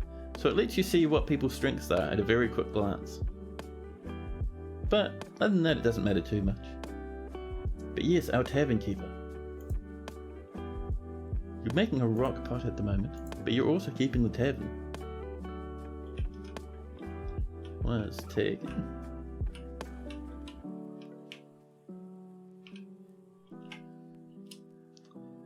So name was taken, the tavern keeper, 75 years old, and your lover is Lanix, attic scribe. You're hauling around a lump of quartzite at the moment. You're an expert stonecrafter. And you've been satisfied at work recently, and you've been preying on the theme of mountains. I love it. A little bit of boredom after being unable to take it easy. You also want to get into the military a wee bit, but I'm not sure if that'll be a thing. You want to help people, and you want to be near family and stuff. But that's alright. As the fortress gets more dwarves, you'll become happier and happier. Let's have a look at you. So, you're wearing somewhat tattered clothing. We'll buy some more as time goes on, and eventually we'll start crafting some. You're holding that giant boulder of quartzite we were talking about. You have Lennox, your lover, Limul, your deity. You have a whole bunch of close friends, including PPT, Fagoth, and Robol. Let's see, what's your personality like that? So name was taken, has a great musical sense, very good focus, an ability to read emotions fairly well, and a good memory, but little patience and a large deficit of willpower. You wouldn't be too bad as a tavern keeper with those stats, really. That's pretty cool. Name doesn't stick to things, even if minor difficulties arise. She finds helping others very emotionally rewarding, and is prone to strong feelings of lust. Jesus Christ.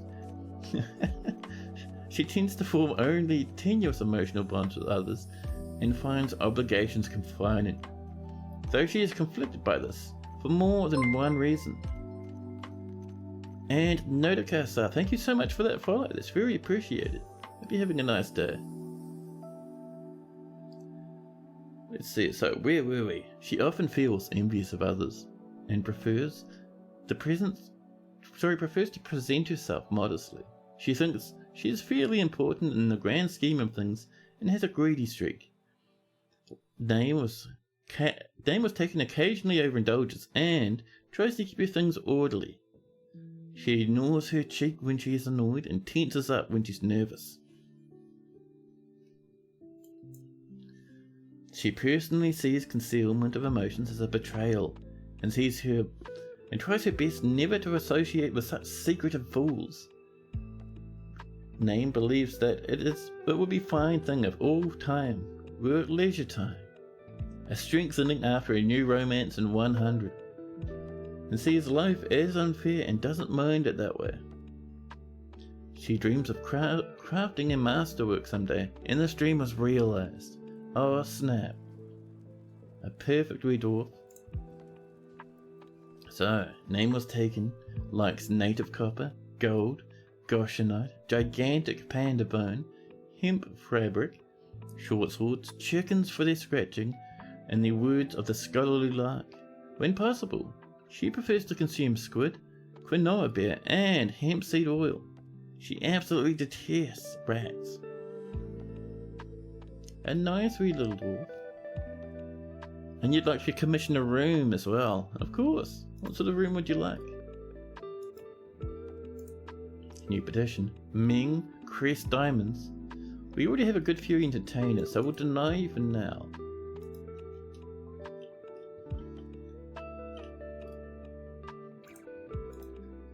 Dwarfs are hanging out, socialising, taking it easy. Generally entertaining each other. 2 poets are visiting, one called Cadol, the other one English. They've heard about our library and how we're making it fancy. I think our next migration wave should have some dwarfs. The poet Bear is sharing some rumours. You want a copper or a gold room, which is even more affordable since she likes those, and think they are easy to come by. So, we can do that. It will take it a while for it to happen though, simply because we'd have to trade for those. But if you were right with that, we can certainly get that done. We will mine out a room for you over here.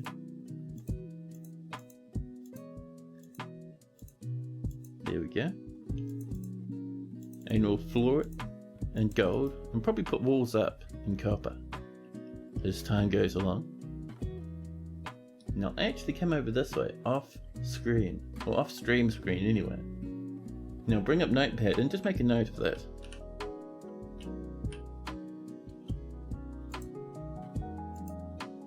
So, name was taken, but like copper and gold in their room.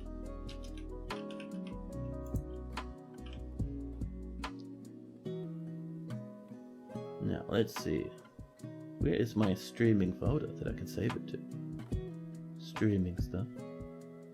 Oh, I can put it here, next to Ghost Bat's room. Fantastic. Yeah, for rooms that take a few streams to get sorted, I actually write them down in a little file. Otherwise, I'll forget. But yeah, we could certainly do that. I actually kind of like doing stuff like that, rooms that take a wee while, because then it becomes part of the fort story. Because we have to think about trading for it and all that sort of stuff. It's pretty neat. So, let's get a quartzite door for now. We will start replacing bits of this room as they come along. But we'll at least get you sorted with the basics. There we go. And do we have any spare tables? No, but we'll get a golden table in there eventually. So, bedroom. Hup. Perfect. And let's find name was taken, huh? There we go. Now you have this room. The stray sow has given birth to 1 piglet again. Piggies are everywhere. Should you be making shell amulets or something with these mussel shells you have sitting around? Or throwing them away? So you can turn them into all sorts of crafts. People were telling me about that before. They're giving me tips saying, hey, you could turn those shells into amulets and use them in decorations. And you certainly can. If I go into my orders list here, and we type in shell, there's lots you can do with shells. To make all sorts of crafts, right? And so shell crafts creates everything from amulets to rings. We can also decorate with shell. And you can get that to repeat if there's some shells around. All that fun stuff. So there's certainly things you can do with shell. And you can sell them. For me, just because I don't have a lot of dwarfs and shells aren't worth that much, for me at the moment I'm just like throwing mine in the bin. But you don't have to do that, not by a long shot. You can do whatever you want with shells.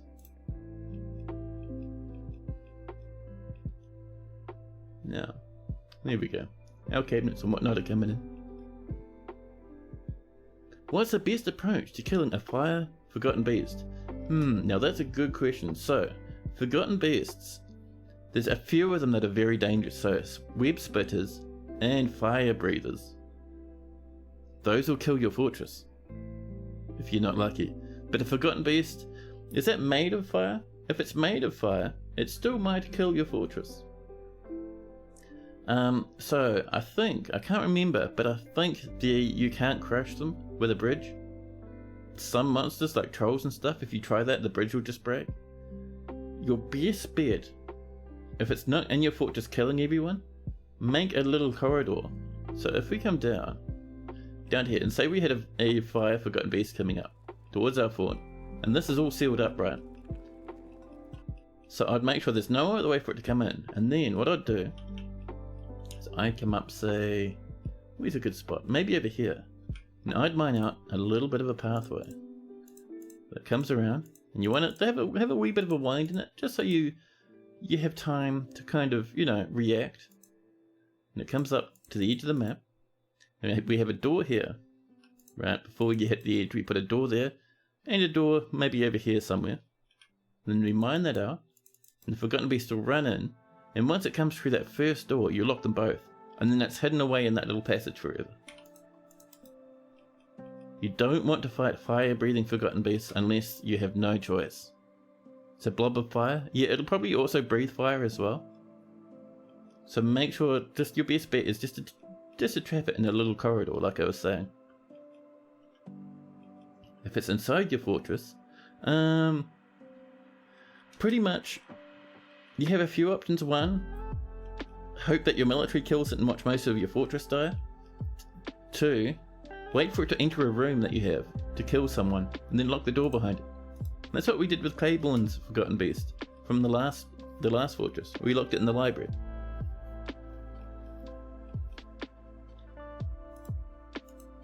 Let's see, Endok, Immortality Boulders. Ooh, nice name. Immortality Boulders. We're gonna say no for now. I'm just not feeling an Endok right now,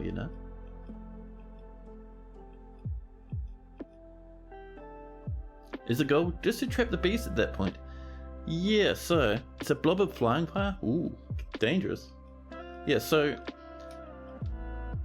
if the beast is so strong that it's like a fortress killer, so it breathes fire or it spits webs, then you lock it in a corridor, because your military will have a hard time fighting it. You don't have to sacrifice a dwarf, right? So if we come down here and we have our little wee wiggly corridor, right, and it kind of wiggles its way around and comes up here. So we have a door at this point, right here, right, and we have a door right over here. So those doors are placed, and this is all mined out. And then once all this is mined out and the doors are in, and we make sure everyone's inside a barrow so that they won't be running out into the caverns, then we mine out those two. Once those two are mined out, you make sure to add that last dwarf into your barrow, and then they'll run all the way along there and out of there, and they'll run out of this corridor before the Forgotten Beast turns up. And then you can trap the Forgotten Beast, trap them in between those two doors, and then you'll be good. Just make sure to put a wall in front of those doors once you've trapped it, because sometimes ghosts will open doors on you, and then you'll lose your whole fortress very quickly. Let's see, Cadol Notch Tombs. Not a cool enough name, Cadol, I'm sorry.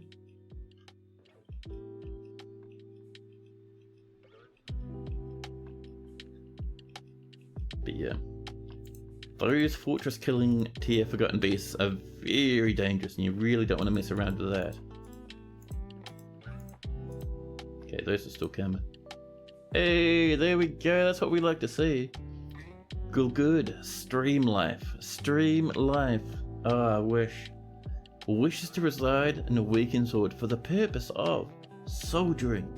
We have our first mercenary. I love it. Of course we approve. Welcome in, Galgood. And Galgood's not even a dwarf, I can tell by their name. So where is Galgood the mercenary? There we go, human crossbowman. They've come in to join the military. I love that. I can now reside in Weakensword. That was very satisfying. Perfect. Maypole machine inches. Nope. I always let soldiers in. And once we get our military going, which hopefully will happen soon, but once we get our military going, we'll pop them into the military.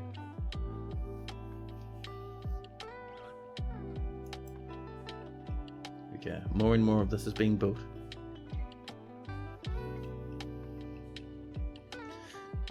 Oh man, I am hungry. That's okay. I can snag something for dinner later on.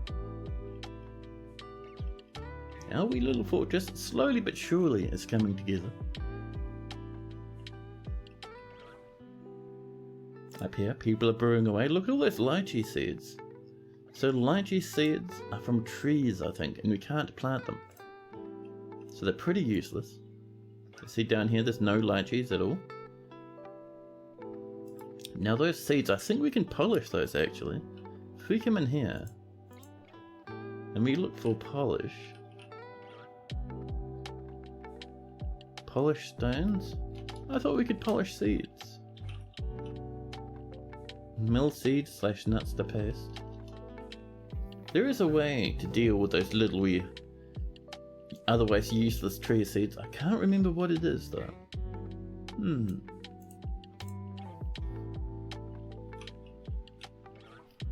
I don't think we can mill lychee seeds.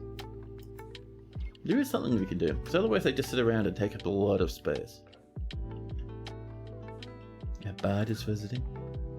Brewing is continuing. And 2 bards are sharing rumours and rumours and rumours and rumours. I love it.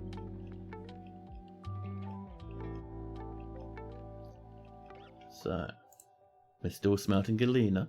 We have lots of lead. Still a good amount of platinum left. Things are looking great in this fortress. You were wondering why your FPS was going down so much. The fire beast mixed with the aquifer. The aquifer draining are causing a 40 frame lag. Ouch. Yeah, so aquifers aren't... So running water isn't too bad these days. It does hit your FPS a wee bit. But yes, smoke from fire is very rambunctious.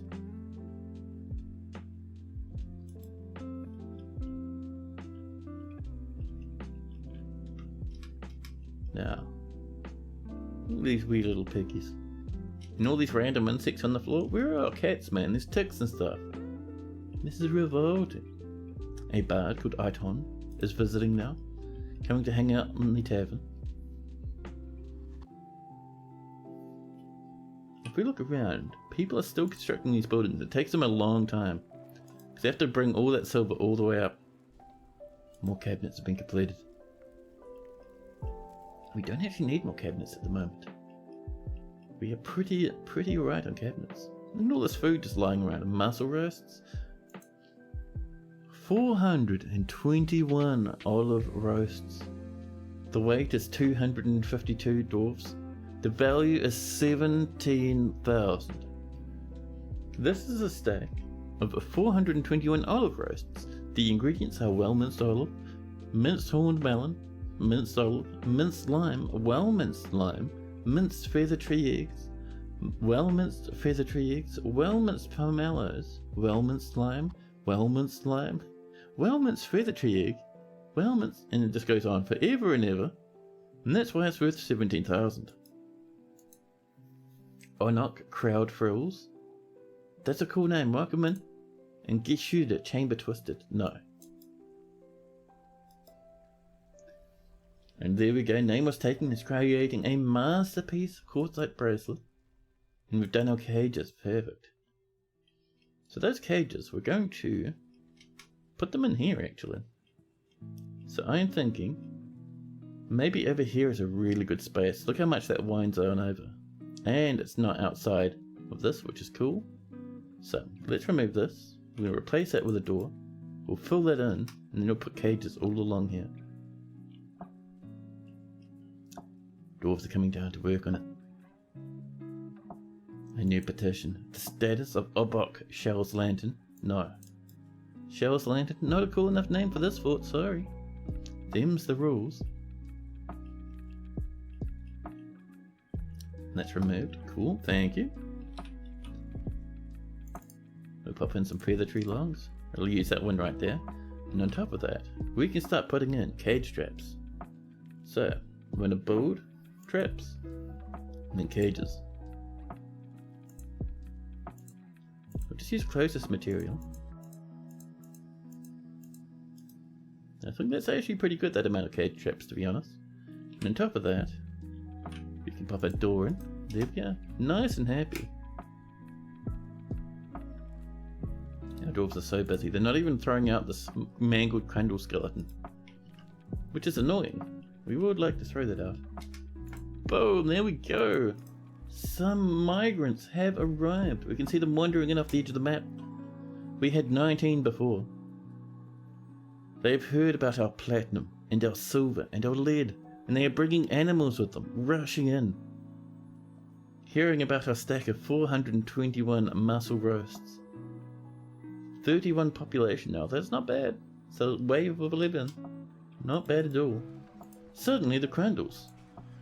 Now that we've opened, holy Christ. What are the Crandalls doing? Dear Crandalls, please calm down. So basically, now that we've opened this up, 60,000 Crandalls have arrived. And they've all come through this way. Here comes another one. Crandall moments. Hopefully, we don't lose people from that. That's a lot of Crandalls all at once. Usually Crandalls aren't a problem, but they come swarming in huge numbers. Oh, we'll enable Suspend Manager just until all this stuff is built. More beds have been made. We do need to actually get some more bedrooms coming. Our poets come as well. Nice. So, let's say over this way, we're going to make another winding one. I do like doing winding ones occasionally. And we are going to make these a bit rounded.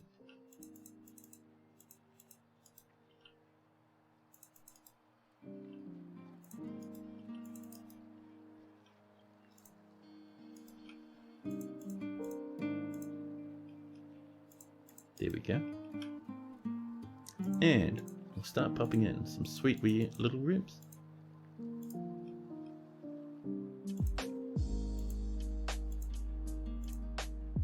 There we go. We just fill them in wherever it makes sense. One over there like that, one up this way, one off the edge there, and then we get a nice little alleyway winding around between these bedrooms.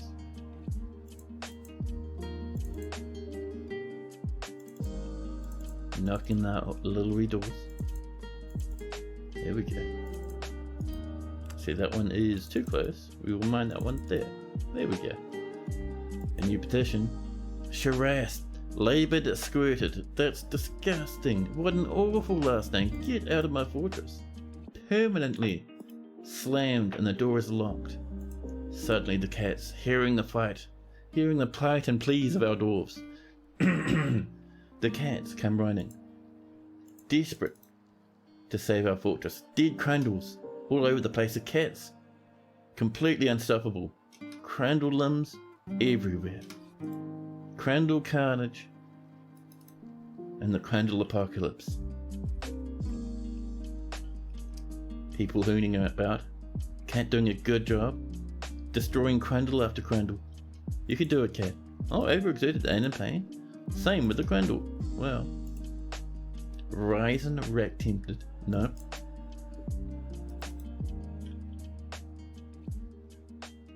I'm also tempted, now that we've got a little bit of a population, I think it's time for us to get a hospital, and we'll probably put it over in this sort of area.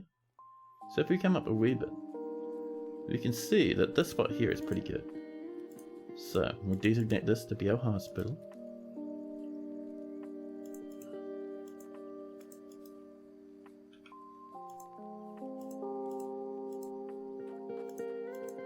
Sort of a weird stomachy area, but I like it. There we go. And this will come in from this way.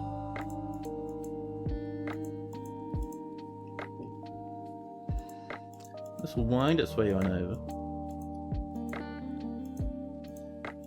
Coming up to join in with this little corridor. There we go. And from there, once it's done, we will channel a hole probably up around this area, and that'll let dwarves drop buckets down to get water from this little wee 7x7 lump of water.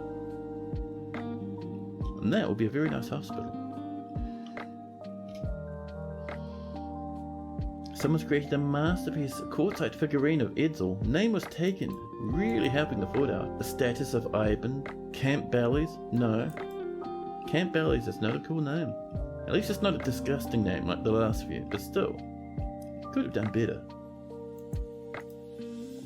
Now, how are we doing down here? This is all built. Hopefully these cages are getting installed at some point. And look at this side. This is one of our monster hunters. No, this is a visitor who's going home. And rather than going across the surface to leave, they're actually going to walk off through the cabins.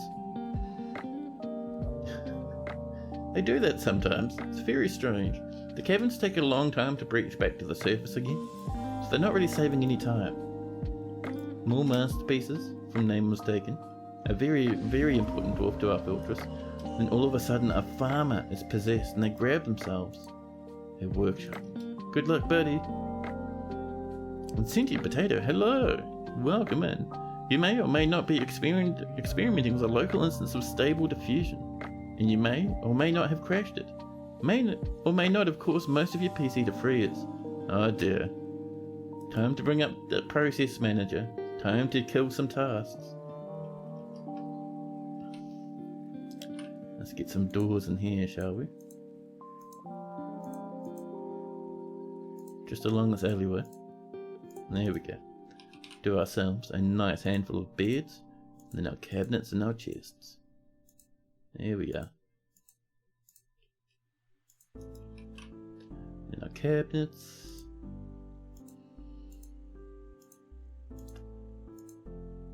Every cabinet is a little bit more of a happier dwarf.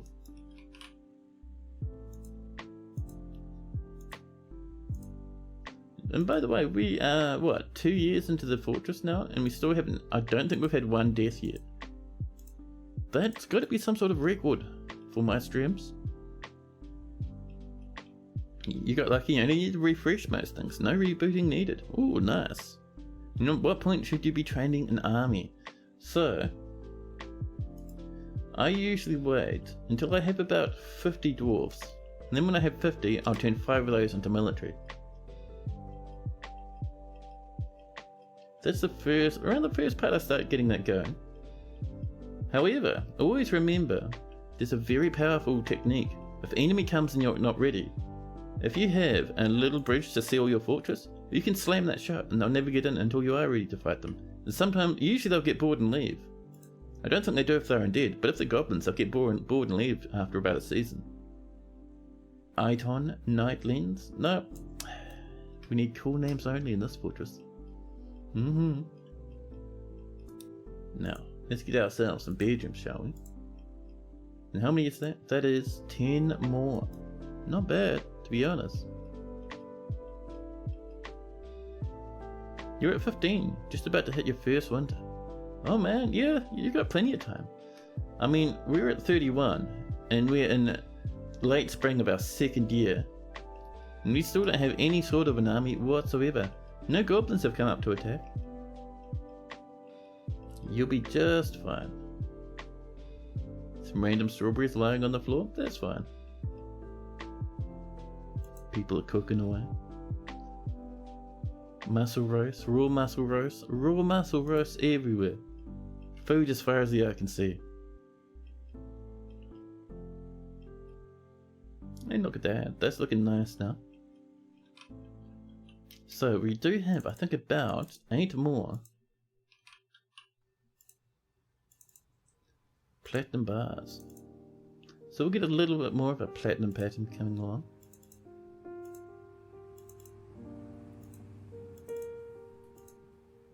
Okay. Maybe a little bit of that as well.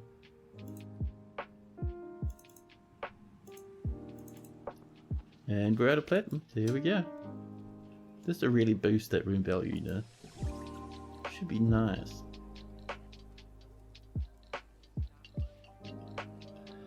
Suddenly, the Bard Guardian has shared a few rumours, and one thing I'm going to do is I'm going to come back here and disable Suspend Manager.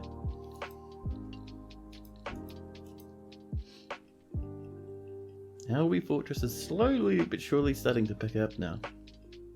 Let's come down a level. Actually up a level. And up here, we're going to start digging out a spot. Just for our industry. And I think we're going to start by over this way. We're going to have a small space just for the beginnings of a stoneworkers area.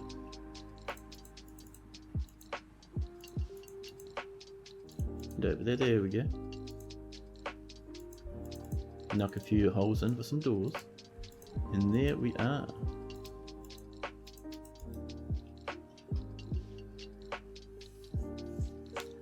No doors will mine that out. We'll pop in some workshops, stick in a rock stockpile. And then we should be pretty good to go. A poet called Manon, also visiting us now. It's because our fortress is so fancy due to just our expensive tavern that we're getting many visitors. It's great. And the more people that come to live here, the more we can create a fancier fortress. And fake off. Cancel store item in a barrel, interrupted by a powerful crundle on the surface. And sadly some raw muscles are discarded. Oh, I forgot we were working on this. Actually, I might put in an order for like 20 wooden blocks. Just to stretch out our wood usage a wee bit. That's 10, let's set that to 20, thank you.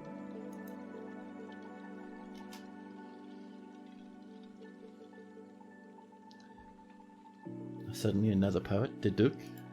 Our fortress is growing in popularity. Passion fruit vines here. And sweet potatoes over here, thank you. We're down to 82 plants, we've been really using those up. And only 23 fish as well.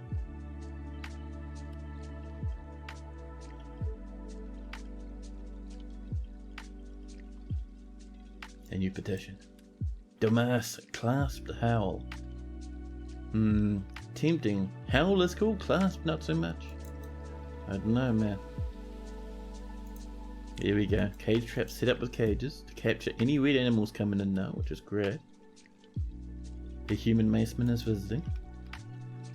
We could also get some cages up on the surface. I did see some alligators at one point. White stalks and 6,500 parts. Wonderful. And those crandles. We'll see how this goes. If we start seeing crocodiles turn up again, we'll definitely get surface cages. Modem archstaves? Nope. Has to be a good name. Them's the rules.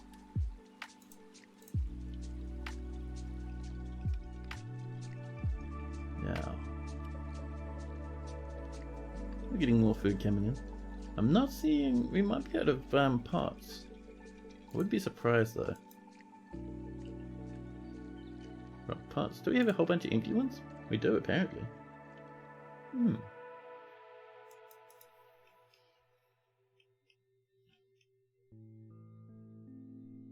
this is getting worked on.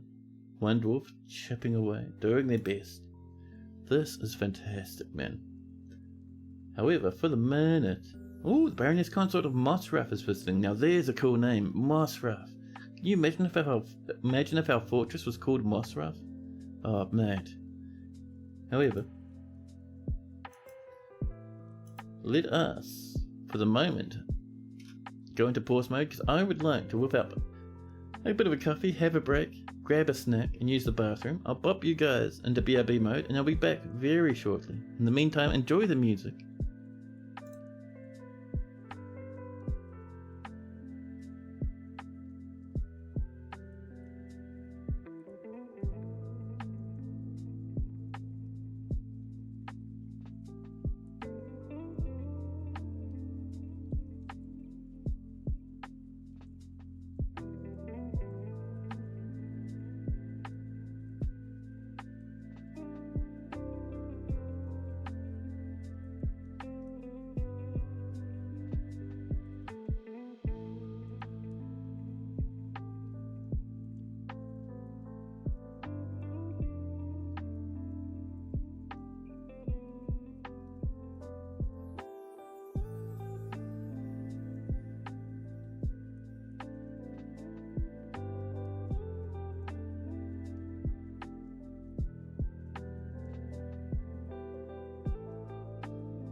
Oh.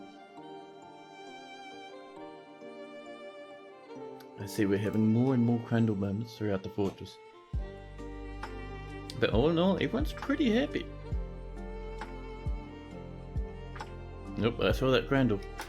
Actually, that's Eno! Octigok, a grizzly bear man poet.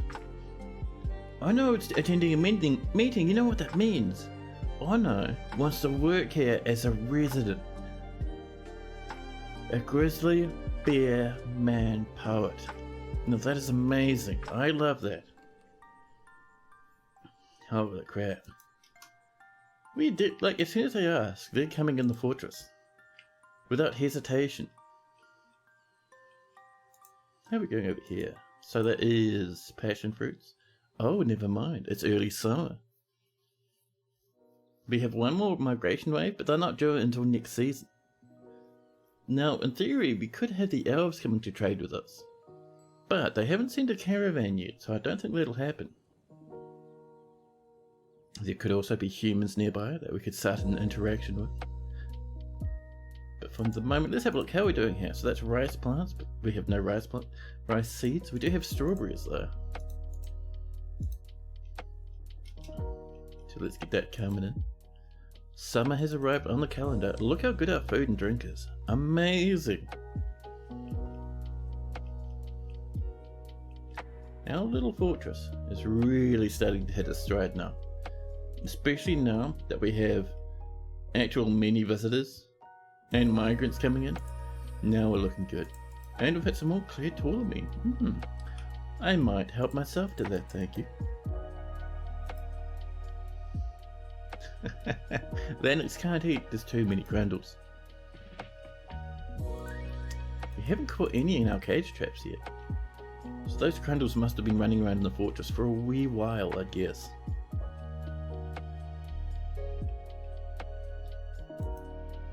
Two birds have come to visit.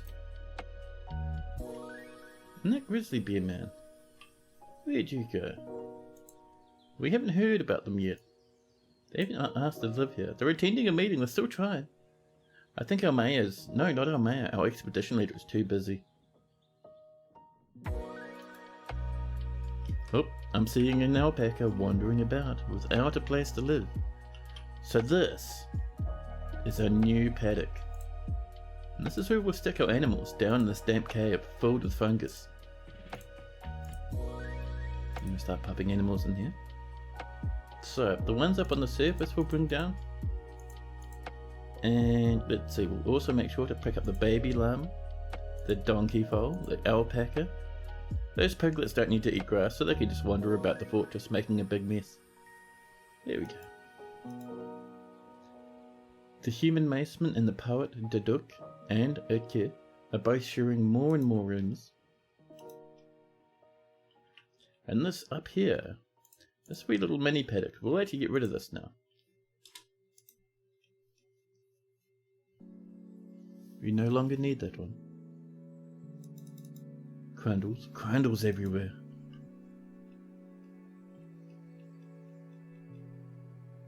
This is looking pretty good. I wouldn't mind getting some rocks going on at some point. I think we're almost at the point where we can start mass producing rock blocks. For the minute though, we are just going to get our basic stoneworker setup coming along. We'll make these out of quartzite, there's some nearby.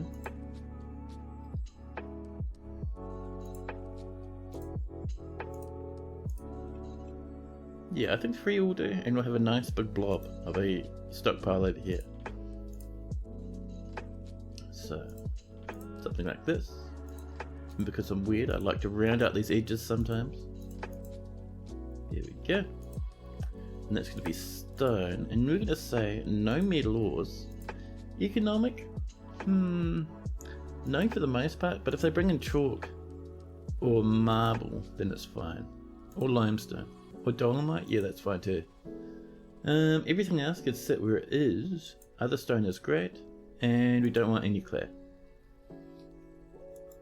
Perfect. And we're going to make sure there's a good handful of wheelbarrows. There we are. Once these are built, we'll link them up to the stockpile and remove the one upstairs. And then there we go. We're looking pretty good at that point, I'd say. More piggies, and we've hit some more cable ties. Oh, way down here. Nice. This is where our hospital's gonna be.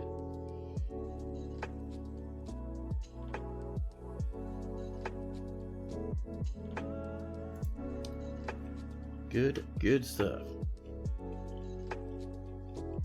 We have rooms coming in. We have our various places getting set up. I think one thing I'm going to do over here is we're going to set up a still, because we're kind of at the point where we're going to need a separate brewery. So up like this. Actually, we'll make that a wee bit wider. There we go. And a wee bit taller. I don't know why, but for some reason, recently at least, I've been getting a lot of enjoyment from making like themed rooms for certain areas like this.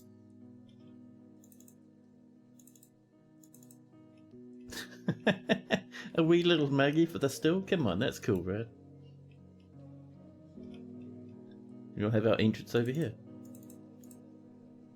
An orcish fence coming in with a raid. Thank you so much. Let me do you a wee bit of a shout out. And Fagoth's coming in with a wah. Hello, Fagoth.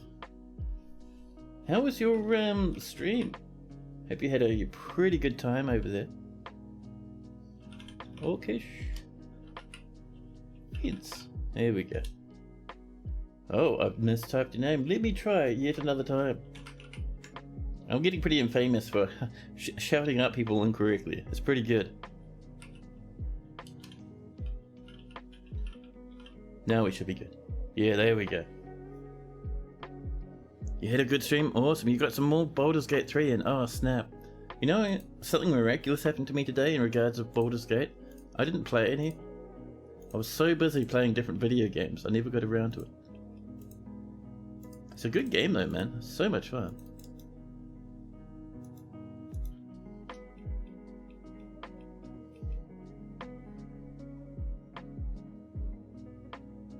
Now, oh snap, this lad's sitting here. What are you waiting for? You want some trees? You want blocks? Trees? Blocks. How about trees? Blocks. Shouldn't you have everything? You have trees.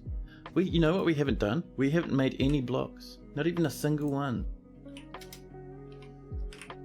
Let's get those blocks coming in. Hopefully we're not too late. Come on, do some blocks. Once we see the order pop, we'll immediately set it to highest priority.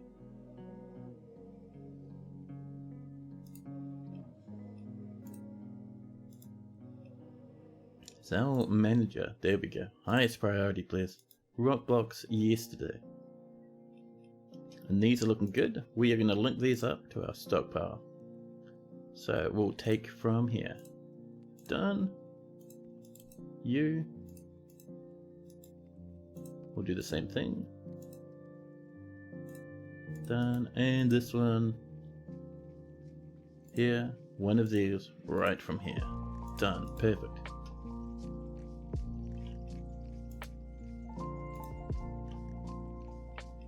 Someone's working on blocks as we speak. Come on, man, you can do it. Save our poor wee dwarf. They're desperate for some blockies.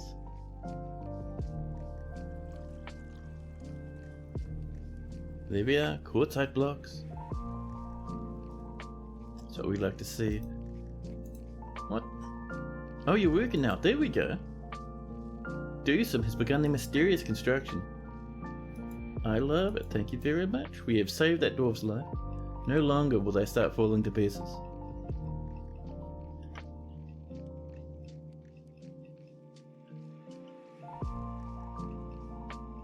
There we go. Dwarves up here are working very hard. This already has some wheelbarrows in, which I love.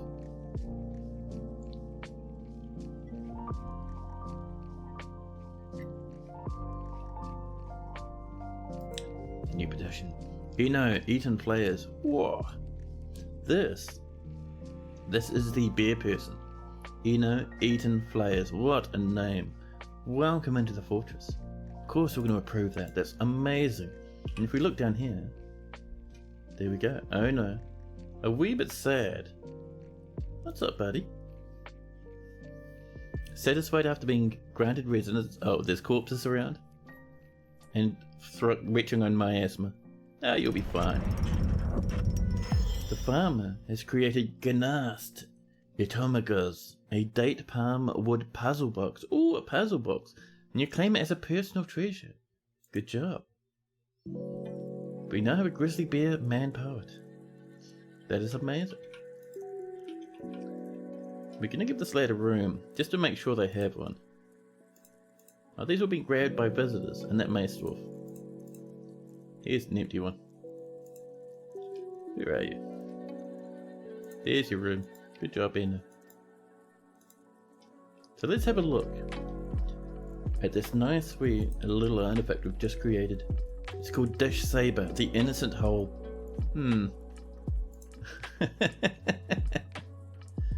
This is a date palm wood puzzle box.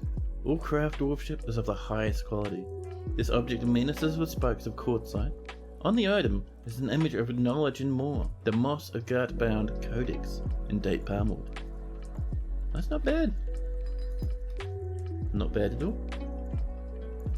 It's not worth a whole lot, but hey, I'm sure our dwarf had fun making it. Crandles are crandling. As is traditions, crandles are coming into the fortress and causing huge drama and sadness. A new petition. Ushat, or vessel seer. Nope. Our rooms are full. There's no space for you.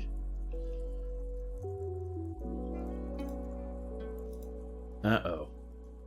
Steam disconnected. Uh-oh. Am I still alive? I hope I'm still alive. Chat, am I still alive? I know I'm still recording, but am I still streaming? I'm not seeing any problems so far in my bitrate. And everything is kind of behaving like it's fine. But chat is not responding. Oh, there we go. Who said that? Well, at least it's partially working. Alright, so there's thanks, chat. Now, see, someone has spattered some feather tree air gurk in this bedroom. And put some limes down here. Were you trying to... Oh, someone was eating in their office and dropped their food on the floor and made a big mess. Ooh, I like this one. There we go. And Steam's reconnected. I wonder what that was about. Spooky though. A new petition. Soul in, floor last. Tempting. But also no. FPS through the roof at the moment. A 5x5 map. 30 population. FPS sitting at cap. Very nice. More lavish meals. Thank you very much, Lee. And how are we doing up here? We did ask people to make us some wooden blocks, didn't we? And we have... Oh, we have a few. We have wheelbarrows and feather beds everywhere. And bins all over the place. Perfect. So, let's get some walls in, shall we? Oops, not too much in the way of walls, thank you. And we have lime wood, olive wood, and that's about it so far. I think we're using olive wood on the floor. Oh, we don't have enough. Fine. Let's do a little bit of lime wood. There we go.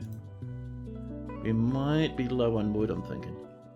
So if we come in here, just to make sure we're not chopping trees down that we want, we'll come over probably to this sort of area and chop down this lot.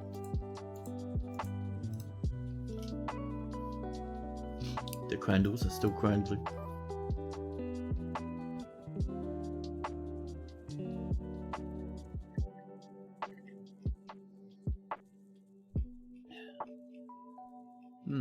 Such a tasty wee coffee I have. More rock cabinets. We might need some more bedrooms, I'd guess. Especially seeing as more migrants have wandered in. Hello migrants, in you come. And they come bringing in their pets and animals. Here's an entire yak on its way in. We're up to 42 population. Not bad at all. The Goldenrod Guild, a farmers guild, has been established. Oh, they'll be asking for the guild hall shortly. So, we are needing at least 10 more rooms. So let's do a batch A nice wee little cluster, just like this.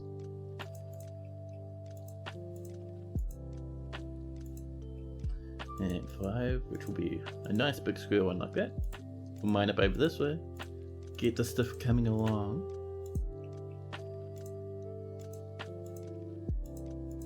Just like this. Over this way.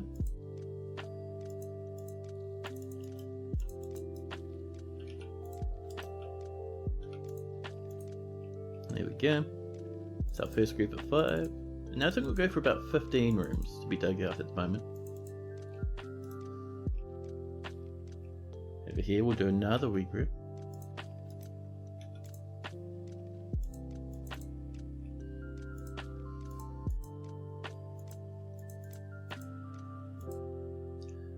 And another 5 like that. Into the north. We'll do another little bit more.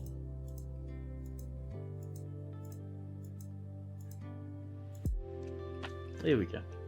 Now, mine around these ones as well. Make sure we designate space for some doors. As we go.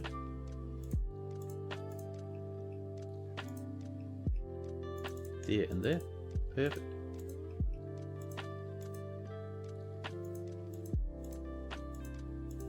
And there we are. That's looking good. We just have this little blob up here. Whoa, easy now. Trim that back a wee bit, thank you.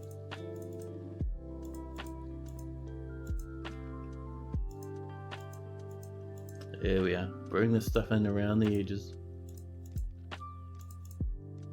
And let's get a little bit of this coming along. There. Perfect. And up there. Once that's all dug out, there should be enough rooms for everybody, I'd say. Look at all these lads rushing on in. They come in and say hello at the temple, and then they'll rush off and help out with the fortress.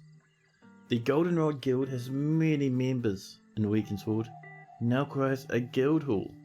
The location must be built and furnished, with a hall designated for a farmers guild. Do you approve this request? Yeah, alright. Alright. Our rock blocks are coming in, which is fine because we've already built that, so that's no worries. So we need a guild hall for the farmers. Now we could build it on here or even down in here, but a lot of our farming is happening on the surface, isn't it? And we could put our guild hall over here and then fill it with bricks.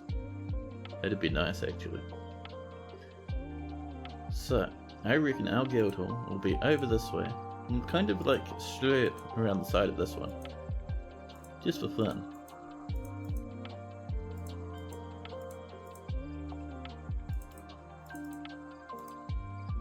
There we go. It doesn't have to match perfectly, but you know, it does have to look a bit nice. Because this means our farmers guild will be up near the surface. Which I reckon is pretty good.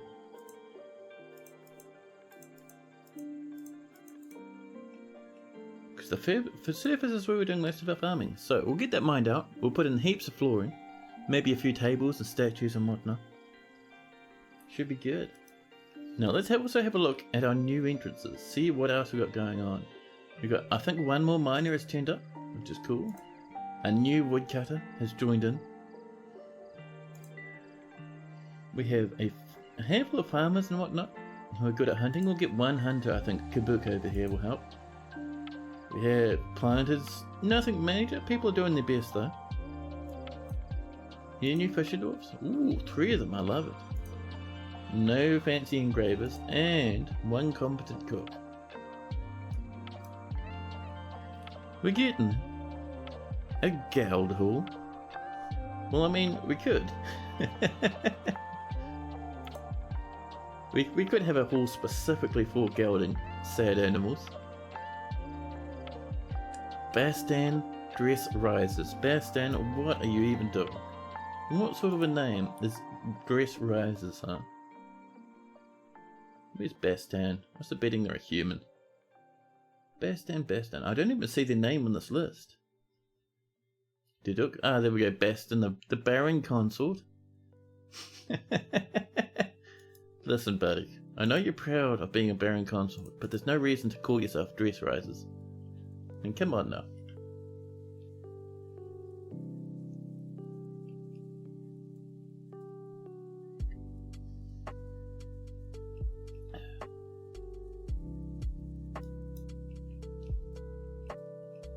Now, we're digging away. We're getting our little brewery up here coming along.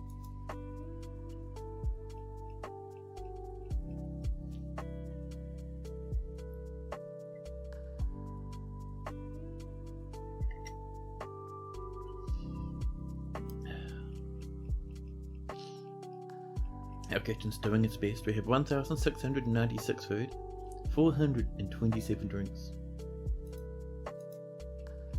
We are going to change our limits on our drink order here.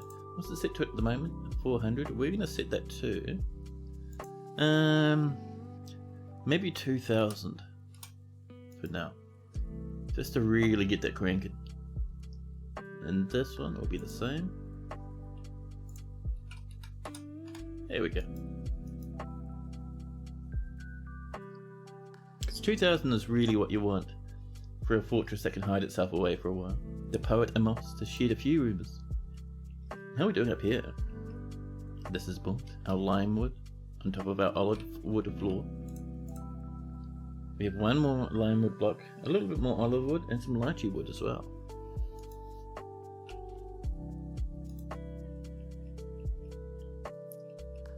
And we're also going to have, let's put an order in for some mills, shall we?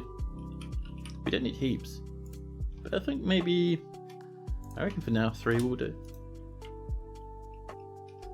3 might be too much, just depending on how much power we get from our windmill.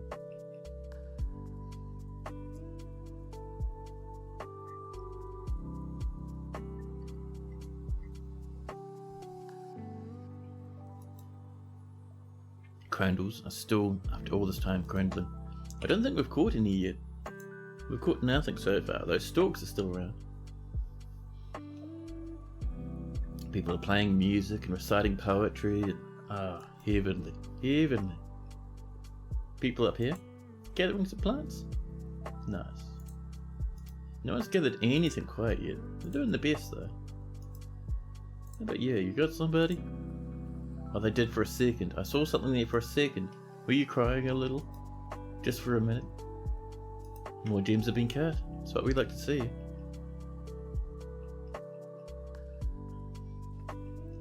So our gem cutters, down and over here, we can see the topazes. Value is about 400. We're not going to sell topazes. They're too fancy. I like them too much. I'll put them in as windows. Maybe show them off and display cabinets and whatnot. Should be good, man.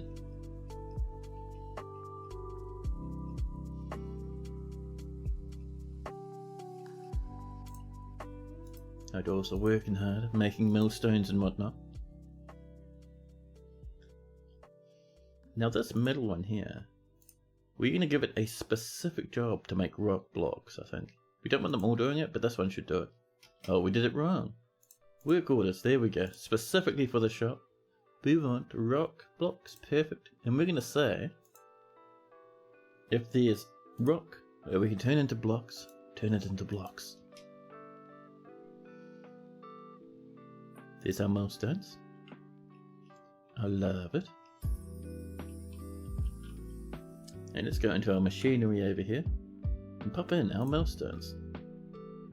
Oh yeah, there's no sprite for an in progress millstone, so it looks like you're not doing anything, but there is. I promise you things are working exactly as they should. So I'm going to put one over there. Oh. Oh, we're out of mechanisms? Oh, we are too. Let's get some more mechanisms going, huh? Over here, passion fruits. That was growing sweet potatoes, but we're out, so we'll swap that to rice. And that could be disgusting ratweed for sewer brew. Ooh, pink garnets. I'm not saying no to that. That is also a value of 3 spikes. That means it's a high value gem.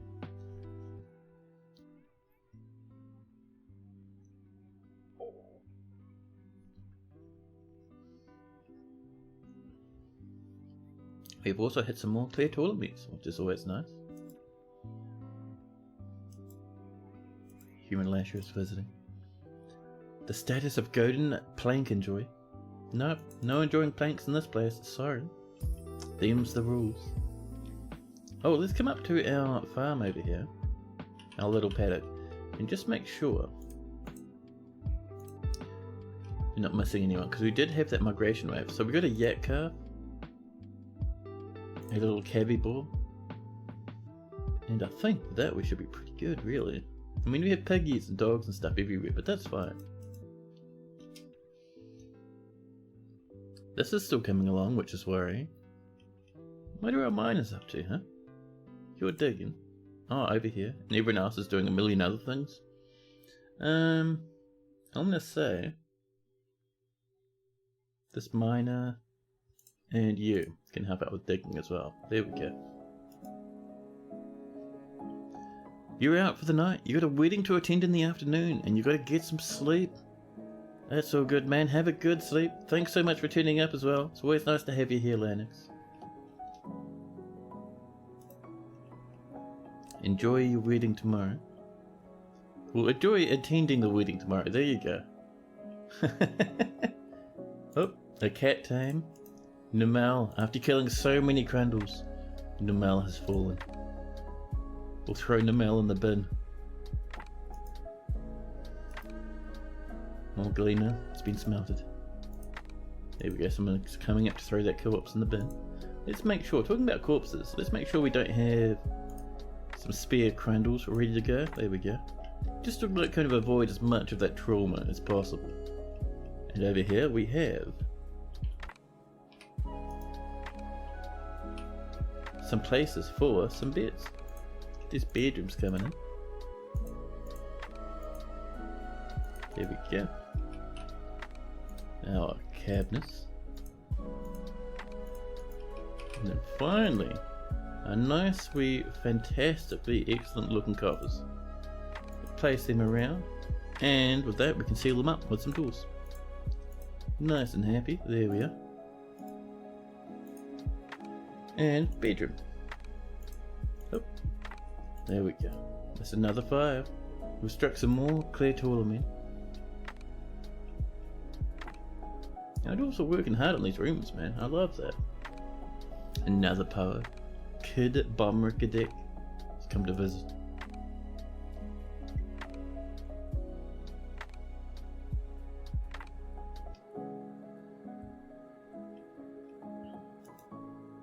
Now, our little fortress is starting to hum, man. I'm loving this.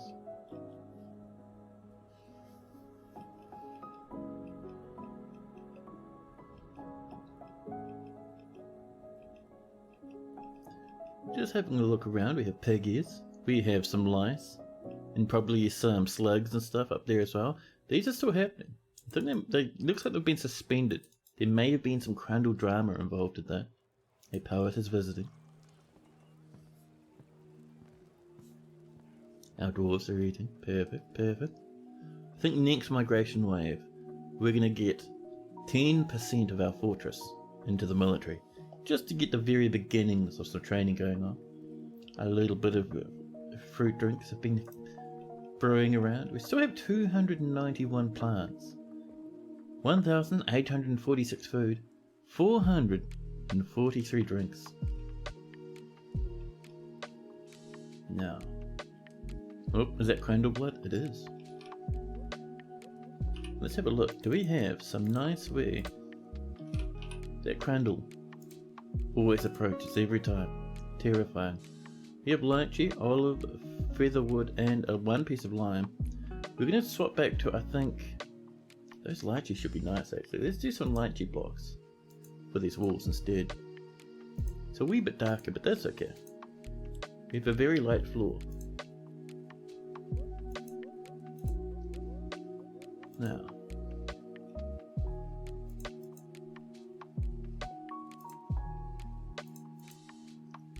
lychee and lychee.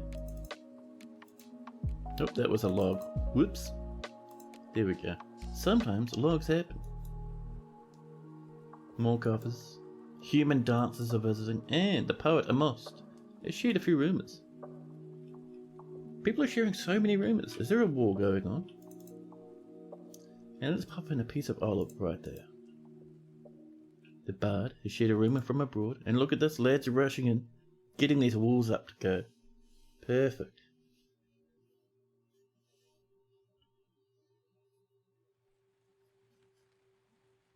So this will just be at the base of our windmill. Our windmill is only going to be like 1 set level high, that's alright. We can rebuild it later if we really need to, but there's no big rush.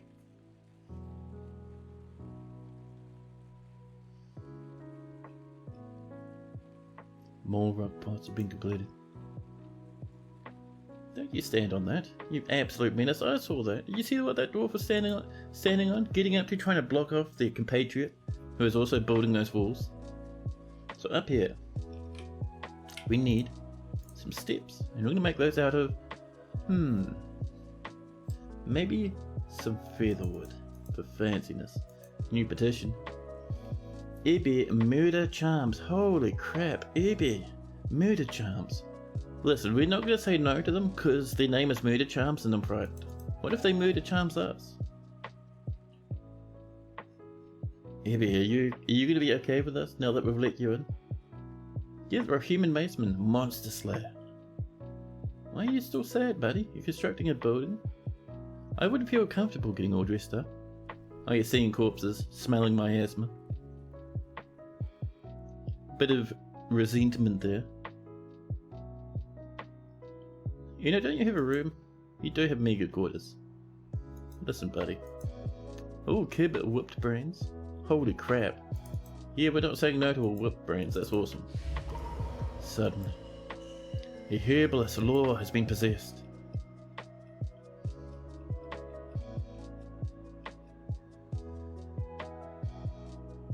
Smelt Galena ore has been completed. That's looking pretty good so far. I do like the way that feather tree wood looks. It's quite nice. So up here we need to finish this off and then we can put in our windmill. So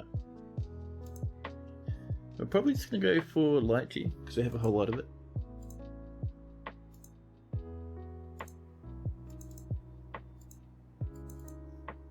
There we go. And we've got to remember not to build in the middle because that's where we're going to put our gear for our windmill, which will come down to here. And we want 1 gear assembly, which we want right in the middle. We have 9 quartzite mechanisms. So we'll let that get built, and then we'll build in a few of those little mills around the edges. Should be nice. Look, people are already coming up to build stuff. You legend. The status of Lesno. Crater chance. Nope, we already have too many visitors anyway. And the laws claim themselves a stoneworkers workshop. This one over here, huh? And off they go, the building. What are you using in your construction?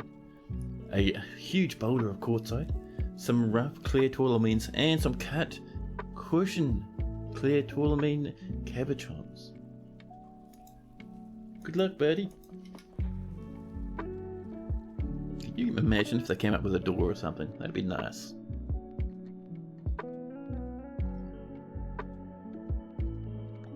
My coffee's empty once again, but that's okay.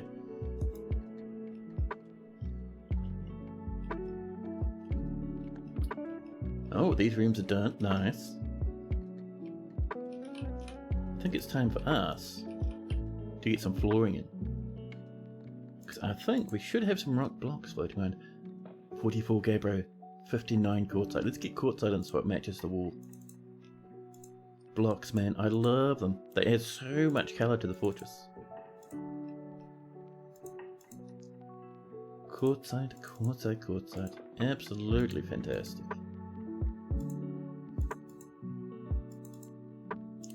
You know, today I was wanting to paint some miniatures. Did not get around to it. I spent the whole day instead just playing Valheim and Dwarf Fortress. Fantastic. It was good fun though. Don't regret even a single fraction of that. Quartzite blocks. And these are the ones here. They can just be gabbro. It's fine. Gabbro is a bit of a grey colour. But that's okay. Sometimes it's alright. to have some plain bedrooms. You know, just bedrooms that fit in.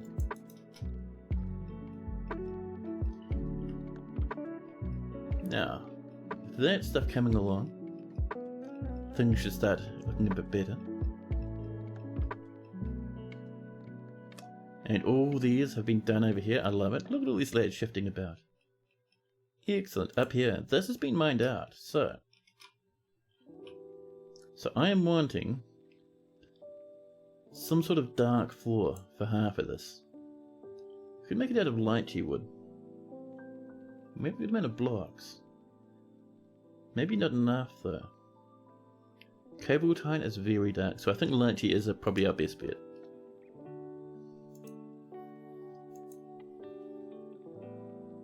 Lychee blocks and some more lychee blocks.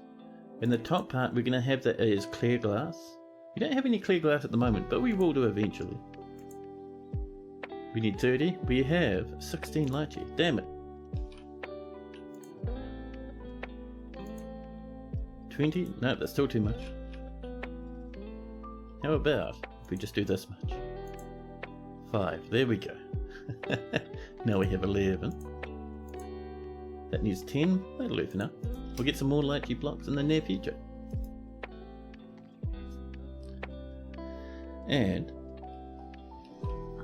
oops, B-O-F and then L for our stills. We won't need too many.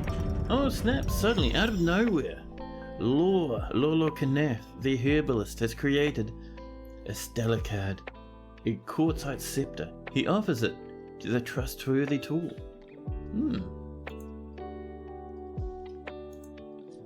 So these are going to be made from lychee block there, and over here this one, this is going to be lychee wood, just a log. It'll be fine. Quartzite scepters, huh?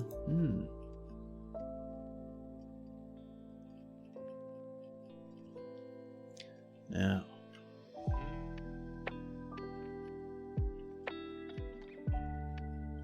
yep, I see we got our gear assembly ready to go, and we've missed a spot right there. Let me get a piece, a single lump of lychee wood logs, and over here, let's have a look. Do we have some millstones? We should do. One there,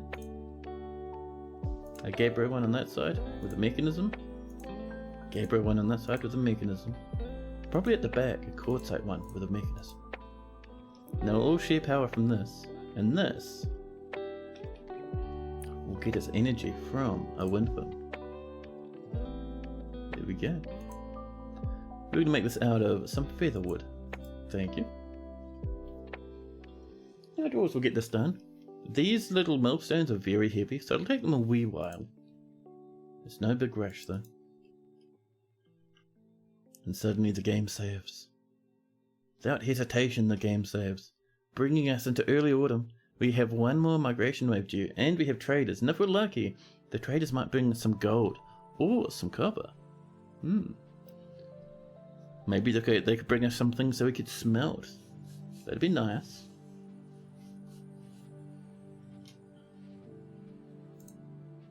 So, are we growing any sweet potatoes? We're not. Congratulations on your new sweet potato position. We have 353 plants. What sort of plants are we looking at? Lychees, passion fruits, 1 ratweed, 21 strawberries, and 34 sweet potato plants. We have no rice. Oh, no, we got 16. Nice. We can turn that into rice flour. We also have some horned melons and some feather tree eggs. 19 feather tree eggs. Yum yum. Cannot reach the site?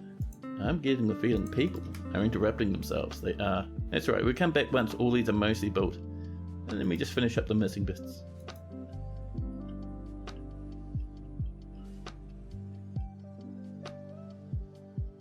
Was that the crandall before? I think it was actually. Just making sure we're not seeing suspensions due to crandall shenanigans.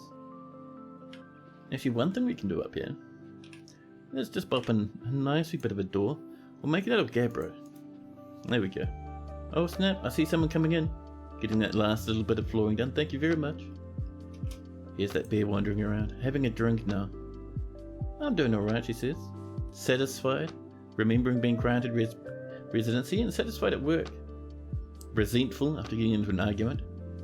A little bit of disgust. You'll get there, buddy, don't you worry.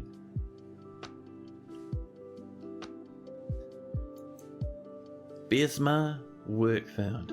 Bearsma's a dwarven name. We have too many dwarves. At least too many dwarf visitors. If we had some more migrants, I'd be happy. Our rooms are coming along. Look how bright pink that floor is. Ridiculous, but I love it.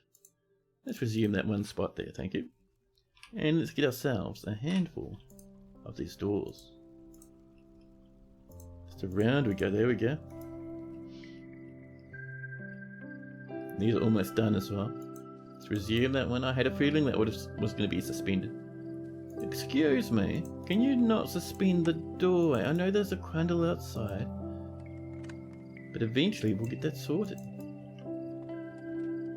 Now don't mess us up, crundle. This here is ready to be full bedrooms now. Oh, it's a sad piano song. There we go. Not necessarily my favourite one because it's a sad song, but still, I appreciate that it's there.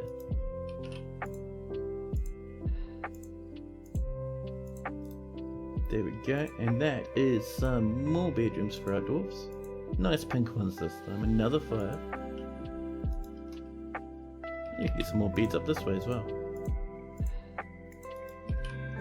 And all our cabinets, those in. And our coffers, and with that we have some more lovely little bedrooms for lovely little dwarves. Bedrooms again.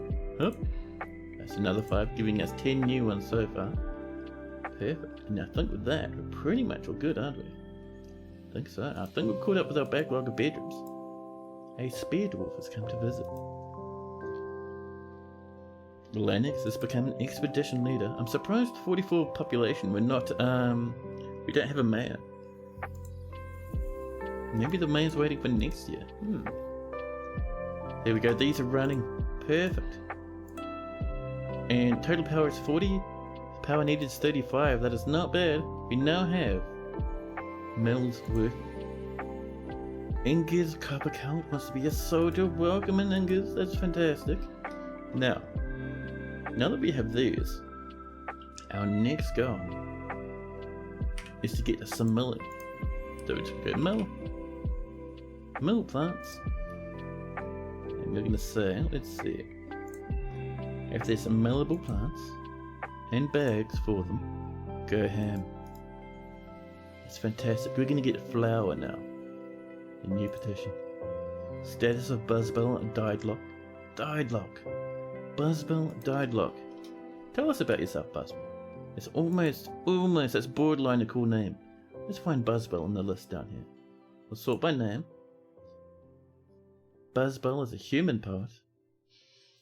We don't have very many humans, so we'll let you in. No more humans though, that was the last one, unless you're a soldier. Suddenly, a caravan from Athel Vlar has arrived, along with the outpost liaison. Let's move some goods about, shall we? Let's see, let's come into our barrels. We should have some foods. We'll get 1, 2, 3 barrels of food. We'll come down to our bins, just to make sure we bring up some jimmies. Now, what else are we feeling? I'm reckoning if we come way down here, we have some raw fish apparently. Oof, we have lots of raw fish. Jesus Christ. We'll leave that alone actually, but yeah, prepared meals.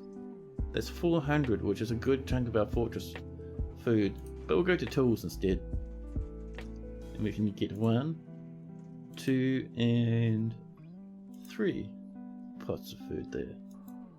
Our dwarves will bring that up, happy as Larry. We've smelted more galena.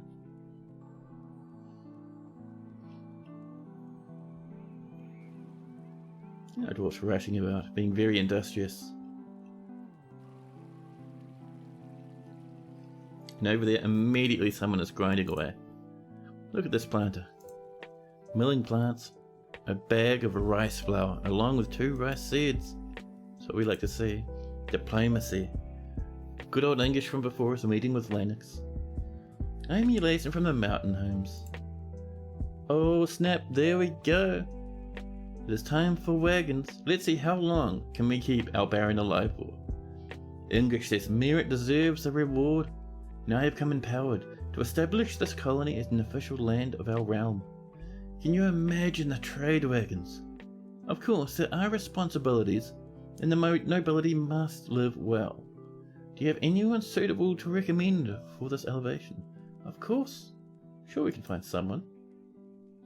Now, I always choose someone who's not going to become the cornerstone of our fortress. Because we need to take all our jobs off of them and make sure they do nothing but hang out downstairs where it's safe. And I'm thinking, who looks good?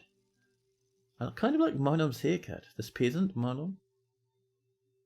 Oozle has a big twisty beard though. Oozle the tanner. Should we go for Oozle's fantastic beard? Oozle! There's now our Baron. And English tells us the world is the same as ever. Now let's come down, and what are we asking for? We would like metal bars, we'd like some iron, some gold, and some copper, thank you.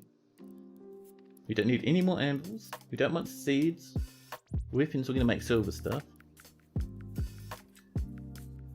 And we'll see what armor they bring, so always buy a bit of armor.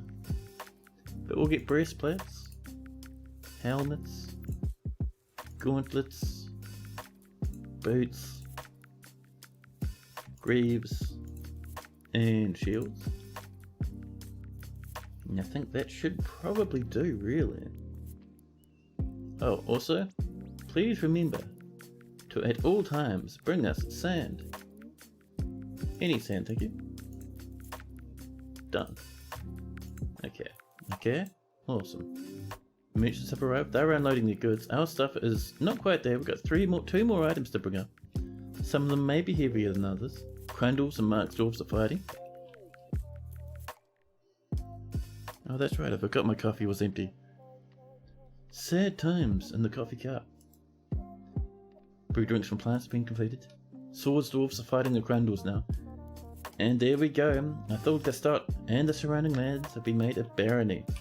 There's our Baron. Oozle. We're gonna come in and we're gonna find Oozle. They'll be down here somewhere. There's our Baron. Buddy. Oh, wrong button press. Where'd you go, Oozle? There we go. Oozle doesn't have a job. Oozle, don't do that. Get out of there. Get downstairs and take it easy. We'll get you your stuff sorted shortly. And one more item, and we'll be good to go. Here it comes right now. Dunk. And let's get our breaker up. Here they come. They were listening to some poetry in the tavern before, but they're on their way up now. And we do have fairies, because right there, that's a dead fairy. You can see their wings sticking out the back. A cat has eaten them at some point. Cats can be pretty brutal creatures. They're coming. Oh, they're actually here. I was going to say they're coming up very shortly, but no, they've arrived. 3 pots of prepared food. And everything in this place.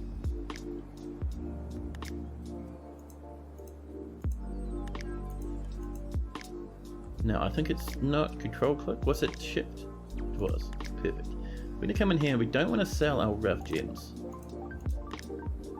The Fae are angered. They probably are, to be honest. I'm really glad that the Fae don't have, like, you know,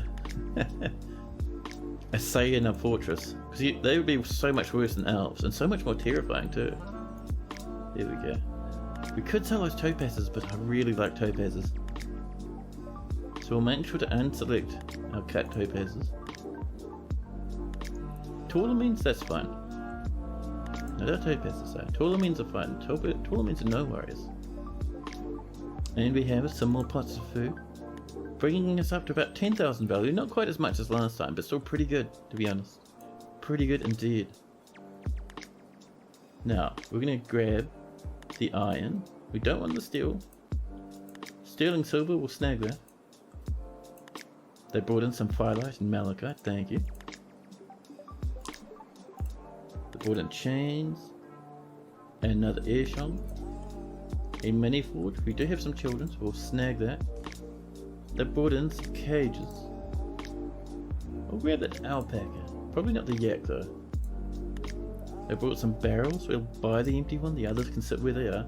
Spare buckets are always nice. Now, what weapons do we have?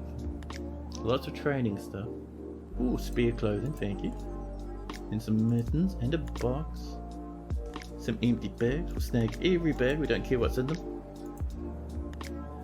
Let's see. A spare iron anvil. Why not? They brought in some fish and some plants and some strawberries. We'll have ourselves some strawberries. We already have heaps of passion fruit though. And some more berries. Here, menacing copper spike. We could grab that and smelt it actually. A slate nest box. Almost. If they had a hive I'd be interested. A bismuth bronze step ladder, nice and heavy. Lignite display case. We'll snag that actually. We could put a gem in it, just for fun. And they have very many musical instruments. And some sheets. Trader profit is about 6,000, which isn't bad. So yeah, we'll trade that, thank you. Kulo seems ecstatic with the trading. Wonderful. Now. No trader needed, there we go. They can leave. Now let's go find that trap component and set it to be smelted. There we are.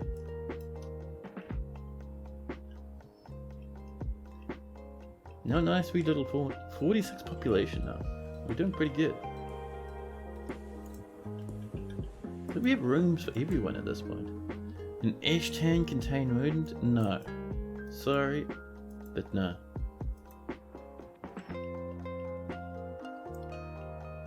Now, to keep an eye out for some more lychee. And eventually get our glass going. I think our glass will be next stream. But yeah, our wee little fortress. This poor old bookkeeper's trying to attend a meeting with the expedition leader. Expedition leader's asleep. You're a bit lonely, wanting to acquire stuff. Yeah, that's sad, wee dwarf.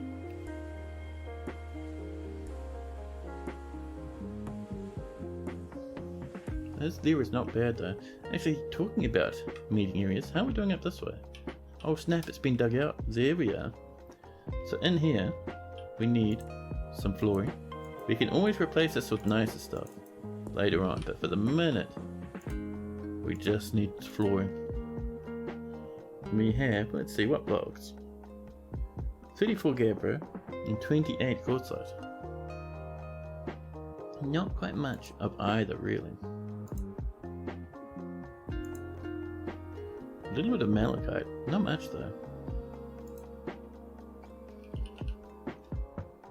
Let's grab some more of that gabbro. We are actually going to remove those edge bits just along there like that.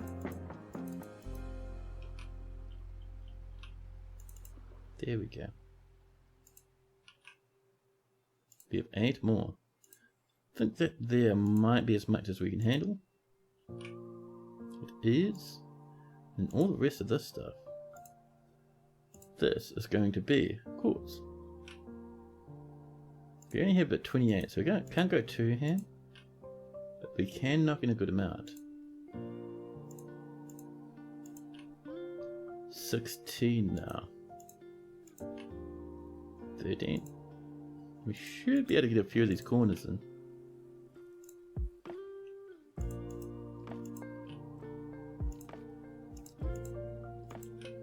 There we are. Just bringing this stuff over. Oh, we have 2 more left. Nice. So we don't have enough for everything, but we still knocked out a few good chunks of it. Plants have been milled already. That's what we like to see, man. That's going to get us more food and more seeds. We're going to be fantastically good. More rock cabinets have been completed. Awesome, awesome.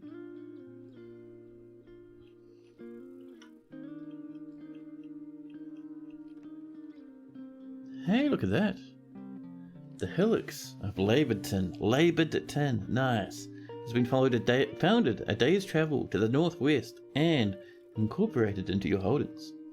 I always get surprised when that happens because I don't know why actually. It's a very common thing to happen that's pretty much guaranteed to happen when you become a barony, but still. Who's throwing all the fish on the floor? That's all rotting away now. Prepare your fish. Don't just fish them up and throw them on the floor. Look at that mess. Yucky. Oh, a gremlin's arrived. Striding throughout the fortress. Somehow it's made it past the traps. A baron consort is visiting. More piglets. Zon Mindslick. Nope. How are we doing down here? Nothing's been captured. I thought you could capture gremlins in cage traps. Gremlin, how'd you get in? If not through a cage trap. Yeah, there's no other way.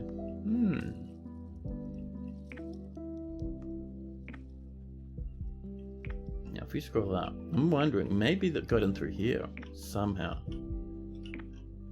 May have climbed down and come in through this way? That's fair.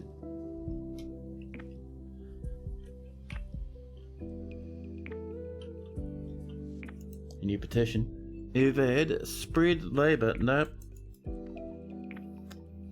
Santi has become a better brewer. Lavish meals have been completed, and a bard is visiting.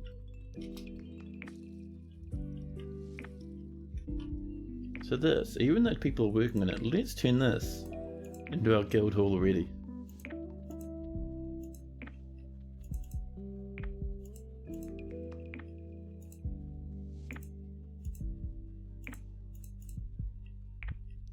And erase that little corner. There we go. And we'll assign this to... Where are you, Farmers Guild? Past the jewelers, past the gem cutters, craft dwarfs, past the bone carvers and the clothiers. Keep scrolling and scrolling. Past the fishery and fisher dwarves. It's a farmer's hold. The Sweet Lark it's called. Its value is only 420 out of 2,000 that we need. But we're getting there. A new petition. Oh no, Barrel X. Oh no, I'm on Barrel X. Really? That's a weird name. I'm gonna let you in just because Barrel X is a weird name. Oh, it's Bar Relics. Right, never mind then. And Sana Smokeromanced. Interesting first name. Are you a human, Sana? Plump helmet men have been captured in cages for some reason. You can train them up. We can train them up and let them wander around the fortress. Let's see. But we're looking for Snana. Do we have to sort? Sana's a human part. Also, favourite song. Also, migrants have arrived? Holy crap, we're 55 people now. But yeah, this song by Lofi Girl, probably my favourite song. My very favourite. I listen to it all the time at work. So good. But yeah, so that is being denied. Nope, the Baron is wanting some goods. Some migrants have arrived, bringing us up to 55 population. And the merchants will be leaving. We've done our trading with the merchants. But yeah, new people in the fortress. Oh my goodness. Talented planters now.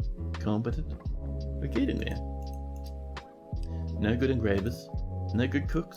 That's alright though. A Marksdorf called Cog has come to arrive. No, a Marksdorf called Cog has come to visit. What is up with these mouth words? I do not understand. But yes, so we need to get some more bedrooms coming along. We also need to start looking after our poor Baron. Our Baron would like some statues. This is a good Baron. I like the idea of doing statues all the time. And it's just the 3. There we go. Oh, this song there. Man. It's just so nice. There we go. The merchants are popping off. There is a dead fluffy Wumbler nearby.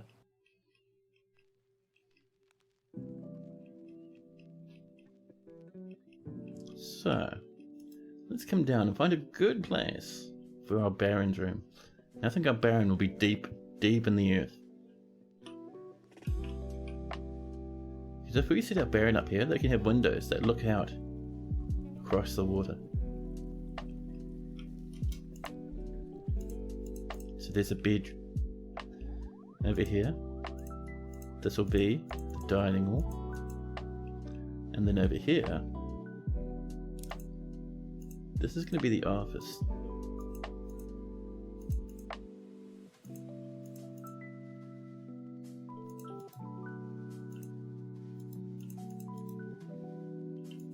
Let's get that sorted up a bit better actually. There we go.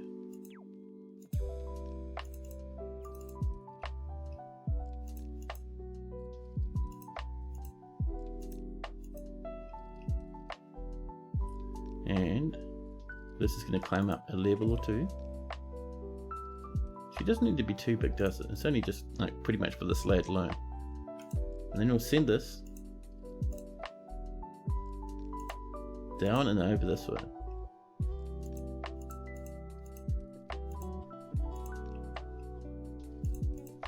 And we can send it back now. Just giving us that nice weaving pattern we all like so much. There we are. And as we slowly make our way over, we slam perfectly into it. There we go. And it'll come down to here. These will get mined out. We'll put gem windows in, all the fancy stuff that the Baron will love. In the meantime, we just make many, many, many rock statues. And also, let's get rid of this, huh? We don't need this anymore. New petition. Hey, Lima! Plotted price. Wishes to reside in Weakensword for the purpose of soldiering. Yes, welcome in. We're pretty much at the point where we want a military.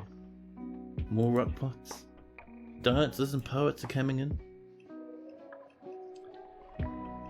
We are doing good, man. This is fantastic. So all the other stuff is happening. We want a barracks, and we're probably going to put our barracks up on this level. It's the level above the farm. Actually, no. We want a level below, just so there's no chance of us crashing through the floor. So our barracks is going to be here. It's going to face directly into the stairs for safety concerns. There we go. And this will just be a training area for our dwarves. Nice and happy. There's our statues. Nobility is happy now. Oh man. My poor old legs are still healing. I mean, they're mostly good now. I just went off for a walk a while back. We know you should have waited a bit longer. Now my legs are like, hey man, what are you doing right now? Herbalist cancels brew drink. Needs something to brew. More Galena oil. And we've hit Koboldite. Oh, the Baron has imposed a ban. What's your ban? Statues. I mean, we're not going to really trade statues, so that's alright.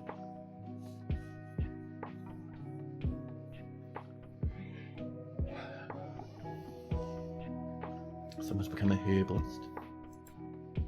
We have struck some more Koboldite. Our wee little fortress is bubbling. I'm loving it. And I like the way how this has turned out as well. Everyone's milling up here, being happy. We're grinding. Is it more rice? Yeah, it is. Some more rice. That's going to be some more rice flour. We're going to turn that into even more and more meals. Fantastic. And that gets us lots more seeds, which we can plant over here very easily. So sweet potatoes and rice is what we're doing at the moment. More rock blocks have been completed. Look at these dwarves just swarming about. Oh, this is awesome, man. Just fantastic.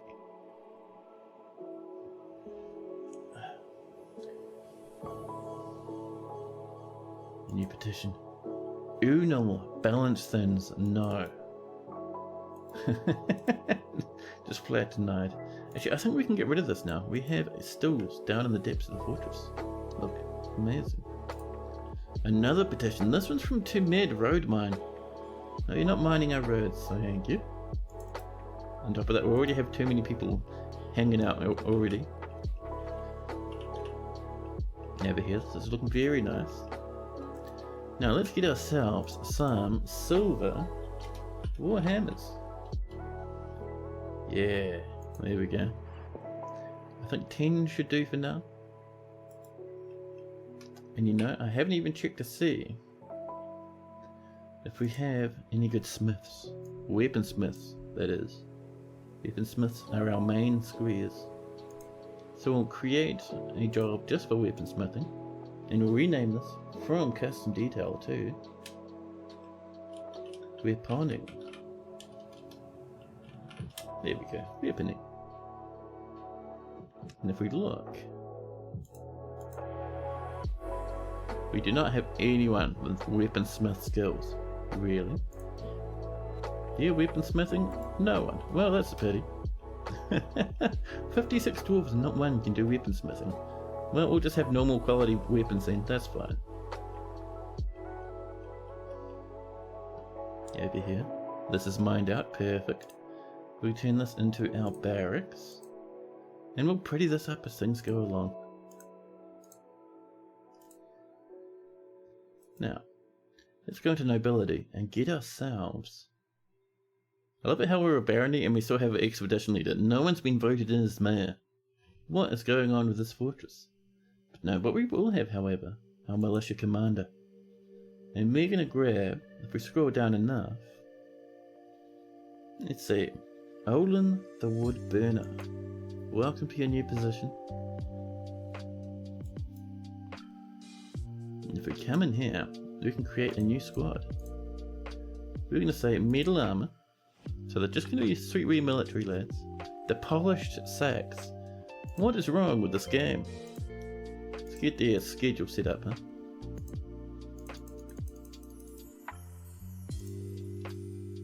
At least 2 train. It's looking pretty good. I think, let's see. Constant training. They'll get their gear when they need it. Let's pop in some dwarves, shall we? So we're only running about 5 of these lads. We have competent mace dwarf. We do have like 2 or 3 mercenaries. And you. And we'll want probably 2 more, I think. An animal caretaker. Oh, actually, this animal caretaker over here is a competent swords dwarf. And who else? Oh, this clerk. That's our clerk though. No, not Cybrick.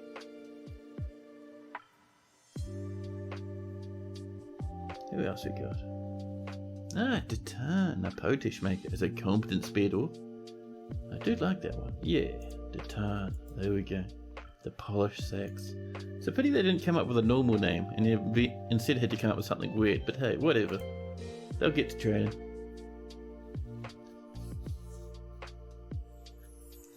Now, they're looking pretty good. There we go.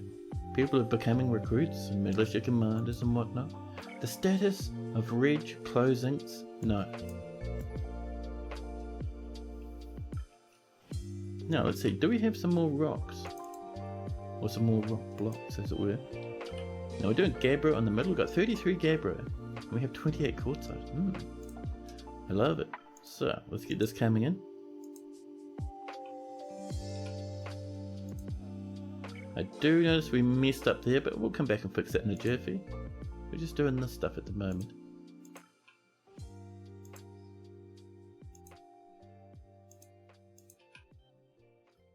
Six left. We do, let's see, that'll do 4, 5, 6. That's too much, we'll do 5. That's no worries, there we go. And all around the edge of this stuff, we'll get in our quartz. We have 28 of that, so we should put in a good dent.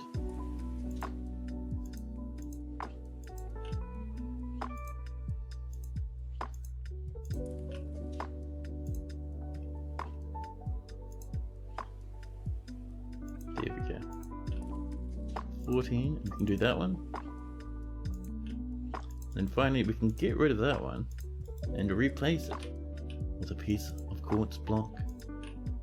There we go. And although this isn't finished, it's almost there now, which is really cool. I'm actually liking the horribleness of the grey and the pink. Amazing. And by amazing, I mean yuck.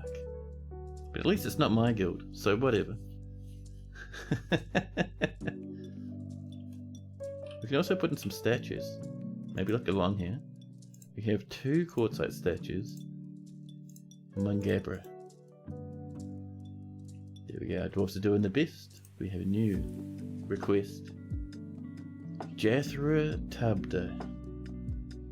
Tubday, I actually kind of like that name. Jabra is just another human. Listen, get out of here with your fancy human names, huh? Deny.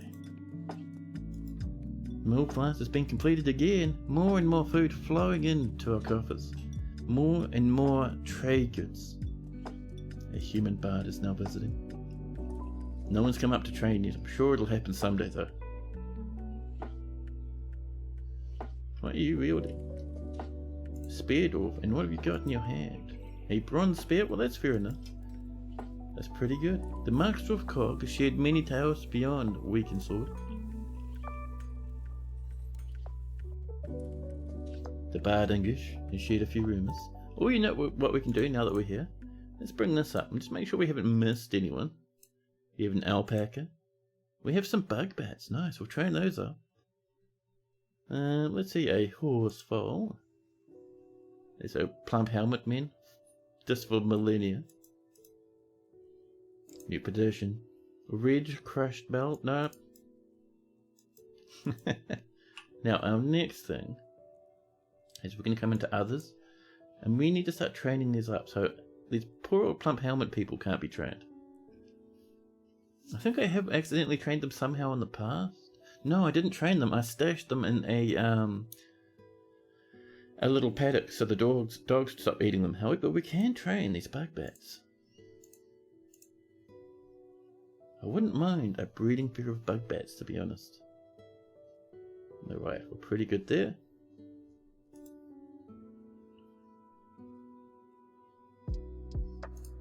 Oh, you're just socialising up here? Oh, let's make sure that we can say citizens are allowed in here, no one else. The status of this sculpture quest. No, not a cool enough name, sorry. More lavish meals though. That's a cool enough name. Maybe? Ah. But I am a fan of it. More trade goods, man. We have so many meals, good amounts of drinks too. The status of Etir, hopped brains? No. Oh man, my legs are destroying me. It's alright though. Just all part of healing. We also need to get some more bedrooms, because if we scroll down, we're seeing more and more people sitting here without rooms. I think we need about 10 or so.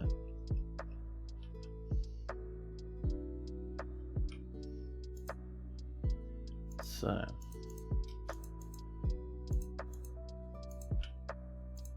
let's wind this around here and start knocking in our nice sweet little bedrooms.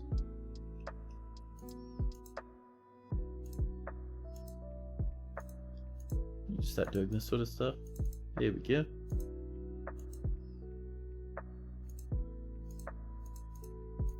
There we are. Another one over here.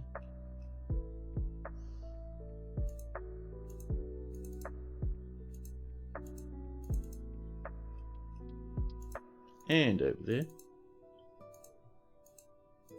Don't think this will be 10, but at least it'll look good, right? Yeah. And one over there. There we go. Our miners will come up and start digging into that pretty quick. But yeah, man. We are up to 56 already. Weakensword is really doing amazing now. Is that suspended? It is. We're also trying to sleep on the promise of a bed. Lecart web irons? Nope. Flat denied. But our wee little dwarves, they're getting there. It's a pity we're not seeing anyone training at the moment. I'm sure that'll happen at some point. Ooh, is that some pink garnet? Oh, it's over here. We'll leave it alone if it's over there. We did get a good lump of it out. And some more taller means as well. Cog, hold banners? No. Man, that's a lot of jimmies. I love to see that.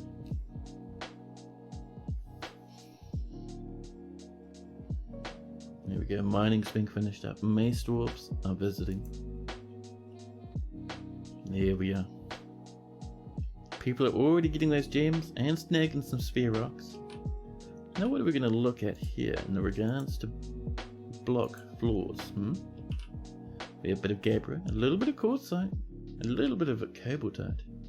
We could do a bit of that actually. Won't be much, but hey, we'll get it going. Oh, is it not AB? It must be OB. We can do this though, this will bring it up a bit closer. The good old TEs. There we go. Then we can do bedrooms.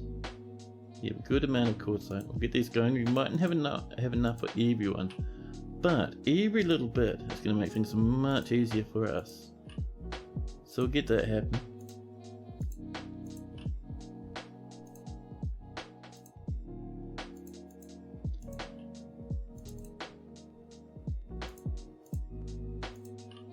Quartzite blocks all over the show. I think that's all we can do for right now. We'll have to wait a wee while before some more are made, but that's okay. Our black floor is coming in. People are putting in the good old quartzite as well. Things are getting better and better and better for this fortress.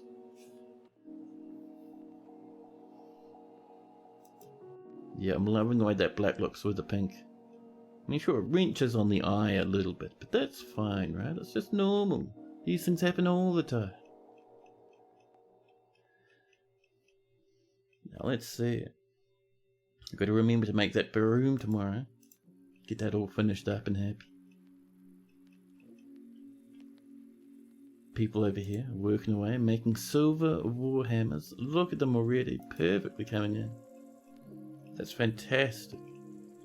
People are working on the fish, even though they're leaving heaps of them to rot around on the edge there, but alright. Maypole, arch spray? No. But yeah guys, this has been an excellent wee fortress to start with, hasn't it? We're really starting to pop off now. You can see these rooms coming in, these other ones up here looking amazing. Our little brewery area is coming along. Our taverns slowly but surely coming together. We are doing pretty well in this little wee Mirthful Marshland, and look at all the rice we're growing. That's fantastic, man. I love that. Strawberries, sweet potatoes, perfect. However, I think it's time for us to sadly wind this fort down because I'm fairly tired and I need to have some dinner. But like I usually say, I would like to say thank you to absolutely everyone who's turned up. It's been fantastic having you all here. All those people popping into chat and saying hello.